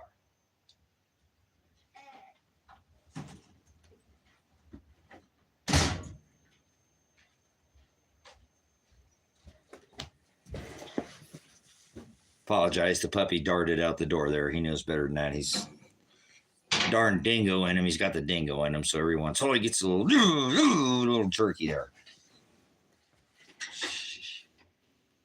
We're live. We're doing it live. Oh, man. Oh, darn it.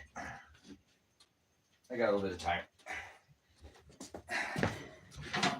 I'm going to have to go get some more wood, guys. I'm down to a couple pieces of wood here. I'm down to a couple pieces of wood. So anyways, my point I was making is that, if God came back and we were just growing a bunch of food, what kind of judgments do you think he'd bring upon this earth as opposed to where we're at now, in these big Capitol buildings? So guess what?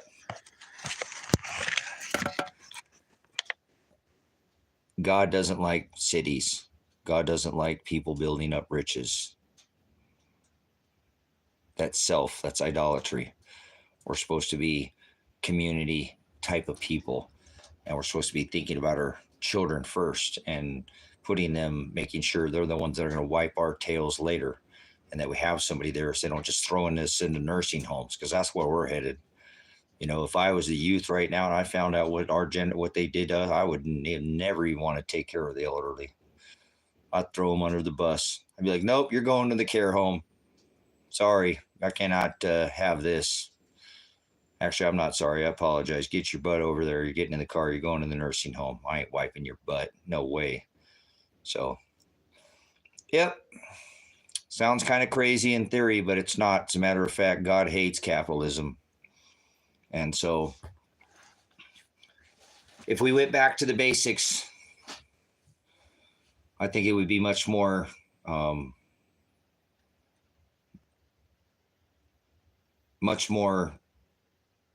pleasing to God. But I know I can't stop these things. This is the way it's going to go down. And this digital system is going to be implemented. And they're going to continue to implement communism throughout the world, which we've seen. And it will take over the whole world. And so you can become your own community. What was the question here? I didn't even see any questions here. What was it about? People suck, I know. How do the ones who survive live on? People suck. I know. How do the ones who survive live on? Oh, well, we survive by forming communities. We survive by forming small communities and taking back our supply chain, because our supply chain has been wrecked. This whole thing is going to screw everything up, guys. Do you realize they're going to come up with a time where right now, if you pay attention, if the power goes out, you can't go buy food. You can't go buy food with cash. You can't walk in there with a piece of silver and say, hey, I want, this isn't even going to work then, guys. When they implement, this is how I see this will work. They're going to take down this grid and they're going to implement a new system. And it's not like they don't already have a new one in place. And this is how this will work. It's all electronic. You'll drink the pitch black Mountain Dew. Obviously, maybe 3 days in the belly of the whale, 3 days of darkness. There's a lot of trickery going on right now. If you're paying attention in the heavens, they're playing tricks and putting shadows on the ground and foreshadowing what is to come. All this stuff I've been talking about, guys. Again, in great detail. This should be quite obvious to you that I know, where they're headed with this. So many of us will survive this, these coming. Many of us will survive, of the few who have chosen to do something about it. The rest of the people will not, because they will fail to prepare, and preparing to fail or failing to prepare is preparing to fail. So they will fail. If you don't do anything about it, you can't get out of the way of something you don't see coming. So small communities is how we live on, and we'll thrive. We'll do good. Yeah, they might for a while. I think they're going to take care of their cities first. I don't think they're going to mess with people in the country. God is going to give some people some kind of, I don't mean sovereignty, but some protection, and then they'll eventually, I'm sure they would try to go after people in the country and call people like that in the country who have small communities and call you feral, because you're outside of their, you're wild and you've got your own community and you're not going with the system. And so they would consider you more, again, like animalistic, and you're not going with and they'd want to, I'm sure eventually they'd want to try to bring you back into their system.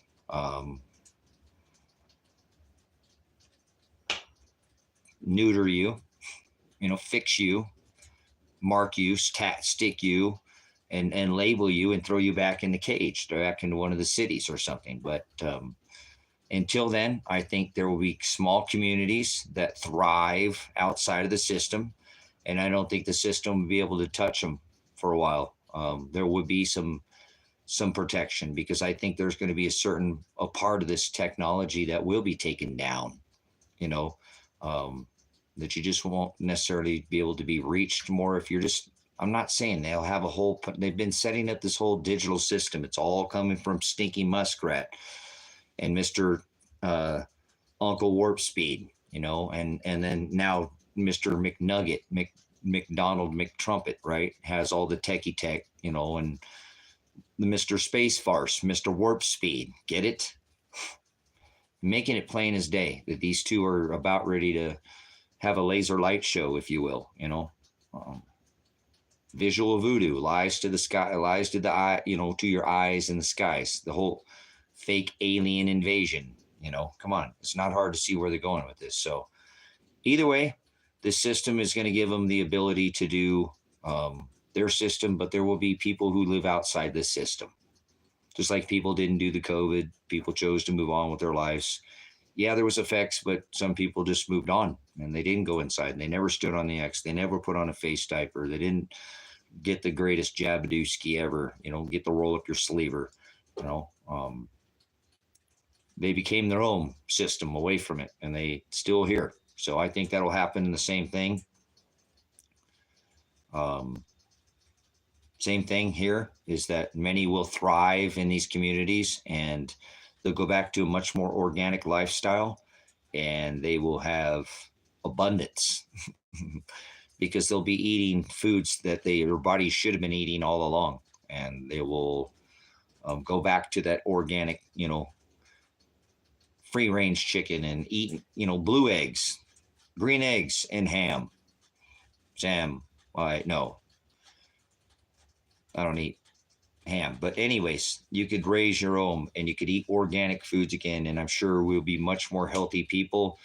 That would make our children healthy again. If we were all breeding, eating healthy food again, I'm sure we would produce more, more healthy children. So,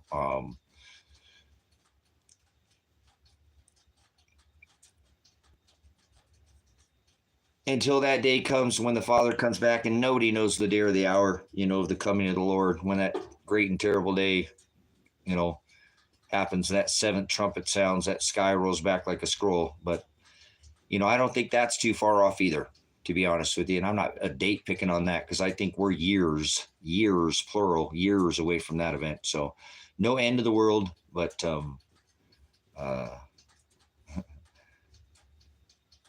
nice. Isn't that so amazing to eat your own organic? Man, I miss that. You know what? I'm hoping God again will provide people. I might get some chickens even if people don't come out here. Again, at least get some chickens, maybe get a goat or a sheep or something, get some kind of livestock back out here. I miss having the farm out here. That's a hard part. Shutting the farm down was a heartbreaker for me. That set me into that real lonely spell, because when I had all the animals out here, even though I was lonely, it was a lot to take care of, and it kept my mind pretty occupied. But then it got to be a lot, and again, I don't like to waste anything. So when you get abundance, that's successful at doing all these things that I've talked about, forming these communities right now. They're doing it. They're living the dream. So not for me yet, not until God, again, I was hoping this would be my Jubilee year. I'll turn 50 this year, and 7 tough Shemitah 7-year cycles has led me to this year. So we'll see. It's not over yet. we'll see what the good Lord has in still for me. It's not my will, it's His will. He'll do what He wants in my life. He's made that extremely clear.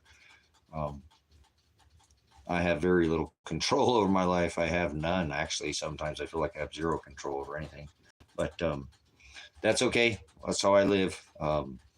But definitely, that's how you're going to survive in the coming days, and you're going to thrive, not just survive. And when you thrive, then you have what is called abundance. And when you have abundance, then you can help other people. And that's what my plan is. So even if I don't, yeah.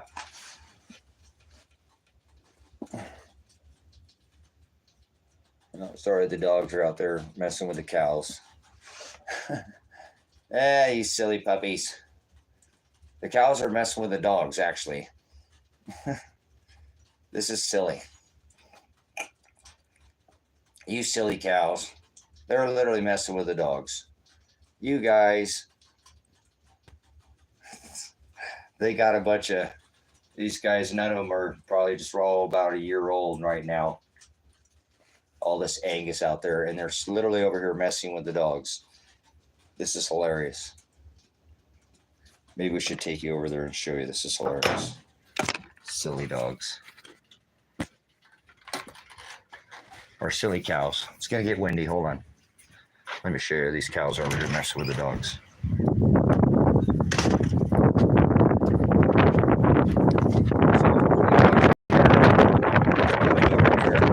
These dogs come over here.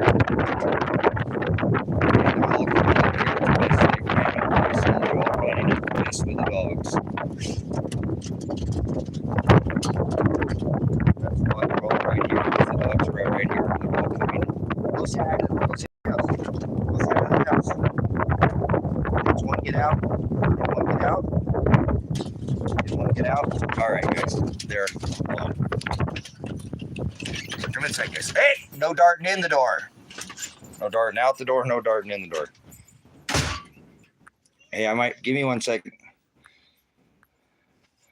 Normally they won't bark unless one of these cows get out.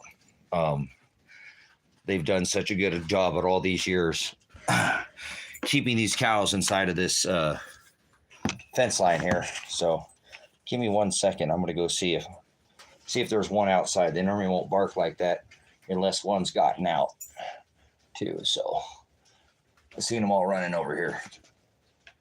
1 second. Did one get out, guys? Is that what you seen?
Yeah, good boys.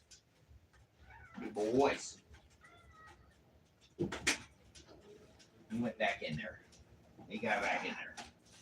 You boys are good boys. You boys are good boys. Hey, 1 second. I'll make me I'm gonna have a peanut butter and jelly sandwich in a minute. You don't want peanut butter and jelly sandwich. Excuse me, Tygo. You're in the way, Biggie. No bacon. No bacon. That's gonna make a peanut butter and jelly sandwich. I haven't had one forever. Some of this chuggy peanut butter. Chuggy monkey. What are you doing, little titty girl that I love? My little girl. You're the only girl that's here. You're the only girl. You're the only girl. You're the only girl at the farm.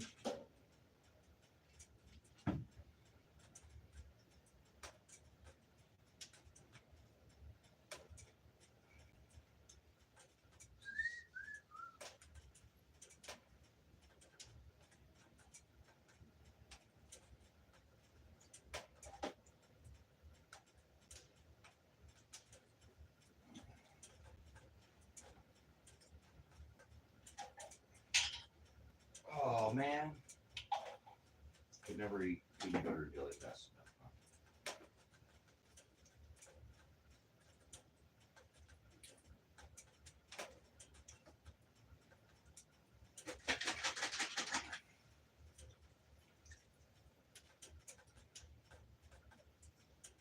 What are you guys doing?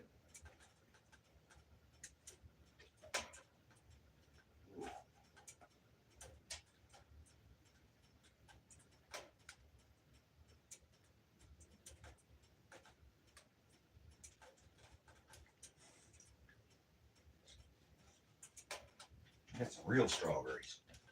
We're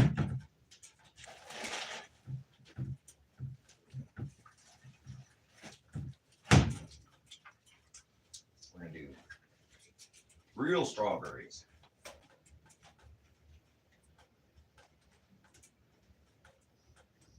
Go back outside, Banner. Go back outside.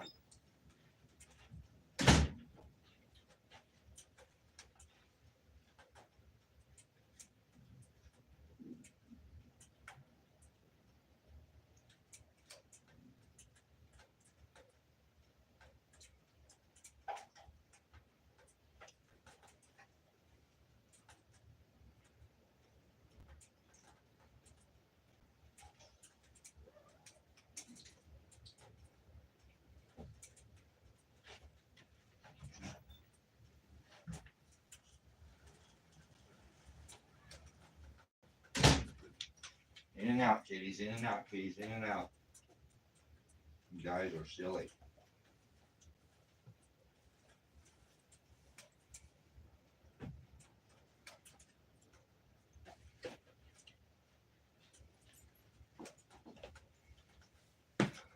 Playing musical kitties, guys.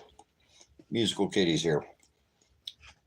I'm having a peanut butter jelly sandwich with fresh strawberries. Strawberries and peanut butter. I'm a little sore today, still. Real windy out there, so I taking another day off. Doing the work here for the Most High. I started a channel. It's called, on this platform, it's called Save Silver, Save Lives. Go.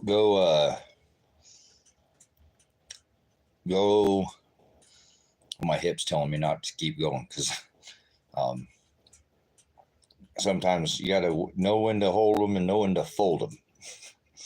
I wish I'd have known that because I was a veteran growing up, so I didn't know quit. Winners never quit. Soldier, move out and draw fire. Pain is just weakness trying to leave your body. Right? So, anyways, sometimes push myself a little too hard, and I think I did that a couple of days ago. So, yesterday I was pretty sore. I wasn't injured, but I was sore. And today, like I said, I got going at it again, and I can't get the concrete work I want done, but I started to move more block, and I was like, whoa, I'm not 20. Because I was working like I was 20 the other day. But anyways,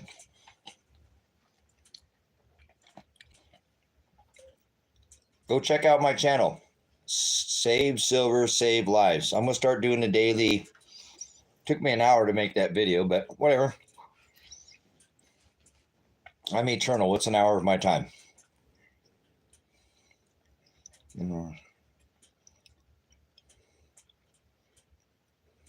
Nice. Yeah, I did a lot of block work and stuff on the shelter. So, yep, I overdid it.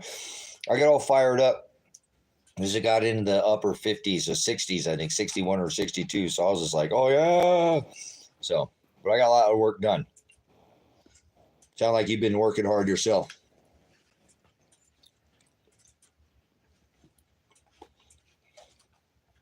Yeah, I'm eating a peanut butter and strawberry sandwich. So go check that channel out on this platform. Subscribe to it. Give it a like on that video if you like it. Save silver, save lives. Levette said, I don't know if it shows up with that. It just says save silver or whatever, but you'll probably see it. I'll figure it out. I'll figure out how it, but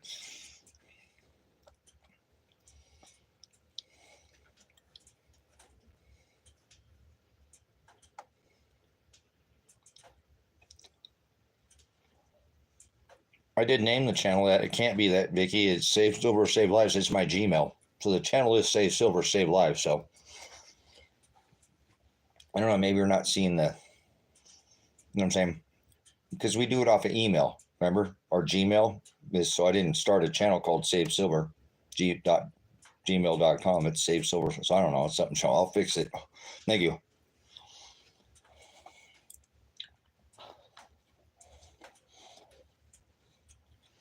I always have electronic problems, Vicky. Everything electronic with me is not like what everybody else gets. Seriously. Like with all the time, with everything, all the time. I can't get away with it. But it's okay. That's what I said. Take me an hour to make the video because I can't get the thing to center on, if it needs to be zeroed out at 0 so it's level. I got to sit there and it goes, Nyeh. I take my finger and it does that and mess with me for hours sometimes. But it is all right. I normally keep my cool and I'll just step away and do something else. But who knows with me? It's electronic. Remember, I never got my money back when I had filed police reports and the guy stole my credit card or whatever, all the money, and still didn't get my money back because something electronic. Even though they filed, even though the guy got charged, even though it's only me. They don't understand. They can't figure it out. Already spent 26 hours. I'm done trying to fix a problem that I know that it just won't be fixed. Sometimes I can't change it. It happens all the time. Telling this stuff happens. It's been happening. That's why I'm so tired of being here, guys. It's so hard to get up every day and be me. But I'm glad that I have. Hallelujah. That I have.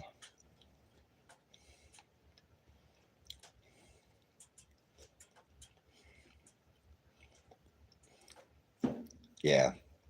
That's all it is, guys. I can't get away from it, brother and sister. I can't. I'd be so glad to get out of this meat suit here. That's all right. It happens so often, I've just accepted it,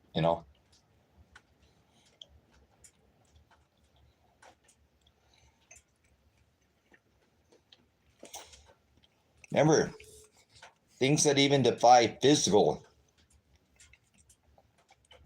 Have my wallet show up in a different state. Now, yeah, Stephen can't find it. Oh, sorry.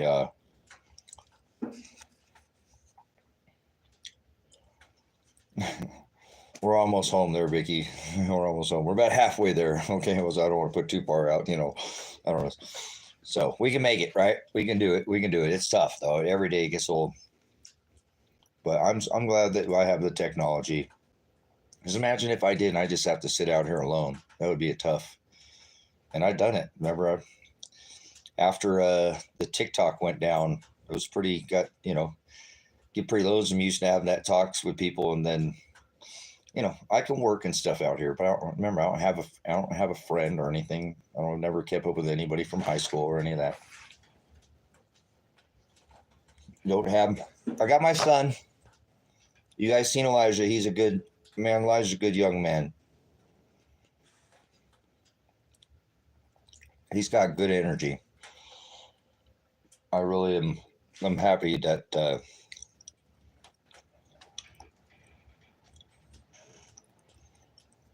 I only need. There we go. Perfect. You don't need all that fancy silver. None of that's gonna matter. They ain't gonna care about numismatic or eagles, or they will for a minute. That there'll be a market, but when these things, Jim says, well, I think I want some more. I think I'm gonna pay this land off or whatever. Whatever you asset, I'm sure. And I don't mean to go there like that, guys, because I don't want that day too. I've thought about that day where and it won't take much, so to speak, like 50 or 75 ounces for a house or something like that of silver. Maybe less. Who knows? But that's the day. It's gonna come. It's gonna come. That day will come. I've been doing this forever, and it's hard when you've been holding and hodling as long as I have,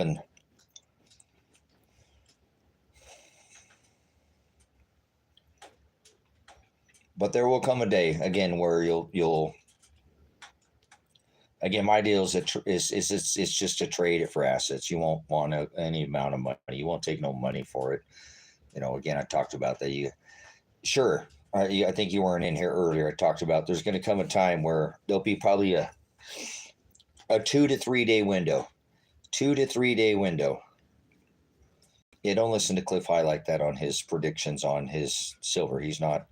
I watch Cliff, and I dig Cliff. I dig him. I love. He's another whiteboarder, right? He's another whiteboarder. So, been watching the dude, but I don't know. I don't like his predictions on silver because I watched how his. Well,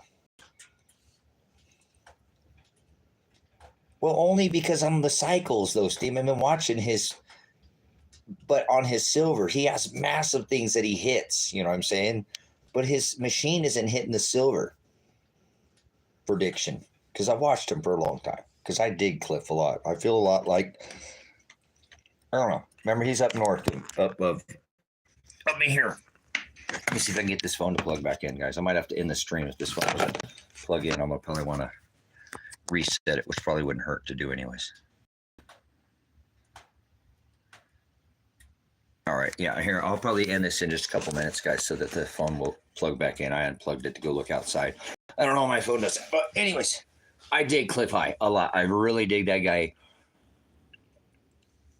I feel like Cliff High is crazy. He's crazy. The dude's nuts. But he's spot on. His IQ is insane. He's brilliant in a lot of ways, not in an idolism kind of way. But I feel the same way. I feel very much like a Cliff High. I feel like with me, people will look at me almost identical and even more wild than him. I'm much more animated than Cliff High. I mean, not that he's not. He's just, I just feel a little more animated. So I think that's how people sometimes they look at me like this guy is just friggin' living this stuff, But I like his work. I like his work. You have to discern a lot of things. It'd be like saying, like, somebody brought up Jonathan Kleck yesterday in the live stream, and I dig Jonathan Kleck's work, but you got to filter it, just like anything. We all kind of get our own, our own, he makes each one of us. I've told everybody this. I need to say this again because I haven't said this in a while. I feel like he gives each one of us a special type of gift, I know, but I like his imagery and some of his exposure of the Vatican is what I really like on that's what I'm saying. I strain out a lot of Jonathan Kleck stuff, the whole. I mean, he's pointing out some pretty crazy stuff, the mandibles and all these, Yeah, that's what I'm saying. I like his exposure to the Vatican. I strain a lot of his new stuff, and I watch it still. I'm still um, subscribed to him. His whole thing with everything is all he just sees everything and everything now. Everything he does is he just everything he sees, and that's whatever. That's fine. That's fine. I see a lot of things too. In his life, but he's just all led by this. You know, I don't know what it is. Um, but I do think he nails some of the stuff. Yeah, I know it's been a little. I mean, I still catch some of the stuff, but remember, he's the first. Jonathan Kleck is the first decoder on the money. He's the first money folder. He was the first one to expose the money. He's the first one to expose the money, the folding of the dollar bills. We got to give him credit for that. A lot of people forget. He's the OG there. He's the one you got to give him the credit. I've been in this game for decades, triple here, many, many decades. He did it. He's the first to do it. He's the first. Okay. You got to give somebody credit where credit's due. And he was the first to do it. So people forget that it was his work before he went into, but it's still there. I'm pretty sure you can go all the way back and you can find, but hats off to Jonathan Kleck for doing the decipher and then deciphering the whole Vatican, the basilica, the largest altar, in the world, so he's very he's another strange fella. Yeah, he's very smart. There we go. Vampire. Yeah, he's there. You go. That's what I say. Some of the stuff that some say, like you're okay there, Cliff. Jumping out of airplanes But anyways, you guys, another one, a person I really want to put out too, and there'd be a good time to just do that. Share some of this stuff. Maybe we have some, Hados common. Do you guys watch Trey Smith? You guys watch Trey Smith?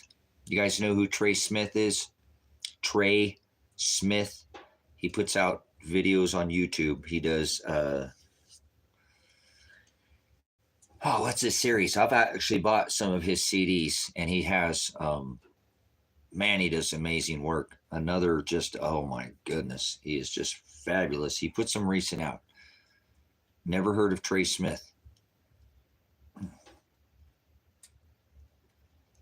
Trey Smith, definitely Vicky Ann, Steve, definitely. Right now, go subscribe to him.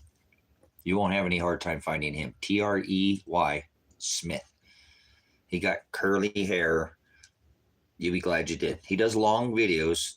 If you can sit through my live, you can sit through Trey Smith. You guys are a blessing for coming and hanging out with me as long as you guys do. I appreciate you guys not having the attention span of a fly.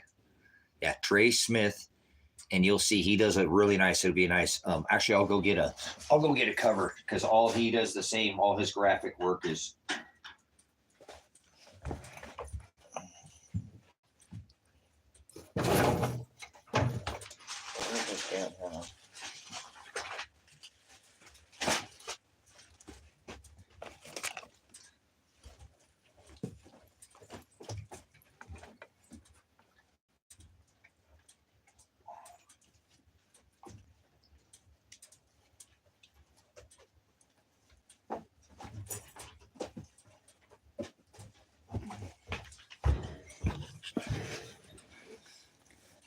God in a Nutshell. That's what it's called.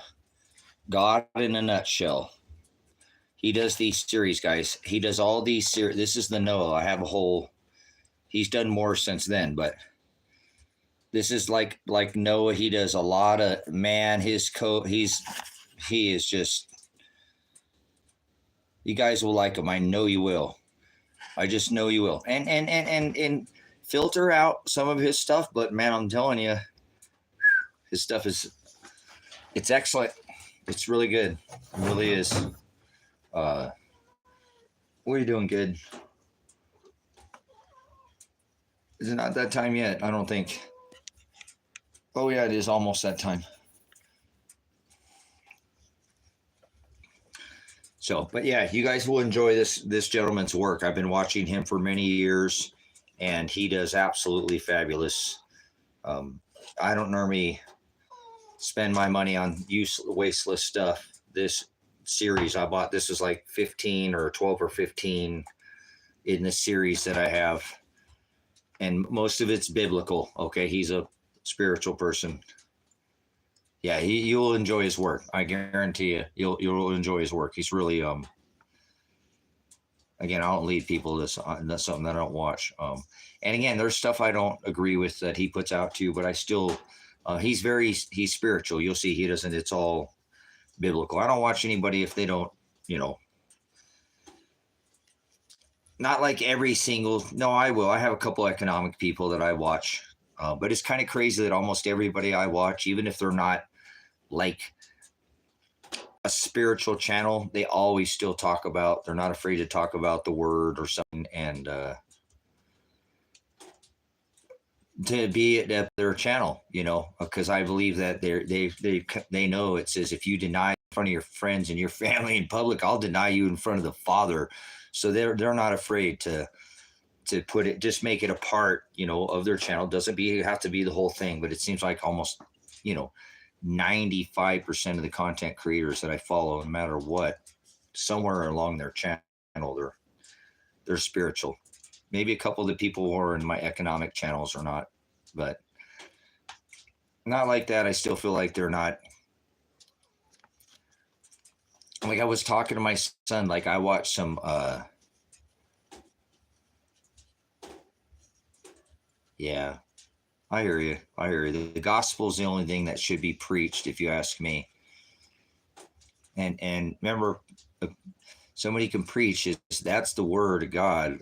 There's teachers, like I try to teach, and I don't necessarily want to be called a teacher. And there are people who call me pastor, and I don't ask for a label. But a preaching is when somebody is moved by the word of God, and that's the spirit. That's the ruach hokadesh. Because I think people have abused that word, preacher.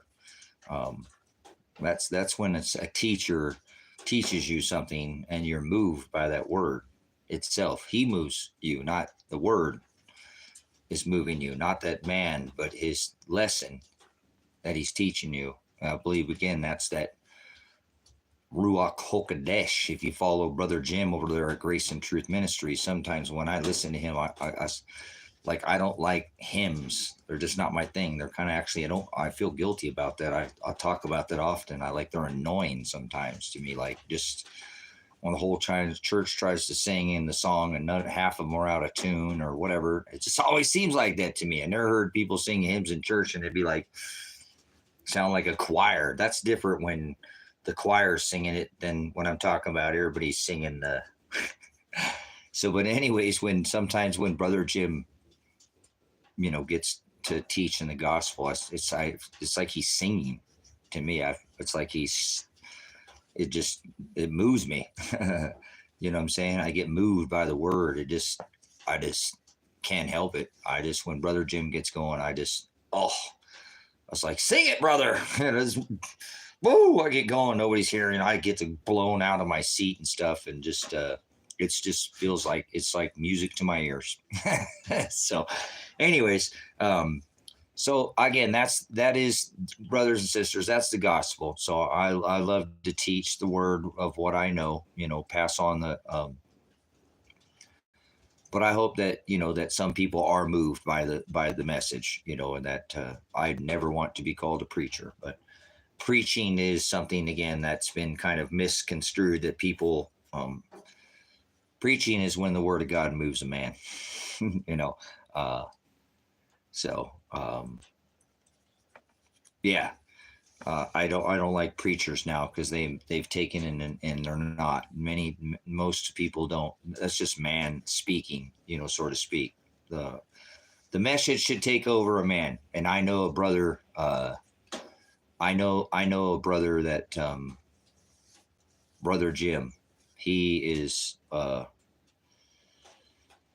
He's music to my ears sometimes with his message, with his lessons, because he has such a way to. He's a lexicon, you know. He's a concordance, and he really makes the understanding much more.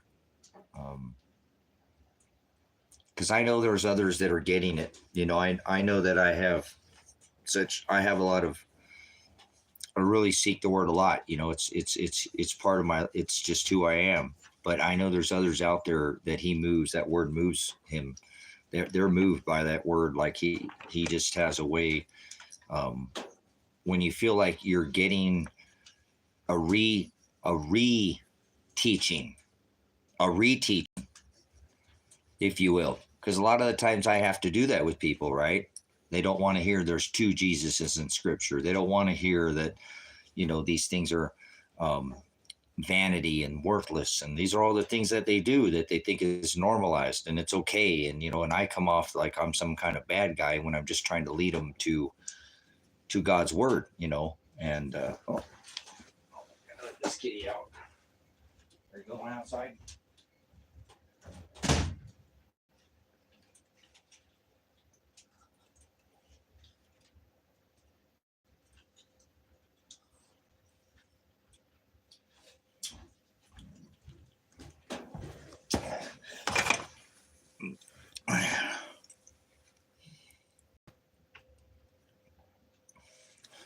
Cool. Well then, sorry there, Stephen. That might have rubbed you the wrong way there with the. What is it? Hold on. Wait a second here.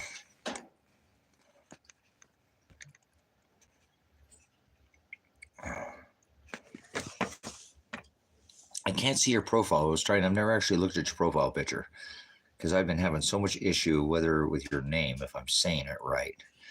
How do I see your profile picture? Silly eyeballs. Let's see. I'm going to use Techie Tech here. Use my eyeballs. See if we'll let the.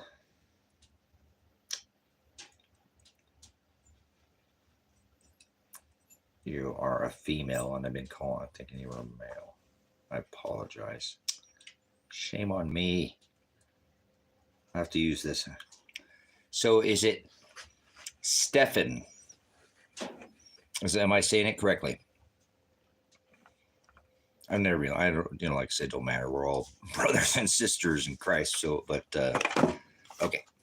So I have that correctly. Okay, bless you. Much appreciated. I just feel better if I can. I used to not remember anybody's name, and I always use an excuse. But now I want to remember, and I can remember everybody's name. So little things that I pay attention to now more that help me where I don't forget anybody's name. I went, 40 some years. But yeah, you don't want to call yourself a fallen angel. Fallen is not good. That's fallen from grace. But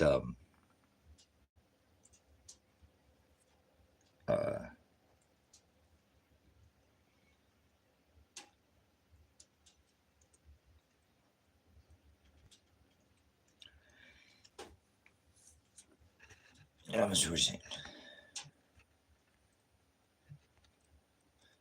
what I was saying though is that I don't know why the hymns, I don't get moved by hymns, so I didn't want to. I thought that might have been a little offensive. I'm like, oh, a songwriter. There you go. Yeah, stay away. You get behind me, Satan. Right? Good stuff. Good stuff. But again, yeah, I don't know what it is about, and I don't know why that is, because I know there's good. There are good songwriters. Like if you write music and you like gospel or Christian music or something like, there are some Christian music that I've listened to that I really like that, but it seems like those songwriters too that I used to listen to, and I don't listen to enough. I just, my studies go in different directions at times. More of it leans towards the word and stuff. But like I remember when Lecrae, I don't know if you know the song, remember who Lecrae is? He came out, and his first stuff when he came out, he was a Christian rapper, Lecrae. And I liked his music when he first came out, but then he kind of went mainstream and his music got off of the word. It wasn't, it just fell off. It didn't just seem like somebody who can go um, from being, because he was a songwriter himself.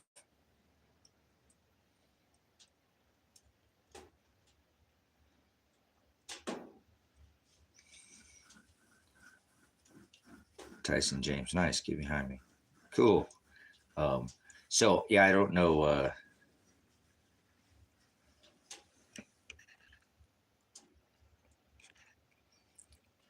Tyson, I'm trying to think if I've heard that. Tyson James is that? But again, I don't know if you ever heard of who Lecrae is, or because he had some really good songs when he first came out, and then he just kind of fell off. He got mainstream, and yeah, you see it in him. That's kind of such a bummer, when they get caught up and picked up by the mainstream, and they lose their. You just see it in their music. It doesn't. So, um, like one of my favorite songs by Lecrae was "Don't Waste Your Life." I think I played it over there on TikTok. I used to play it over there on TikTok. I don't think I could play it on this one without getting a copyright strike. But another artist that I used to listen to is Puntin, Puntin, Puntin. He was another artist that did kind of a rap, but I just really liked his style. And he doesn't put out any more music, you know, or I don't see it, anymore the same.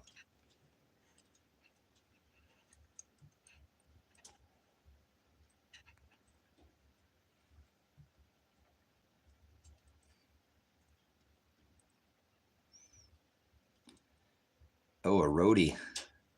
Oh, there's some wild stories like Eddie Van. Eddie Van. Oh yeah, Alice in Chains, Grateful Dead, nice. Motley Crue. Oh wow, group. Remember all that group? Listened to all that heavy metal. Loved heavy metal growing up. Rock and roll, rock and roll. The Christian rapper used to be a MAGA boy, but he's over the whole Trump. Good, nice. Yeah, yeah, definitely grew up. My father was a hippie, so a lot of rock and roll growing up. In our dad had big, huge speakers and loved a Harman Kardon system, and that man could play the dashboard better than any other person I've ever heard. Going down the I-5, going to get tacos or something from Pacoima, and he's playing the dashboard. So he loved his rock and roll. My dad was so we got to grow up kind of a lot of remember from that era too. I liked all kinds of music growing up. Um, I still do. I just turn out, like I said, I'm not. Uh, yeah, I figured that. I figured that. So, um, yeah, I'm more of an Eddie Van, and that's fine. I really didn't, and that's fine. I know people. I just don't. To me, because I'm old school. Come on, I'm old. It's never, and I don't want to take away from what Sammy Hagar did. But for somebody like me, it's just like anything. You can never replace an actor, into a role. I'm always like, nah, that's not the same. Uh, yeah, me anymore. I don't really. I mean, I do a little bit, but yeah, I spend more time studying. Um, I mean, I will every once in a while listen to some music just to get away from. I got to do something every once in a while. I can't study all the time and work all the time. So I force myself sometimes to just, because you know what music does. I mean, that's the beautiful thing about music is, oh my God, there's nothing like a song, right? There's nothing like a song that will take you back to a time and a place. Music is just absolutely, it's It is a gift. It can be used both ways. You know, it could be absolutely evil, littered with, you know, and but it can be also. That's why I listen to music sometimes, because I know there's, like, I listen to the artist that I listen to, honestly, more than any artist that I listen to right now. This might blow your mind. Is B.O.B. Bob, the rapper Bob. And I listen to other music, but I like Tones and I like, there's a bunch, I listen to a bunch of, I listen to everything. People like, you know, I remember I got to play DJ for my son on his car when we were in, like, Bluetooth to my phone. I get to play a few songs or whatever. And I bounce all over the place. I like all music. The only kind of music I do not like, because I don't care about the lyrics. I'm not, you know, I watch all things and put a filter on things. You know, just because I listen to something bad, it's not gonna influence me like that. I mean, I understand things can. I've explained to people, don't tell me that. How come you're flipping through the radio? Nobody has a radio anymore, Tracy. Look at this. You're flipping through the radio. I'm so old. Anyways, you're flipping through. Oh, the world we live in. You're flipping through the radio, and you know, you're gonna go through a song, and how is it that if there's maybe like a certain genre of music or something you don't like, oh, Tracy Lawrence, he beat the crap out of his wife, and so I don't like, I don't like a certain, genre of music. But even though you flip to that kind of music, it comes on. How do you know the lyrics to every one of those, on some of those songs? Even though you don't like that genre of music, there's still certain things that song comes on that you'll know every lyric to that song. Even music you don't like. So I've warned people, things can be beaten into our head, whether we see it or not. You can sing a song to a song you don't like and know the lyrics. And I've discovered that they can do things to us like that. They can implant things into us. I mean, a whole song, I've often, oh, are you guys ready to be stung? And I'm not, brothers, sisters, this ain't me. I've said this. Sometimes the Lord just calls out to my heart, and we're all a work in progress, brothers, sisters. We really are all truly a work in progress. Yeah, no, I like George Michael. Heck yeah, he has some amazing work. Don't like his whole, but check this out. Think about this, guy. On an average, I'm sure every one of us in this room knows probably 50 songs. 50 songs. Hold on now. Hold on. Careful there. Hold on. This one's going to weigh heavy on your heart. And this is me too. Honestly, this is going to weigh heavy on your heart. But it's okay. It's all right. It is supposed to. That's the word of God supposed to cut us. It is. Remember, it is. It's not. It's a double edge. It's got two sides of that sword, isn't it? That's what it's supposed to do. It's not a feel-good gospel in here. We're not doing the milky, watered down Jesus. We're getting the meat. We're eating the meat in here. That's what he tells me to give you, is give you the meat. And that's what I'm giving you. Okay. So, brothers and sisters, we all know 50 songs. Most people on this earth know 50 songs. Okay. And have you ever seen that guy that goes into Walmart and he asks people if they know one? Because I should have gone and pushed that backwards with you and said, hey, you seen that guy? Hey, you guys, what was that? Quicksand. Okay. Hey, you guys ever see that guy who goes around Walmart?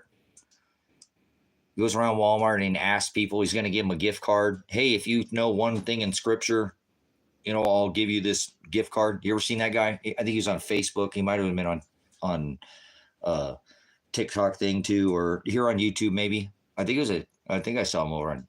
But do you guys know what I'm talking about? He goes around and he asks people to quote one word in scripture. You give him a $50 gift card, or or something to Outback Steakhouse or something. A good gift card. You guys know? Yes? Is that you guys are saying? Yeah, you know what I'm talking about.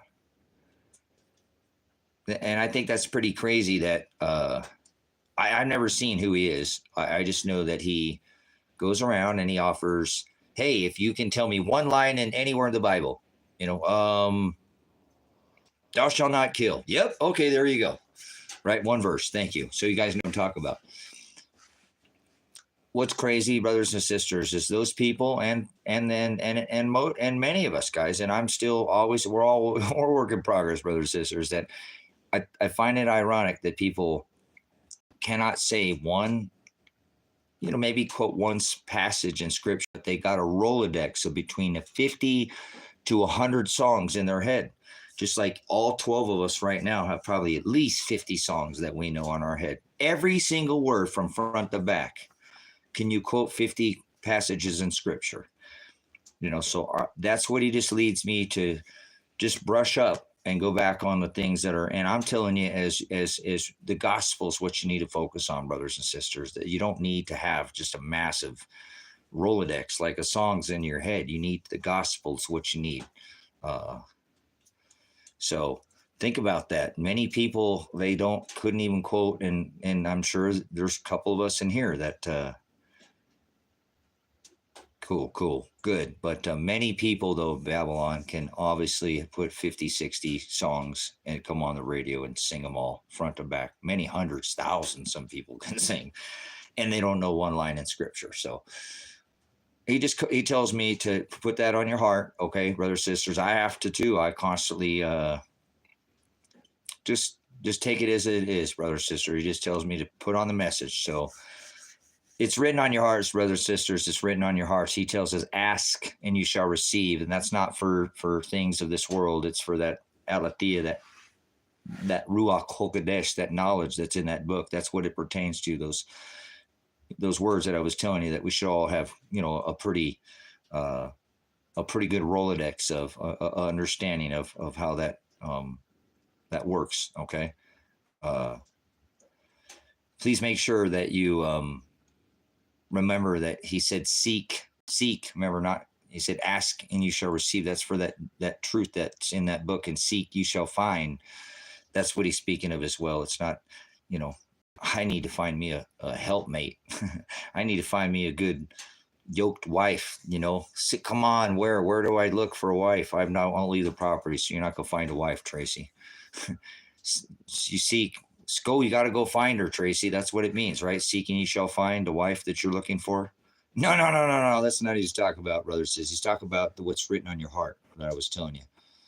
Brothers, sisters, it's already written on your heart. You know these words. You do. You know these words, but you have to seek them. And he'll show you, because he revealed the things that are already written on your heart. I'm telling you, you do know it, but you have to seek. And you shall find, ask, and you shall receive. And he says, knock, and I will come sup with you. So it is written on your heart, but you have to seek it, because it is there. I'm telling you, it is. But that's what he's telling you to ask. Do you understand what I'm saying? Brothers and sisters, that make sense? Hallelujah. Okay. Because it's there. It's written on our hearts. So don't worry about what you don't know or what you do know at this point. And I know it's hard, because that's always weighs heavy on my heart. That we need to know the important points, and that's why I try to lead people to the gospel. It's simplified. We don't need to know all those things. Seek the gospel, brothers and sisters. Seek the narrow way. That's all you need to know. Figure out how to get in that narrowing of self, cutting off of this things of this world, and these, and we still have to be here. We still have houses and bills and cars and kids and jobs and divorces and just everything. But who's our agape? Who's our compass? Who's that moral compass? Who's leading us? Who's our commander? Right? What's our commander? What's our daily bread? What gives us our drive? What feeds us? What gives us our strength? Right? In this world, because it's not supposed to be a world where we're loved and revealed by the world. We're not supposed to be loved by this world, and that's where the word the aletheia lies. That most people are missing, and that it's not really. It's not a Rolodex of 50 chapters, brothers and sisters. It's not a Rolodex of 50 songs in your head. It's written on your heart. This gospel. He tells you that you again, that it's orligas, very few that find the path to eternal life, but that comes through a narrowing of ourself. of the world, and becoming less and less and less of that outer man, and more of Christ in us, more of an inner man and less of an outer man, like the Apostle Paul told us to circumcise the flesh, cut it off, cut off the outer woman, the outer man, the flesh, the idolater in us. That's right, we have to cut it off. He says, who shall ever come after me? Let them deny self, deny themselves, deny that idolater in us, that spirit that wants to feed the flesh and feed God, agape, daily bread.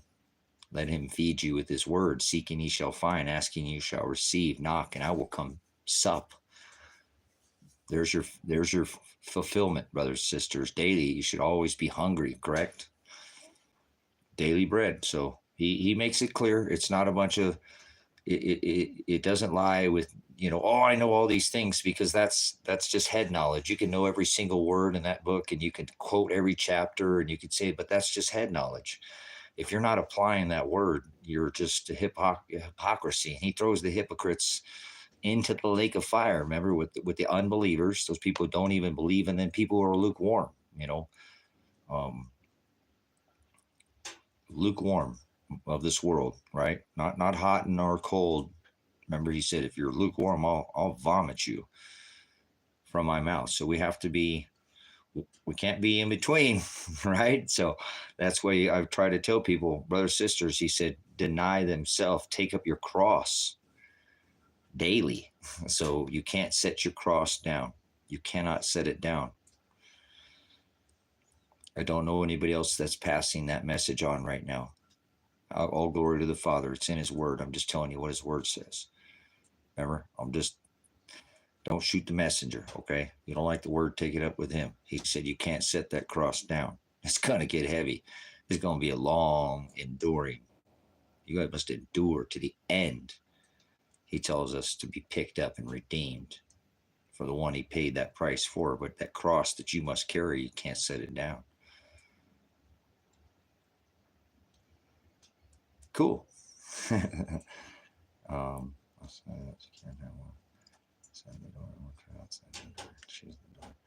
No compromise. That's right. He says we can't serve two masters, Stephan. We can't serve two masters. We can't serve Mammon and God. No. Can't have your cake and eat it too in this world. You can put your treasure up here on this earth. You better know, if you've taken your prize and you spent it all here and you better know what's coming, or you can put your treasure up here on heaven. If you're willing to make a savings account as he did for his bride, we must go through that suffering and that narrowing of self, brothers and sisters, in order to be with the Father. That's the only way. It's through a narrowing of self. Difficult is the path. Narrow is the way. Straight is the gate. You're not going to fit through a straight gate unless you've been narrowed down, correct? That straight and narrow gate only can happen if you're willing to cut off that outer self. So that's why he tells us we must deny ourselves, correct? Take up our cross daily, every day. Can't set it down. There you go again, Tracy. There you go again. I said, don't shoot the messenger. Take it up with him. You can't set your cross down. Once you pick it up, that's it. Daily cross. Daily cross. Spiritual cross, brothers and sisters. Remember, he was condemned. They crucified him to a tree because he wouldn't do the things of the world. He wouldn't go by their laws. Their Shem, their Agape, they're perverted. Froward is what he said. You're frowarding my law. You're frowarding my law. You're perverting it. You're twisting it. And that's why he wouldn't go by their law, because it was twisted and perverted. They had made their own law, remember? Their own Shem, their own Agape, their Halakha, and their Haggadah. Two laws, an oral law that you could speak, but you couldn't write it down. And a written law. You could write it down, but you couldn't speak it. Many don't know what Christ did when he came back here, brothers and sisters. And I tell you that probably 90+% of those heads, the ones that they're leading the flock, supposedly not the ones sitting down. They don't know that word halakha and haggadah. Why is that? These people are supposed to be leading these sheep. I think they're being led to slaughter. But Christ came back and he made it very clear that there had been a perverting of his law and a twisting. Froward is what he said. You're frowarding in the Hebrew. So, are there laws that you're going by? Because he said that you will be judged by the law that you go by, correct? Just as shall be judged. Live by the sword, you die by the sword. Correct? Thanks for coming in, Brother Ross. This is the sword that divides a household. Remember? Do not think that I came to bring peace on this earth. I did not come to bring peace. Oh, no. This is not I came to bring a sword of division that will divide a household where one believes and the other does not. That sword. Remember, he comes with that. It's beautiful. But that sword is meant to divide and divide a son against his father, divide against a mother against her daughter, divide against a daughter-in-law against her mother-in-law. He tells us that that sword will cause the division and that our enemies will be the one of our own household. And that will bring that division where one believes. One who believes the gospel, brothers, sisters, not this people leading this other Jesus, the Apostle Paul warned about, and this other gospel, this other, I go to church on Sunday and I get to set my cross down the other 6 days a week and do what I want. He said, you can't set that cross down. It's a daily cross. Who shall ever come after me? Let them deny themselves, take up your cross daily and follow after me. Who shall ever be my disciple? Take up your cross, follow after me. So he spoke through two of his apostles, and he always has two witnesses. That makes it a contract and a law, remember? That makes it official. Remember? Nailed to the stake, top and bottom, two witnesses declared, you're frowarding my law.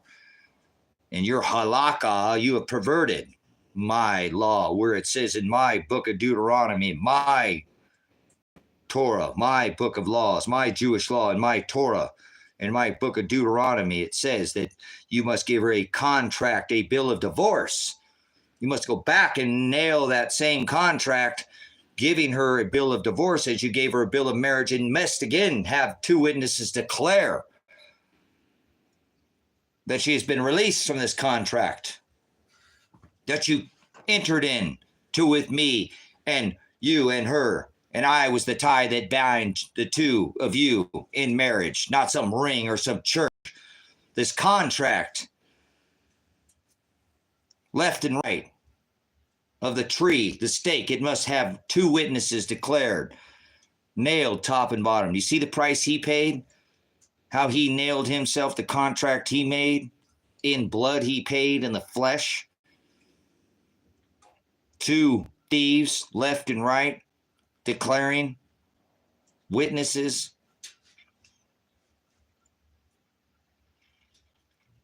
It's a contract, brothers, sisters. And he said that you're frowarding it and you're perverting in the book of Deuteronomy. And he said that law, you had not gone back and released this woman. And you have now perverted and changed. And now, so if you covet another man's wife, it's not the physical act. If you even think about it, you've perverted it. Now, if you think about it, I was making it a physical, once was written on tables of stone, is now sprinkled with the blood that he paid on fleshy tables of your hearts. He started making that change to the law, to the testament, right here in the flesh, Shiloh, the only begotten son of lambs. He came here to this earth and he left as he promised. He would go prepare a place as a bride did, the contract. He would tarry, or his wife, they would tarry, and he would come back and prepare a place for his bride.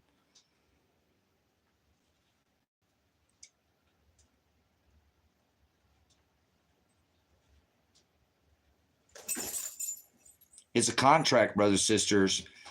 He told us, you're frowarding, you're perverting my, right? You're my law.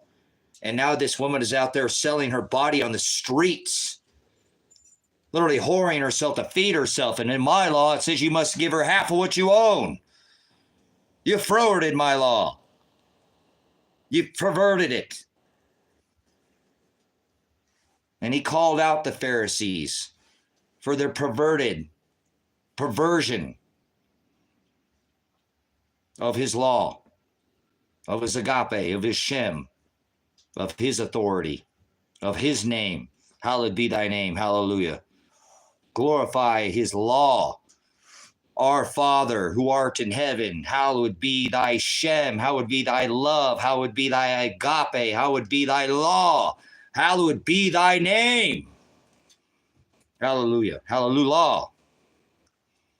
It's a law he made, brothers and sisters, and he made it very clear that he does not like the perversion of his law. I don't know, again, too many teachers, if you will, that even understand this, and let alone chaplains or deacons or reverends or preachers that know this aletheia, this truth, this Ruach HaKodesh, his word, his living word, his testament, when he was here, that he made through his apostles, through his apostle Paul, warning us of this other gospel and this other Jesus, but not the one that I'm telling you, the one that came back and made it very clear that these laws have been perverted. And that's why he said that you live by this law, this sword, you die by the sword, this law. You'll be judged by the law that you go by. You live by the sword, you die by the sword. You live by his word, you'll be judged by the word you go by. You don't go by his word, you're going to be judged by that law that you go by. Careful. What was this thing about an eye for an eye? Have you heard that say? An eye for an eye. And a tooth for a tooth. Yep. Old law. That was the old law. Thank you. That was the old law. And he blotted that out. That's what Matthew was talking about. The old law.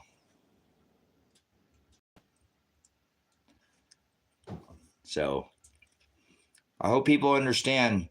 A lot of people have, I think they don't understand why I'm so adamant and so passionate about pointing out that this testament that we're under is a contract. A contract between a bride and a bridegroom. And he called out that there would be a new wedding and that his bride, and he, just as before, he warned of his bride to be warned to not be, the virgins, that we're supposed to be virgins and not defile ourselves with this world and the things of this world.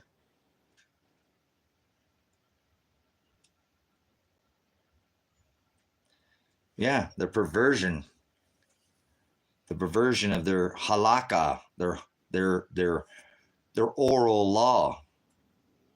The Pharisees loved to twist it and pervert it and take his book of Deuteronomy and made their own agape. They made their own law. And they'd taken the original law and they twisted it after they had translated the 613 law, statutes, commandments, Genesis, Exodus, Leviticus, Numbers, and Deuteronomy. That was the Jewish law. It was called the Torah. And they created their own law called the Targum, or their Mishnah.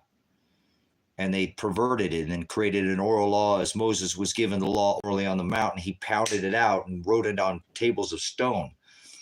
They created an oral and a written law and perverted it and translated that Hebrew, those 613 law, statutes, commandments, into Aramaic, perverting and making an oral and a halakha and a haggadah the law.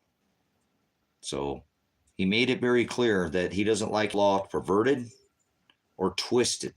And he came back to make amendments, testaments, if you will, to his law, to test your faith and test your will. Because it used to be the old eye for an eye law, like Matthew was speaking about. And again, in the perversion of the halakha and the haggadah, that there was laws back there. But in this law that we're under now, it's not an eye for an eye or a tooth for a tooth. He says, let vengeance be mine, saith the Lord. So it's not a tooth for a tooth or an eye for an eye. Somebody knocks your tooth out, you can't knock theirs out.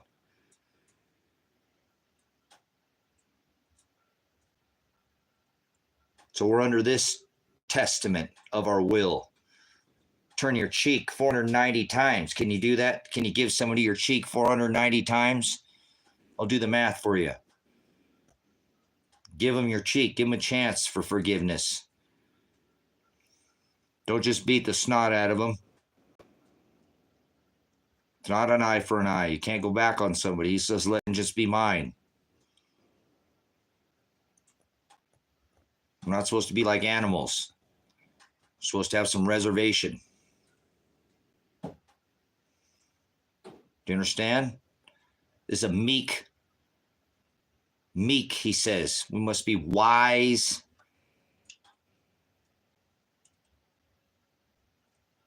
gentle, not weak, but meek.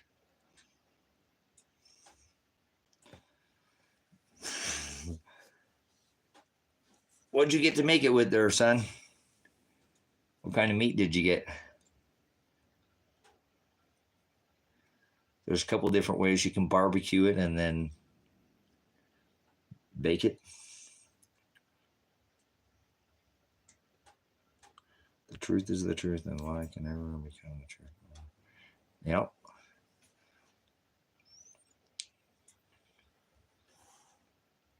Carne. Oh man, I'd almost barbecue that first and baste it and barbecue it. That would be off the chain.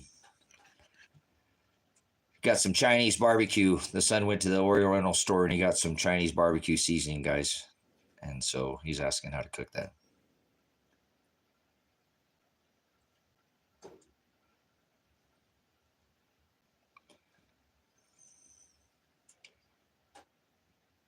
And willing to submit. That's right. You know what I call it, Ross? I call it a loaded gun on safety. Yeah, you got you're loaded, and yeah, you could take it, but you got safety. You got safety. You know, you got the safety on, and you have reservation. You have the ability to just you can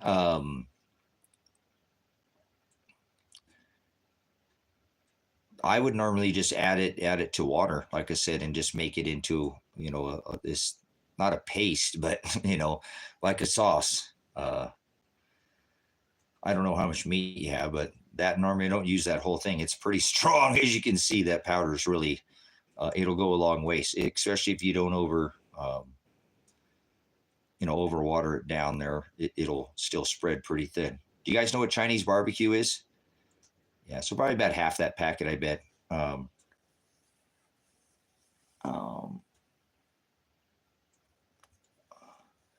Yeah, normally I just put a little bit of water in a bowl and make it turn into like a barbecue sauce, so you don't put, I never would really add the starch to it. Didn't need to, because I just add a little more of that to keep it to that consistency.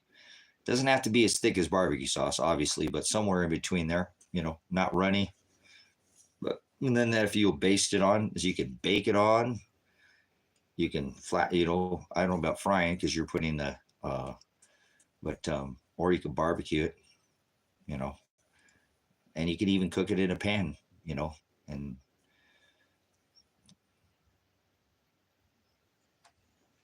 dude, it's like pink sand. That's what I'm saying. So it has sugar in it already. That's why it will make itself its own. It caramelizes. So that's why you can bake it and it'll caramelize. Or I would cook it a lot of the times in a pan. Is how I would, get it to caramelize. That's why it has that. That's why it tastes so good, because there's sugar in there. Poison. Flip over the label. Did you read what was in it? It's not good, but it tastes good. I know. We didn't always eat the best things, but we didn't necessarily eat a whole bunch of crap either. Yep, there you go. Glaze, there, somewhere in between. It has sugar in it, so it makes its own, it's a powder, guys. It's a Chinese barbecue. And again, it kind of looks like a Himalayan color, kind of pink, but once you put the liquid to it, boy, it turns into a real red. So grilling it is the way to do it. That's the way it turns out. And he's got some carne, some sliced carne. So I think I'd barbecue it. Oh, you don't have a gas barbecue, do you?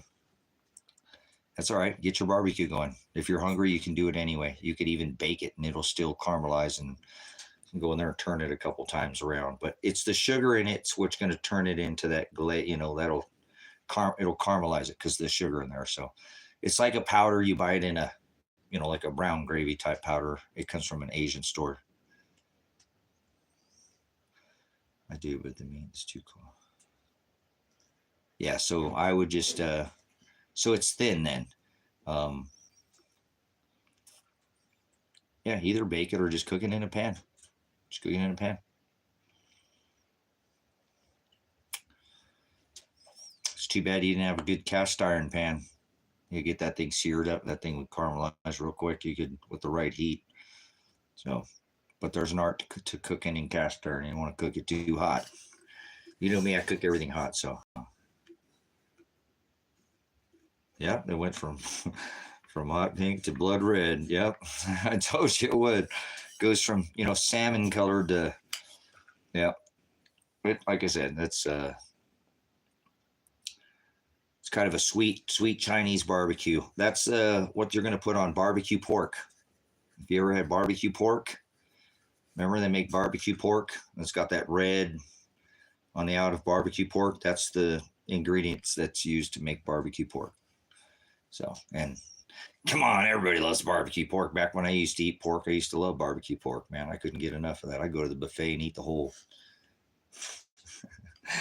whole thing of barbecue pork. That's gone. I'm eating all that.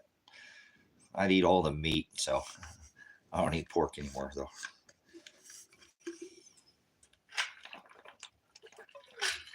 But I use it on beef. I know. That's how we make Baracco beef. Baracco beef. Turn that into the old. Yeah, yeah. They got a weird idea. This young man had to grow up with dad cooking, so dad would twist a little bit. Fusion. Make a lot of fusion food. Twist things and mix them up.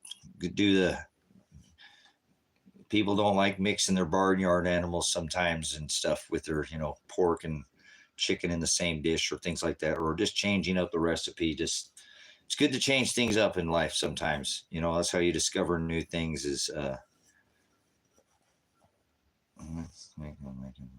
stash across chicken bites. Oh yeah, edible. Cool. Remember to put, if you want, you can do bacon or bits. Turn out really good, but make sure you don't get anything with any fat in them. Uh,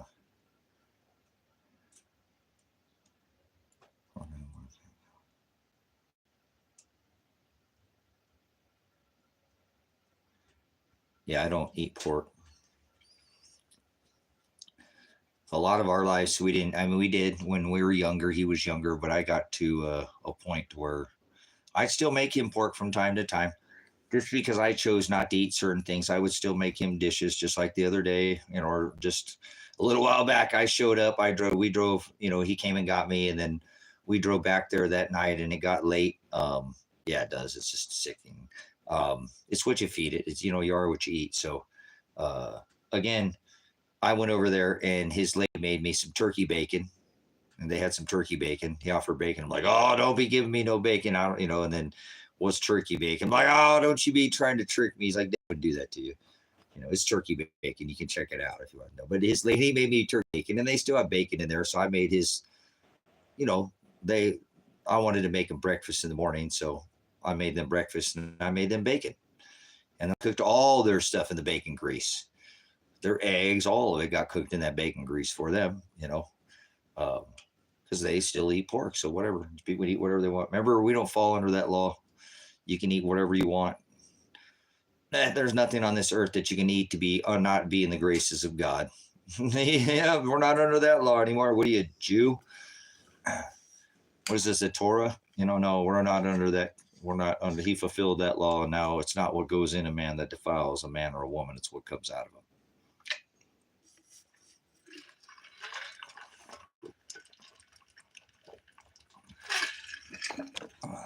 Yeah, I know most people won't give up their bacon. They're like, I don't eat pork anymore, but I still eat bacon. I know. Some pepperoni too. You'll eat pepperoni pizza and bacon. I know. I did that for a while too. A little bit of pepperoni, a little bit of bacon. That's about it. No sausage. Definitely get off the sausage. You know that. Oh, sausage is disgusting. 16 hours. Shit. Oh, Josh. Boy, that's a long time. Wow, that's a long time. 16 hours. Yeah, that's Army stuff. I remember working 16 hours. I did 13-hour live stream. I did a 13-hour live stream yesterday, so I put 13 hours in yesterday. Woo! That was good. Picked up almost 900. We were at 1,000 subscribers. Yeah, no worries. You'll be fine. You'll be good. You won't mess it up. Just don't cook it. And like I said, don't get it too hot too fast because it will caramelize and then burn. But don't cook it too slow or it'll take forever to caramelize. That's why I say be perfect to cook in a cast iron pan, you know, because cast irons, there's an art to cooking in cast iron. 90% of people can't cook in cast iron like 90% of people can't drive a stick shift. So there's an art. Well, driving a stick shift, I don't think that's an art, but there's definitely an art to cooking in cast iron. Yeah, oh yeah, that's okay. We get some trolls in here. That's okay. That's part of the channel. You know, when you hover over the truth, people don't, you can't handle the truth. They don't like it. So, it's part of this. It's part of this. It's just part of being on YouTube. You know, they kick it into the shorts. It get kicked into the shorts. But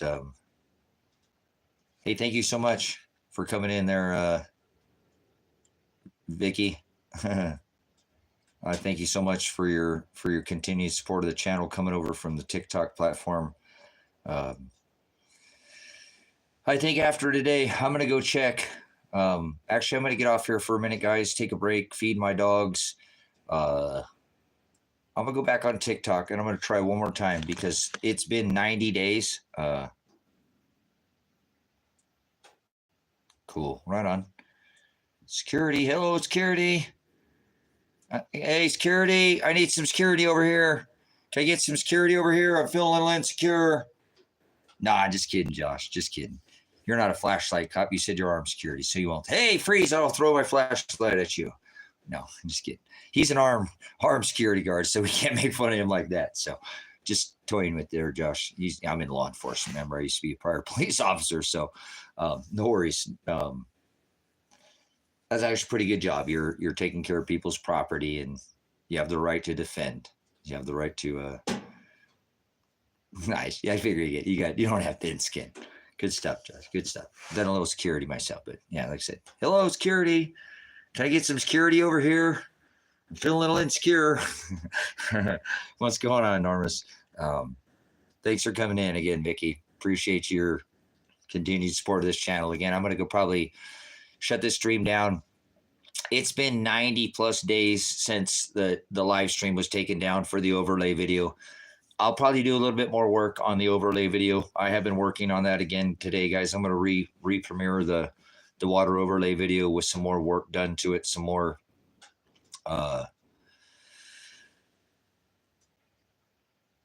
addition. I don't want to add some more imagery, some more overlay to the maps here to make it a little bit better visuals for you too. A little bit more supporting evidence here, more just graphic. I pulled a few things. Please go watch Ben at Suspicious Observer and watch his thing. I really don't agree with what he's doing, guys, but I pulled some of his imagery, and I'm not asking you. Go listen to what Ben has to say. If you believe what Ben has to say, then believe what Ben has to say. But I think there's suspicious observers, suspicious, like you should have B's discernment, kind of discern all things, but suspicious observers. I don't necessarily agree with everything this guy says. I've watched him. He's been on this platform.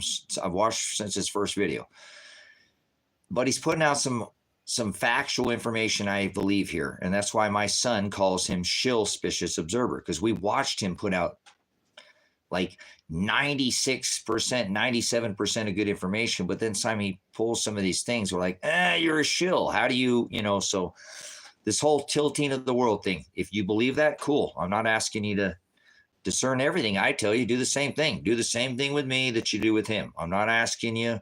I would never ask you to come be on my property, live with me, work with me, do whatever, and not ask you to do something that I would not do with you, right next to you. Would never do anything and ask you to do something that I wouldn't do myself. So do the same thing in this case. Go discern what Ben has to say. I don't see how the earth turns, you know what I'm saying? Like that on its side or whatever he says. If you look his imagery, the U.S. will end up being down below the southern hemisphere. And this is how it causes this wave shifting or whatever. He's kind of hinting to what I'm saying, guys. He's hinting to what I'm telling you. But he's not talking about this magnetic pinch. Yeah, you can't corkscrew and spin me, okay? You know, so you guys discern it. You'll go, oh, I see what Tracy's saying here. I can glean these one or two things from this video. And I've grabbed some of his imagery. So you'll see some of his imagery because it kind of supports what I was saying. It's like he's telling you what I'm telling you without giving you any evidence other than this Adam and Eve story from times past. And I'm telling you what's in front of you.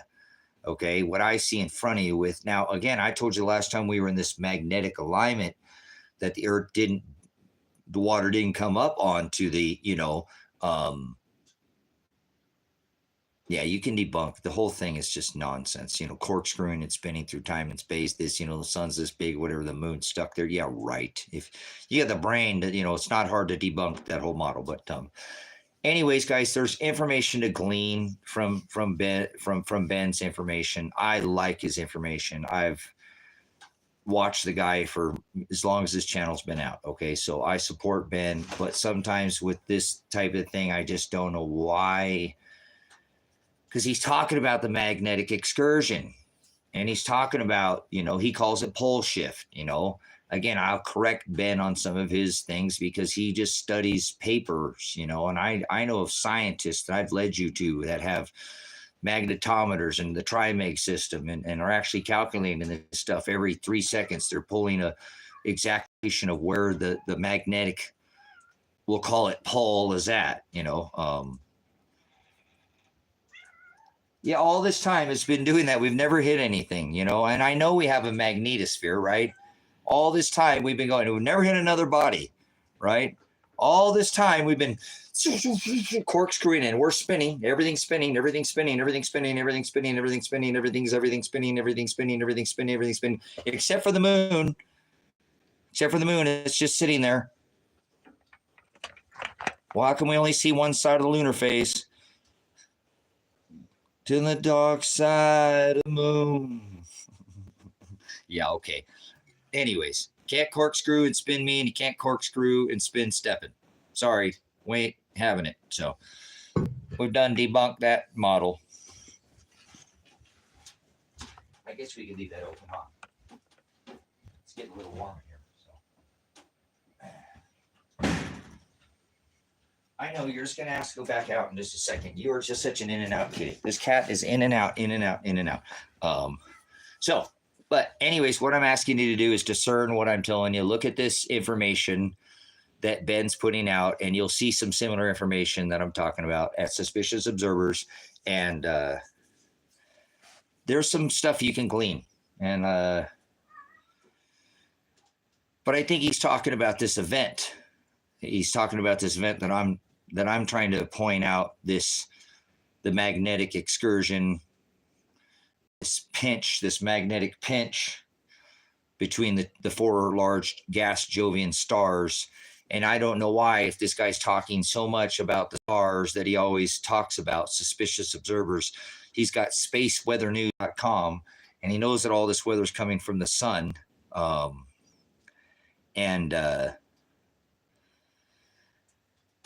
He doesn't talk about this celestial gas giant alignment. He knows all these things about the stars, and that's something like 200, days away, just a little over 200 days away of us being in a celestial alignment that we were in back 2,600 years ago, and he's not talking about it. He's not talking about it at all. He's not talking about this Theologos, this pinching, this block domain wall, all this stuff, this information that I've been showing you. The magnetic excursion has everything to do with it. See, that's what I'm saying. It's like he's hiding under this this veil, if you will, sometimes. Cat wants out. You're going to have to give me a second. I told you. I bet snail normally is dry from monkey. Yeah. If man evolved from apes, why are there still apes? Anyone?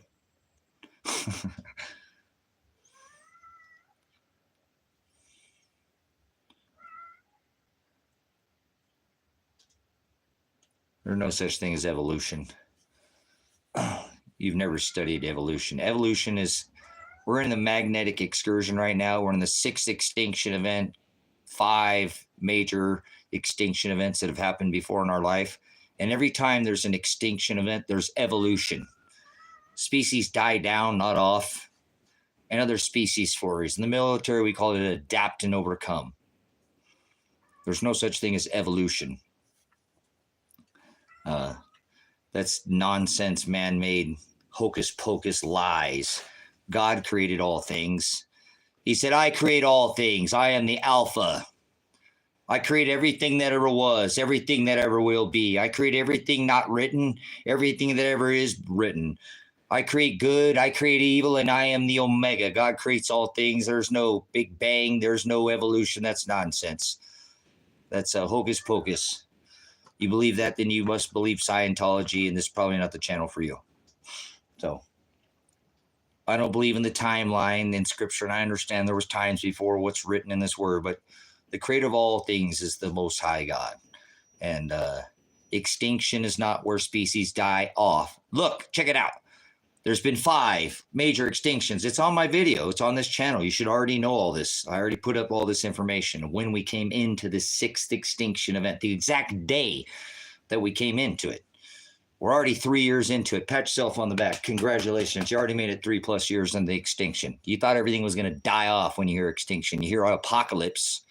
You think Armageddon world, you think 666 is the number of the beast. A lot of the people get things wrong, but it doesn't mean that they're right. And I'm not right about everything, but extinction doesn't mean that species die off. They die down. This causes evolution, where species will flourish because other species die down. There's no such thing as evolution. I rebuke anybody who says there is. That is disgustingly, there's no evidence to show a man evolved from apes. Why are there still apes? All this nonsense, of all these crossover species. There's no all this fossil talk. There's no mid-species fossils in any of this, So it's all Darwinism, and he renounced all his theories of the Big Bang and all that nonsense. So, oh, boom, look at that. Boom, right on time. Bam! And Darwin renounces all his theories. I think it's time for you to go, Snail Mail. I don't think this... he renounced all his theories before he died. You apparently are, get him out of here. I seriously, you're brutish in nature. I just don't keep company with vipers. So, okay. Sorry. I don't sit there and argue with Darwinism, guys. Once again, I say to you, if man evolved from apes, why are there still apes? So, anyways, it's pretty silly. That's okay. People don't have to believe everything in this chat, but I'm not going to let people sit there and try to tell you evolved from an ape. So they're going to tell you that aliens are coming out of the sky and aliens are real. So I'm not going to hear it. All that spinning, corkscrewing, can't corkscrew and spin me. So anyways, guys, this magnetic pinch that I'm talking about is 10-24-24. Oh my goodness, I gotta let my cat out here. He's sitting there just giving me a hard time. Oh my goodness, kitty boy. You're a spoiled boy. You're such a spoiled kid. You're so single spoiled. You're so single spoiled, it's starting to sprinkle out there. It's sprinkling.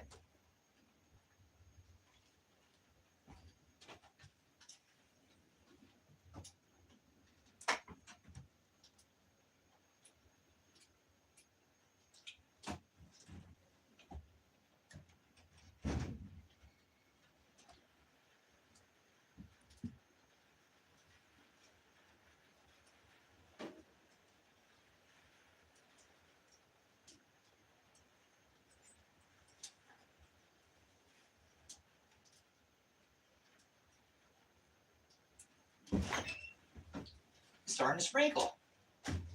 Starting to sprinkle. See? Glad I didn't do no concrete work. Glad I didn't do no concrete work. Starting to sprinkle. So.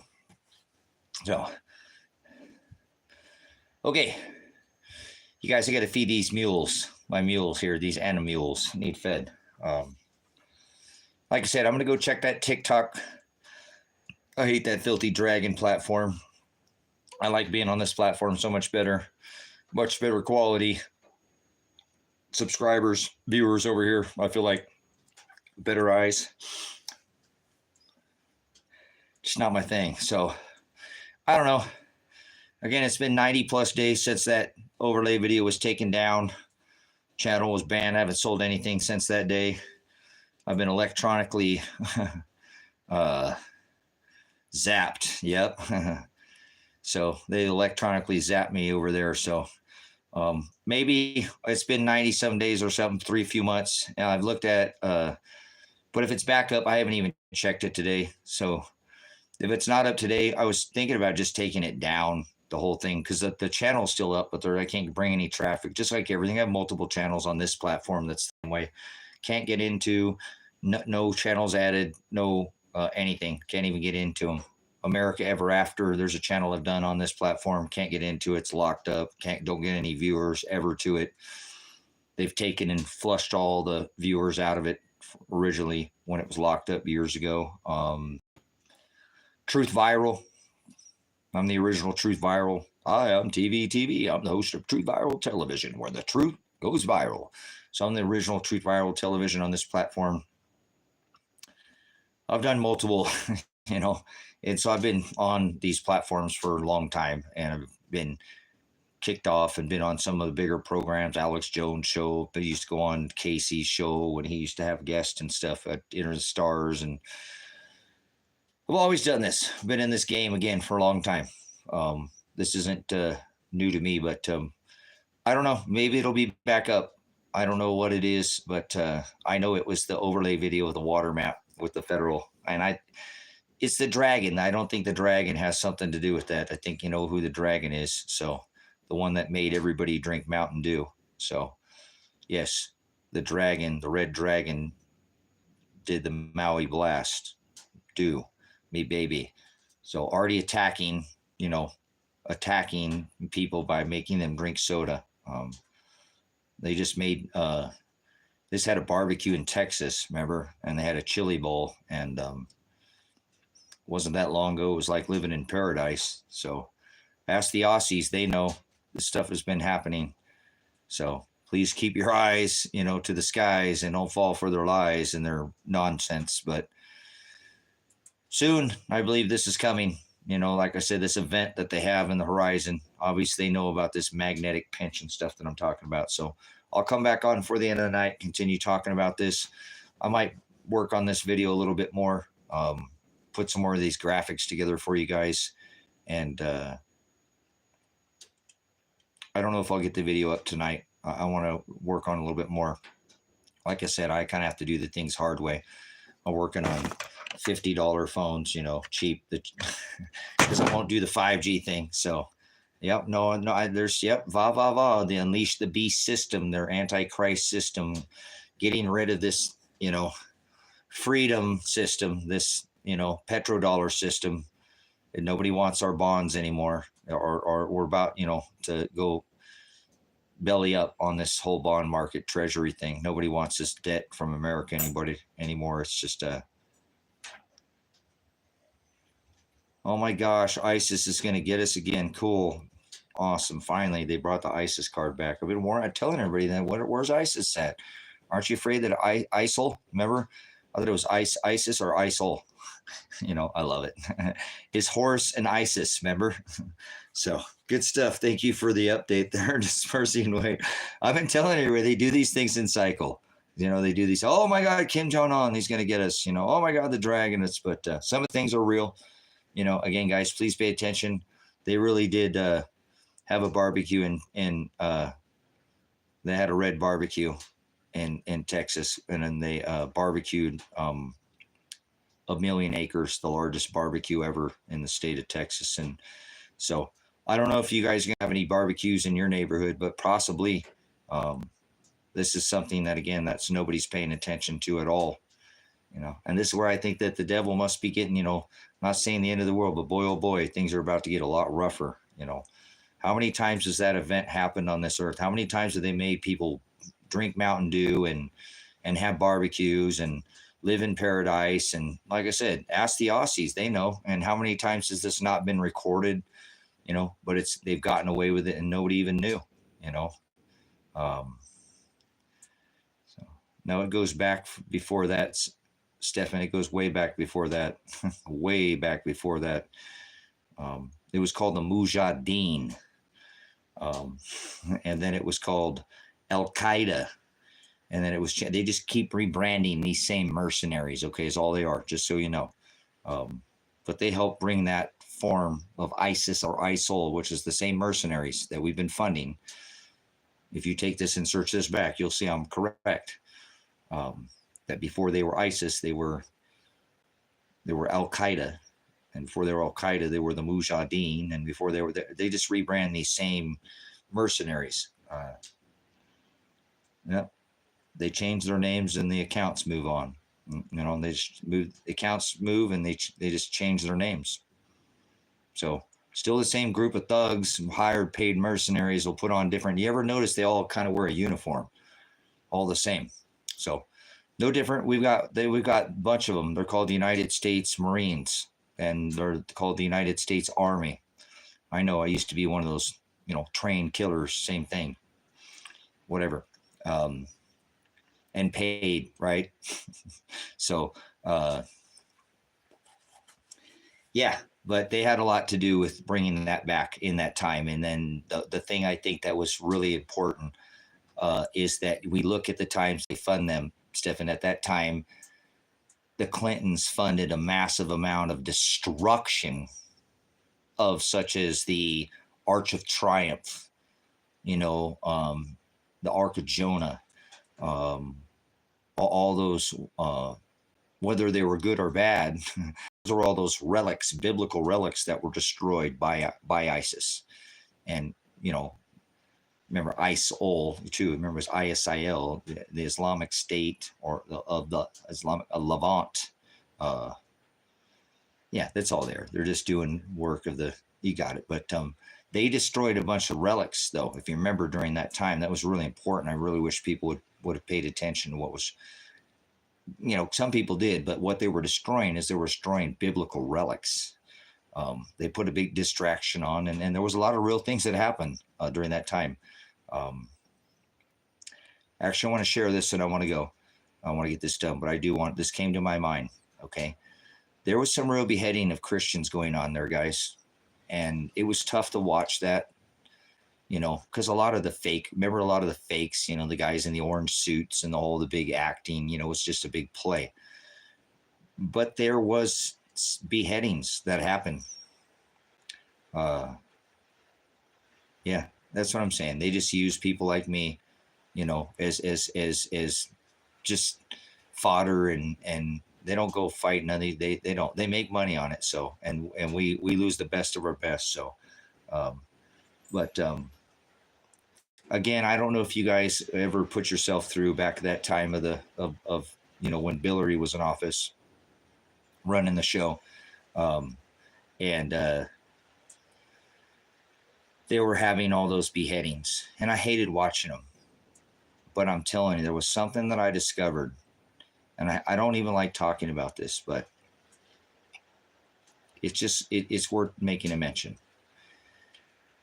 I would notice something, okay? And this might get a little explicit. Just hang with me, please. If you'd watch them cut those people's heads off, most of the time they would start from the neck down and work their way. They wouldn't cut them from the back of their neck. They would cut them from the I watched them a lot, okay, and I didn't want to, but it's just something I watch everything in history, whether I want to or not. But let me at least share this with you. It's a little tough to talk about, but I want to explain something if you never did, and maybe somebody did, and you'll see what I discovered. Once I discovered it very soon, and then I continued to watch it. Well, I didn't want to, but what I discovered is that when if you sever a man or a woman's throat, they're going to have a gag, some kind of gag reflex, and they're going to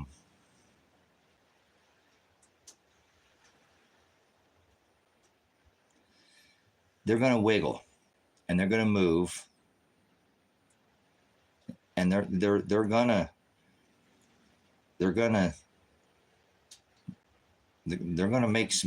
to jerk around, guys.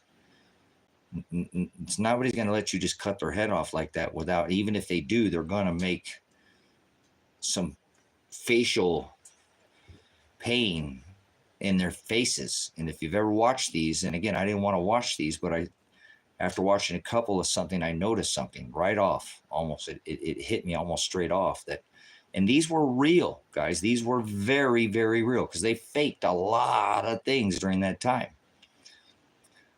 But I've watched enough of them. There was just too many and too many different layering. I've studied this, and I'm telling you, there was, and we do live in an AI world, okay? So, but I really do, just watching the way the blood would. There's something that I discovered. Thank you. These people wouldn't move, guys. These people wouldn't move at all. And they'd lay them down there. You would see it. It wasn't like this was staged. You know what I'm saying? Coy, thanks for coming back in, Prodigy. This wasn't staged. These people were literally having their heads severed. And guys, I mean, they were there, so a little bit of movement in their faces, but no pain. I'm telling you, I know if you take and you, just like Kinetic said, if you take and you sever somebody's until you hit that carotid or the back of their spine, they're going to wiggle around, man. Even their body is going to convulse and flail. And after watching several of these people weren't moving, and they were still there. And then you would see, because they're in their eyes, and they're, I'm telling you, brothers and sisters, I think I discovered something. I'm not saying you get raptured out of here, you don't get to escape judgment. But the reason why I continue to watch these, because it's like, there's no way this is even possible.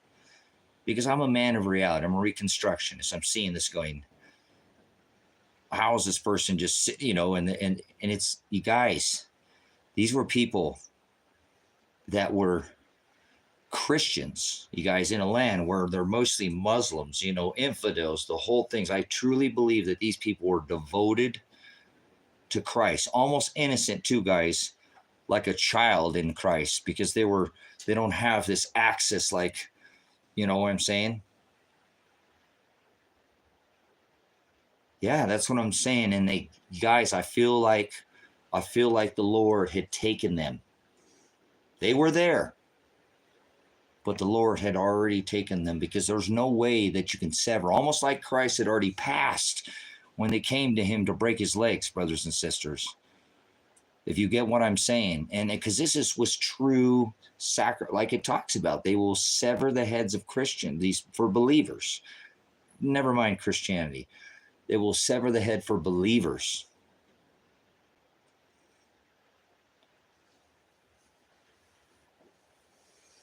Does that make sense, guys, though? Because I'm telling you, there's no way a man could sit there and with the knife, and very large knife, could sit there. And I've watched them. I mean, there were so many of them. And once I started watching, I started realizing that I was like, this is no way. There's those people, they're there, but they're not. Christ is already, the Father is already, you made that sacrifice for me. And it's like they're not even there, but they're there. And it's just, I don't want to say amazing.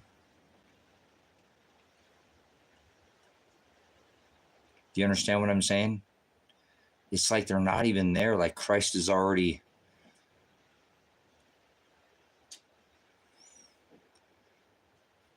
Yeah, but remember, you're not going to get through that, you're not going to get through your bronchial And none of them, not, you know what I'm saying? They're all, that's what I started. They're all very similar.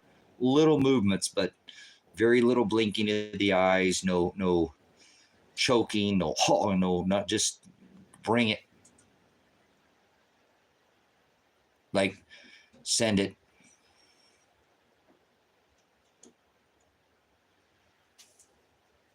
That's what I'm saying. You guys will get it then.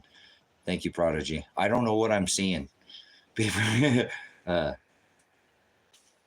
No, I hear you. Paper cut hurts more. No, I understand when you sever the nerve endings, Connecticut. I've studied. Remember, I'm a veteran, and unfortunately, I've seen things I don't even want to talk about. Sure, if you sever the nerve, you know, you're going to, but there's no way you get through that bronchial tube, through the back, you know, through the end of your, and they sever the whole head, guys. The whole head, when they go right through the back of the spinal column and everything. And guys, I don't want to say this, but it's like, it's one of the most beautiful things I've seen in such a tormenting way, but they're not there. It's like they've given their life, like somebody said, and they're not there. It's I don't mean to call it beautiful, but I know what I was a witness to, brothers and sisters. So I asked you one day, because I think we're going to have to be that in that way. Would you lay down your neck and have your head severed for Christ, for the Hamashiach, for the anointed?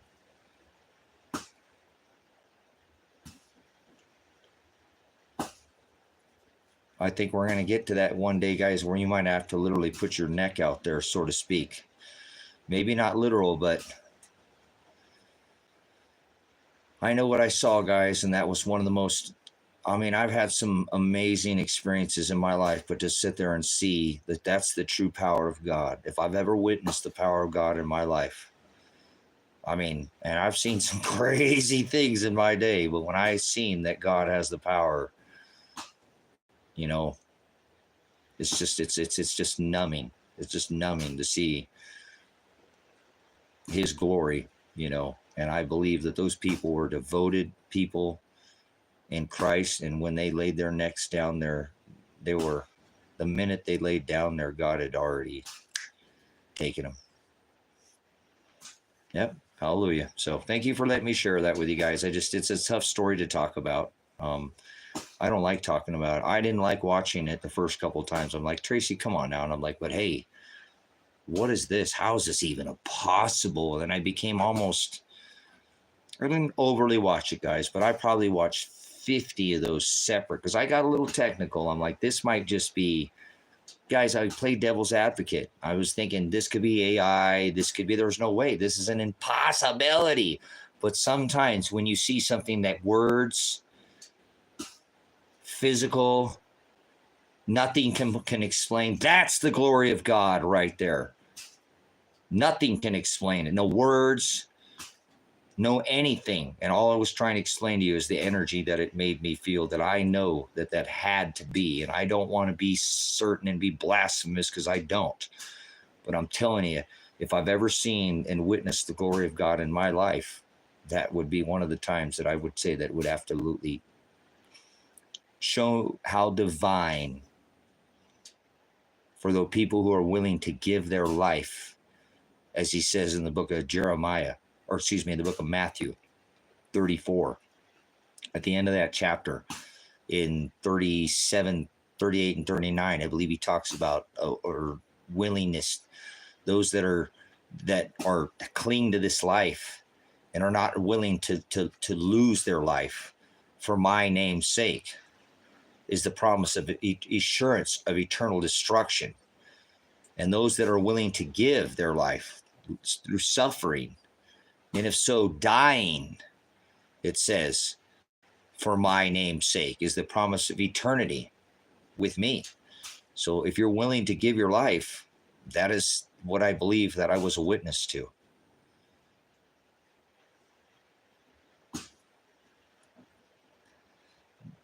Have you seen those smart mutations with the robots that shove you through the summer?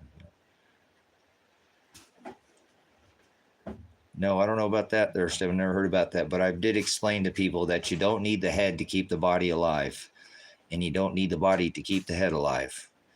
So that's why another thing that I believe these guillotines are linked to as well. I know that sounds crazy. I didn't mean to bring that up, but Stefan just said something about that, and I'm not sure if you're aware of that. If you sever the head, because you don't want to trauma it, you don't want to pump it with endorphins, you don't want to get it to, I think it is. It's like so amazing. Wait a minute, but if you sever the head, you don't need the body to keep the head alive, because you could keep, and vice versa. They have both technology now.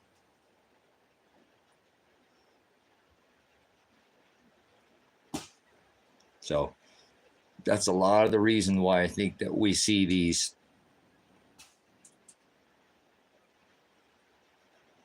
So yeah, they've shown that if there's no trauma and they sever the head instantly, it doesn't, this body's still good. This is still good. If you put it through trauma, you can't get that body to reattach to whatever. Maybe you want to put electronic head downloaded with your old body passed in, and I don't know. I don't care about that, none of that. But obviously we see what they're doing. But okay, guys, thank you for letting me share it, getting my mind off of some of that. But it's a very divine, again, I think what I was a witness to. So don't go watch it. If you'll just take my word for it, you don't need to unless you just absolutely, but it is something that I believe that we have to have that lion's den Daniel faith, brothers and sisters. There we go. That's what I saw there. I saw brothers that had lion's den Daniel faith. Like, go ahead. I'm going home to my father. I'm good. I know where I'm going. Like, no, not even, nope, can't falter. Lion, just throw me in the den. Throw me in there with the lions. God will take care of me. So that's what I saw. It's written in his word. So there I saw something like that. Imagine, Daniel, he knew. He already knew the power of God. So thank you for letting me share that with you guys. Bless you guys. I love you guys. I'll be back on here a little bit. I'll probably work on that video a little bit, but do a little studying. I'll be on for the end of the night, though. I'll get a little chit chat left in me here. So don't think tomorrow that I'll be able to do any concrete. It's raining out here. And uh-oh. I didn't go get any firewood like it. I stayed on here, but I have some firewood covered up. So I'm going to go grab me some firewood too, guys, so that I can keep my cabin warm here through the night. It's been dipping down into the high to mid 30s over in the morning time, almost dipping around freezing time. So if you like this work, there's some information in the description if you want to support the channel. It's not required. I thank you for your time, and I hope you gleaned some good information from this little, just kind of a loose chat here. We're just, me, we're talking about all things, but mostly talking about the sun and the sun. Okay. Check out that channel. If it's on this channel here, that Save Silver, Save Lives, but I'd really like if you go to Save Silver. I think Vicky said it was just Save Silver, but you should be able to find it. Hopefully it does say Save Silver, Save Lives. It's just a 50 or 30-second video or something like that. Go subscribe to that, because I want to start adding and do a little daily update on that channel about silver, and maybe put a little link. So it took me about an hour to make the video because of the way I do it, but I think it is worth my time. And again, that if you take the silver from the military industrial complex, they can't drop this on people. So saving silver saves lives. You can save a life. Maybe you can say, I'm not saying save your own life, but what if they want to drop one of these on you? You don't think that do you really seriously doubt that the United States government would not use drones on its own people? I think you're sadly mistaken.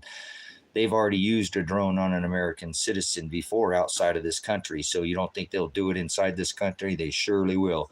It takes this silver to run a drone, and that drone operator save silver and save lives. It might even save your own. I'm not telling you to try to save your life. Remember, if you try to save your life, that's the assurance of eternal destruction. Giving your life for him is the promise of eternity. But I don't think he meant us to kill ourselves with this silver. I don't think this was God's money. They sold him for 30 pieces of silver. Can't tell me that's not money. It was the first money in Scripture. So save silver and save lives. We dropped these 300 to 500 of these, a monster box at a time, guys. That's a whole monster box we drop on women and children. They said they'll throw their gold and the silver in the streets, and you thinking, because it's not worth anything? We dropped these already in drones and ordinances and all kinds of. This is the war machine. Funds the war machine. Since World War I, this has been in every piece of war equipment, almost every single equipment. You know, heavy weaponry, helicopters, airplanes, tanks, missiles. This is the lifeblood of the military-industrial complex. Oil? No. They need this to get the oil. They could not get to the oil without this. Why silver is not $1,000 an ounce and only 25 is because this feeds. This feeds the lifeblood of the military-industrial complex. If we take this back, not for monetary gain, but to take it back, we can save lives. Save silver and save lives. I don't think what I'm telling you is off, man. I wish I would have been on this a long time ago. So share this. Go subscribe to this. Let's get this channel going, and I'll put more silver news, just a short something. Today I put peak silver at 2016. You know? Cool. Yep. You too. Are you a buffalo herder? You too could be a buffalo herder. Do you have a herd of buffaloes? These are the best kind of buffaloes that you can own. Okay? These things don't bark, bite. They never ask to be fed, and they just stay there and stand there and look pretty the whole time. So you too could be a buffalo herder. Thank you, Stefan. Appreciate it. Thank you, Vicky. Thank you, Livette. Bless you. Love you, sister. Thank you for coming in, Adam. Kinetic, always glad to see you in here. Thanks for following me over from the TikTok platform. Looks like it's just us in here, you guys. Give that video a look and get that channel, help me get that channel going. I'll be back again. I'll do some more work on that overlay video so we can get ready for this 10/24/24 date, guys. That's right around the corner. 200 some days. That's right here. And I believe we'll start seeing massive effects weather-wise before that date ever happens. So go check out that channel, and thank you for all your support. Thank you for dropping those links again in the description. And yep, go follow me for 10/24/24. I'm the only other person on this on the internet putting this information out would be Adapt 2030 on this platform. That's it. Nowhere else to get 10/24/24 information. There's just two people right now on the internet putting it out. Myself and David Devine. So he's left the Americas and he's been traveling around the world looking for this cycle that I've been telling you about, trying to hammer down the date. So there's just two men working on this for you right now. Okay. And I've already shown you and told you guys to go over there and subscribe to that channel. So check out Adapt 2030. Stay with me, and I'll keep updating you on this celestial gas giant alignment of this magnetic 4 Jovian stars that form that square and that extra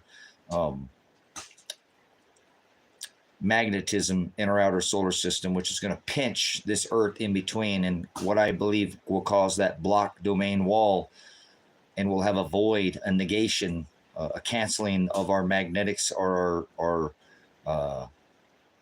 gravity, if you will, and it's going to shift the tides. There'll be a tidal shift starting maybe September, October. Okay. Check out the video, and I'm going to do some more work on it. I want to give you as much information and overlay, as much evidence as I can. Discern all things, brothers and sisters. Remember what it tells us in the book of Jeremiah. Be not dismayed. Do not be in fear. I'm not trying to incite you to cause you to have alarm. Don't be a heathen. Be not dismayed at the ways of the signs and the heavens, for the heathens are dismayed at them. Not trying to cause you dismay, brothers and sisters, but I think I've discovered what's going to bring this water up onto this land again, and I hope that I'm wrong. God, please make me wrong with this one. I don't want to be right about this one. I've gotten a lot of things, correct because I pay attention to the cycles. What do we talk about, Finn? What alignment are you talking about? Coming into the new age, the celestial age, that's Jupiter-Saturn was the conjunction that happened back on 12/20/2021 and 2020. Start us in the sixth extinction age, start us into this cycle. But this is a cycle from 2,600 years ago. 2,600 years ago. The gas giants were in a square, formed a square. This year, they're not. This year is the 10/24/24 alignment that we had in 79 AD. 79 AD equals 10/24/24 minus 1 degree of arc minus 40% of our magnetic field strength is weakened. So when they have 60%. That's right. This is the same thing. You got it. You got it. Nebuchadnezzar destroyed the temple, plowed salt into the land. Here we go again. Same thing. And I'm talking about all the water coming up onto the land again. Same thing that happened. No, we don't live fear. No fear. Hey, now be careful. A little bit of fear is a good thing, Stefan. A little bit of fear gets you up off your fourth point of contact to ease that fear. Oh, what if? Oh, I'm glad I fixed that fear. Oh, I feel a whole lot better now. You're in good hands, right? Like good car insurance. So fear is a good thing, but the only thing we should fear is the Lord. And only those that fear the Lord will be written in that book of remembrance. There's 3 books. Very few. Oligarchs know. They know about that book of judgments. Some don't. They know about the book of life. They've forgotten about that book of judgment. But only those that fear the Lord will have their name written in that book of remembrance, brothers and sisters. So remember, the world sees what they see, but God knows your intentions. And when he passes you through that book of judgments, he sees what the world, he'll see what this world doesn't see. And let me remind you that only those in that 3rd book that fear the Lord will have their name written in that book. I fear every day that I'm not worthy of this teaching, this lesson, these understandings, this aletheia, this Ruach HaKodesh, this gospel that he laid on and revealed to my heart. I'm not worthy. I fear he's going to throw me in hell. But you know what, brothers and sisters? I wake up every day knowing that I didn't predestine anything. He only predestined who he chose. So all I can do is walk and follow in his commandments. But I still live in fear every day that I'm not worthy of his kingdom. And I try every day. Even though I don't want to sometimes, I still do what he tells me to do. So I hope you have a little bit of fear for the Lord. Don't fear anything in this earth, brothers and sisters. He says, fear no man that can take your flesh. Fear no man that can take your flesh. Only fear who can take your soul. And that is the Lord, brothers and sisters. Fear the Lord. Hallelujah. I'll see you on the next live stream. Much agape. Links are in the description. Well, they're not links. If you guys want to make a contribution to this work. Bless you guys. Love you. Always agape.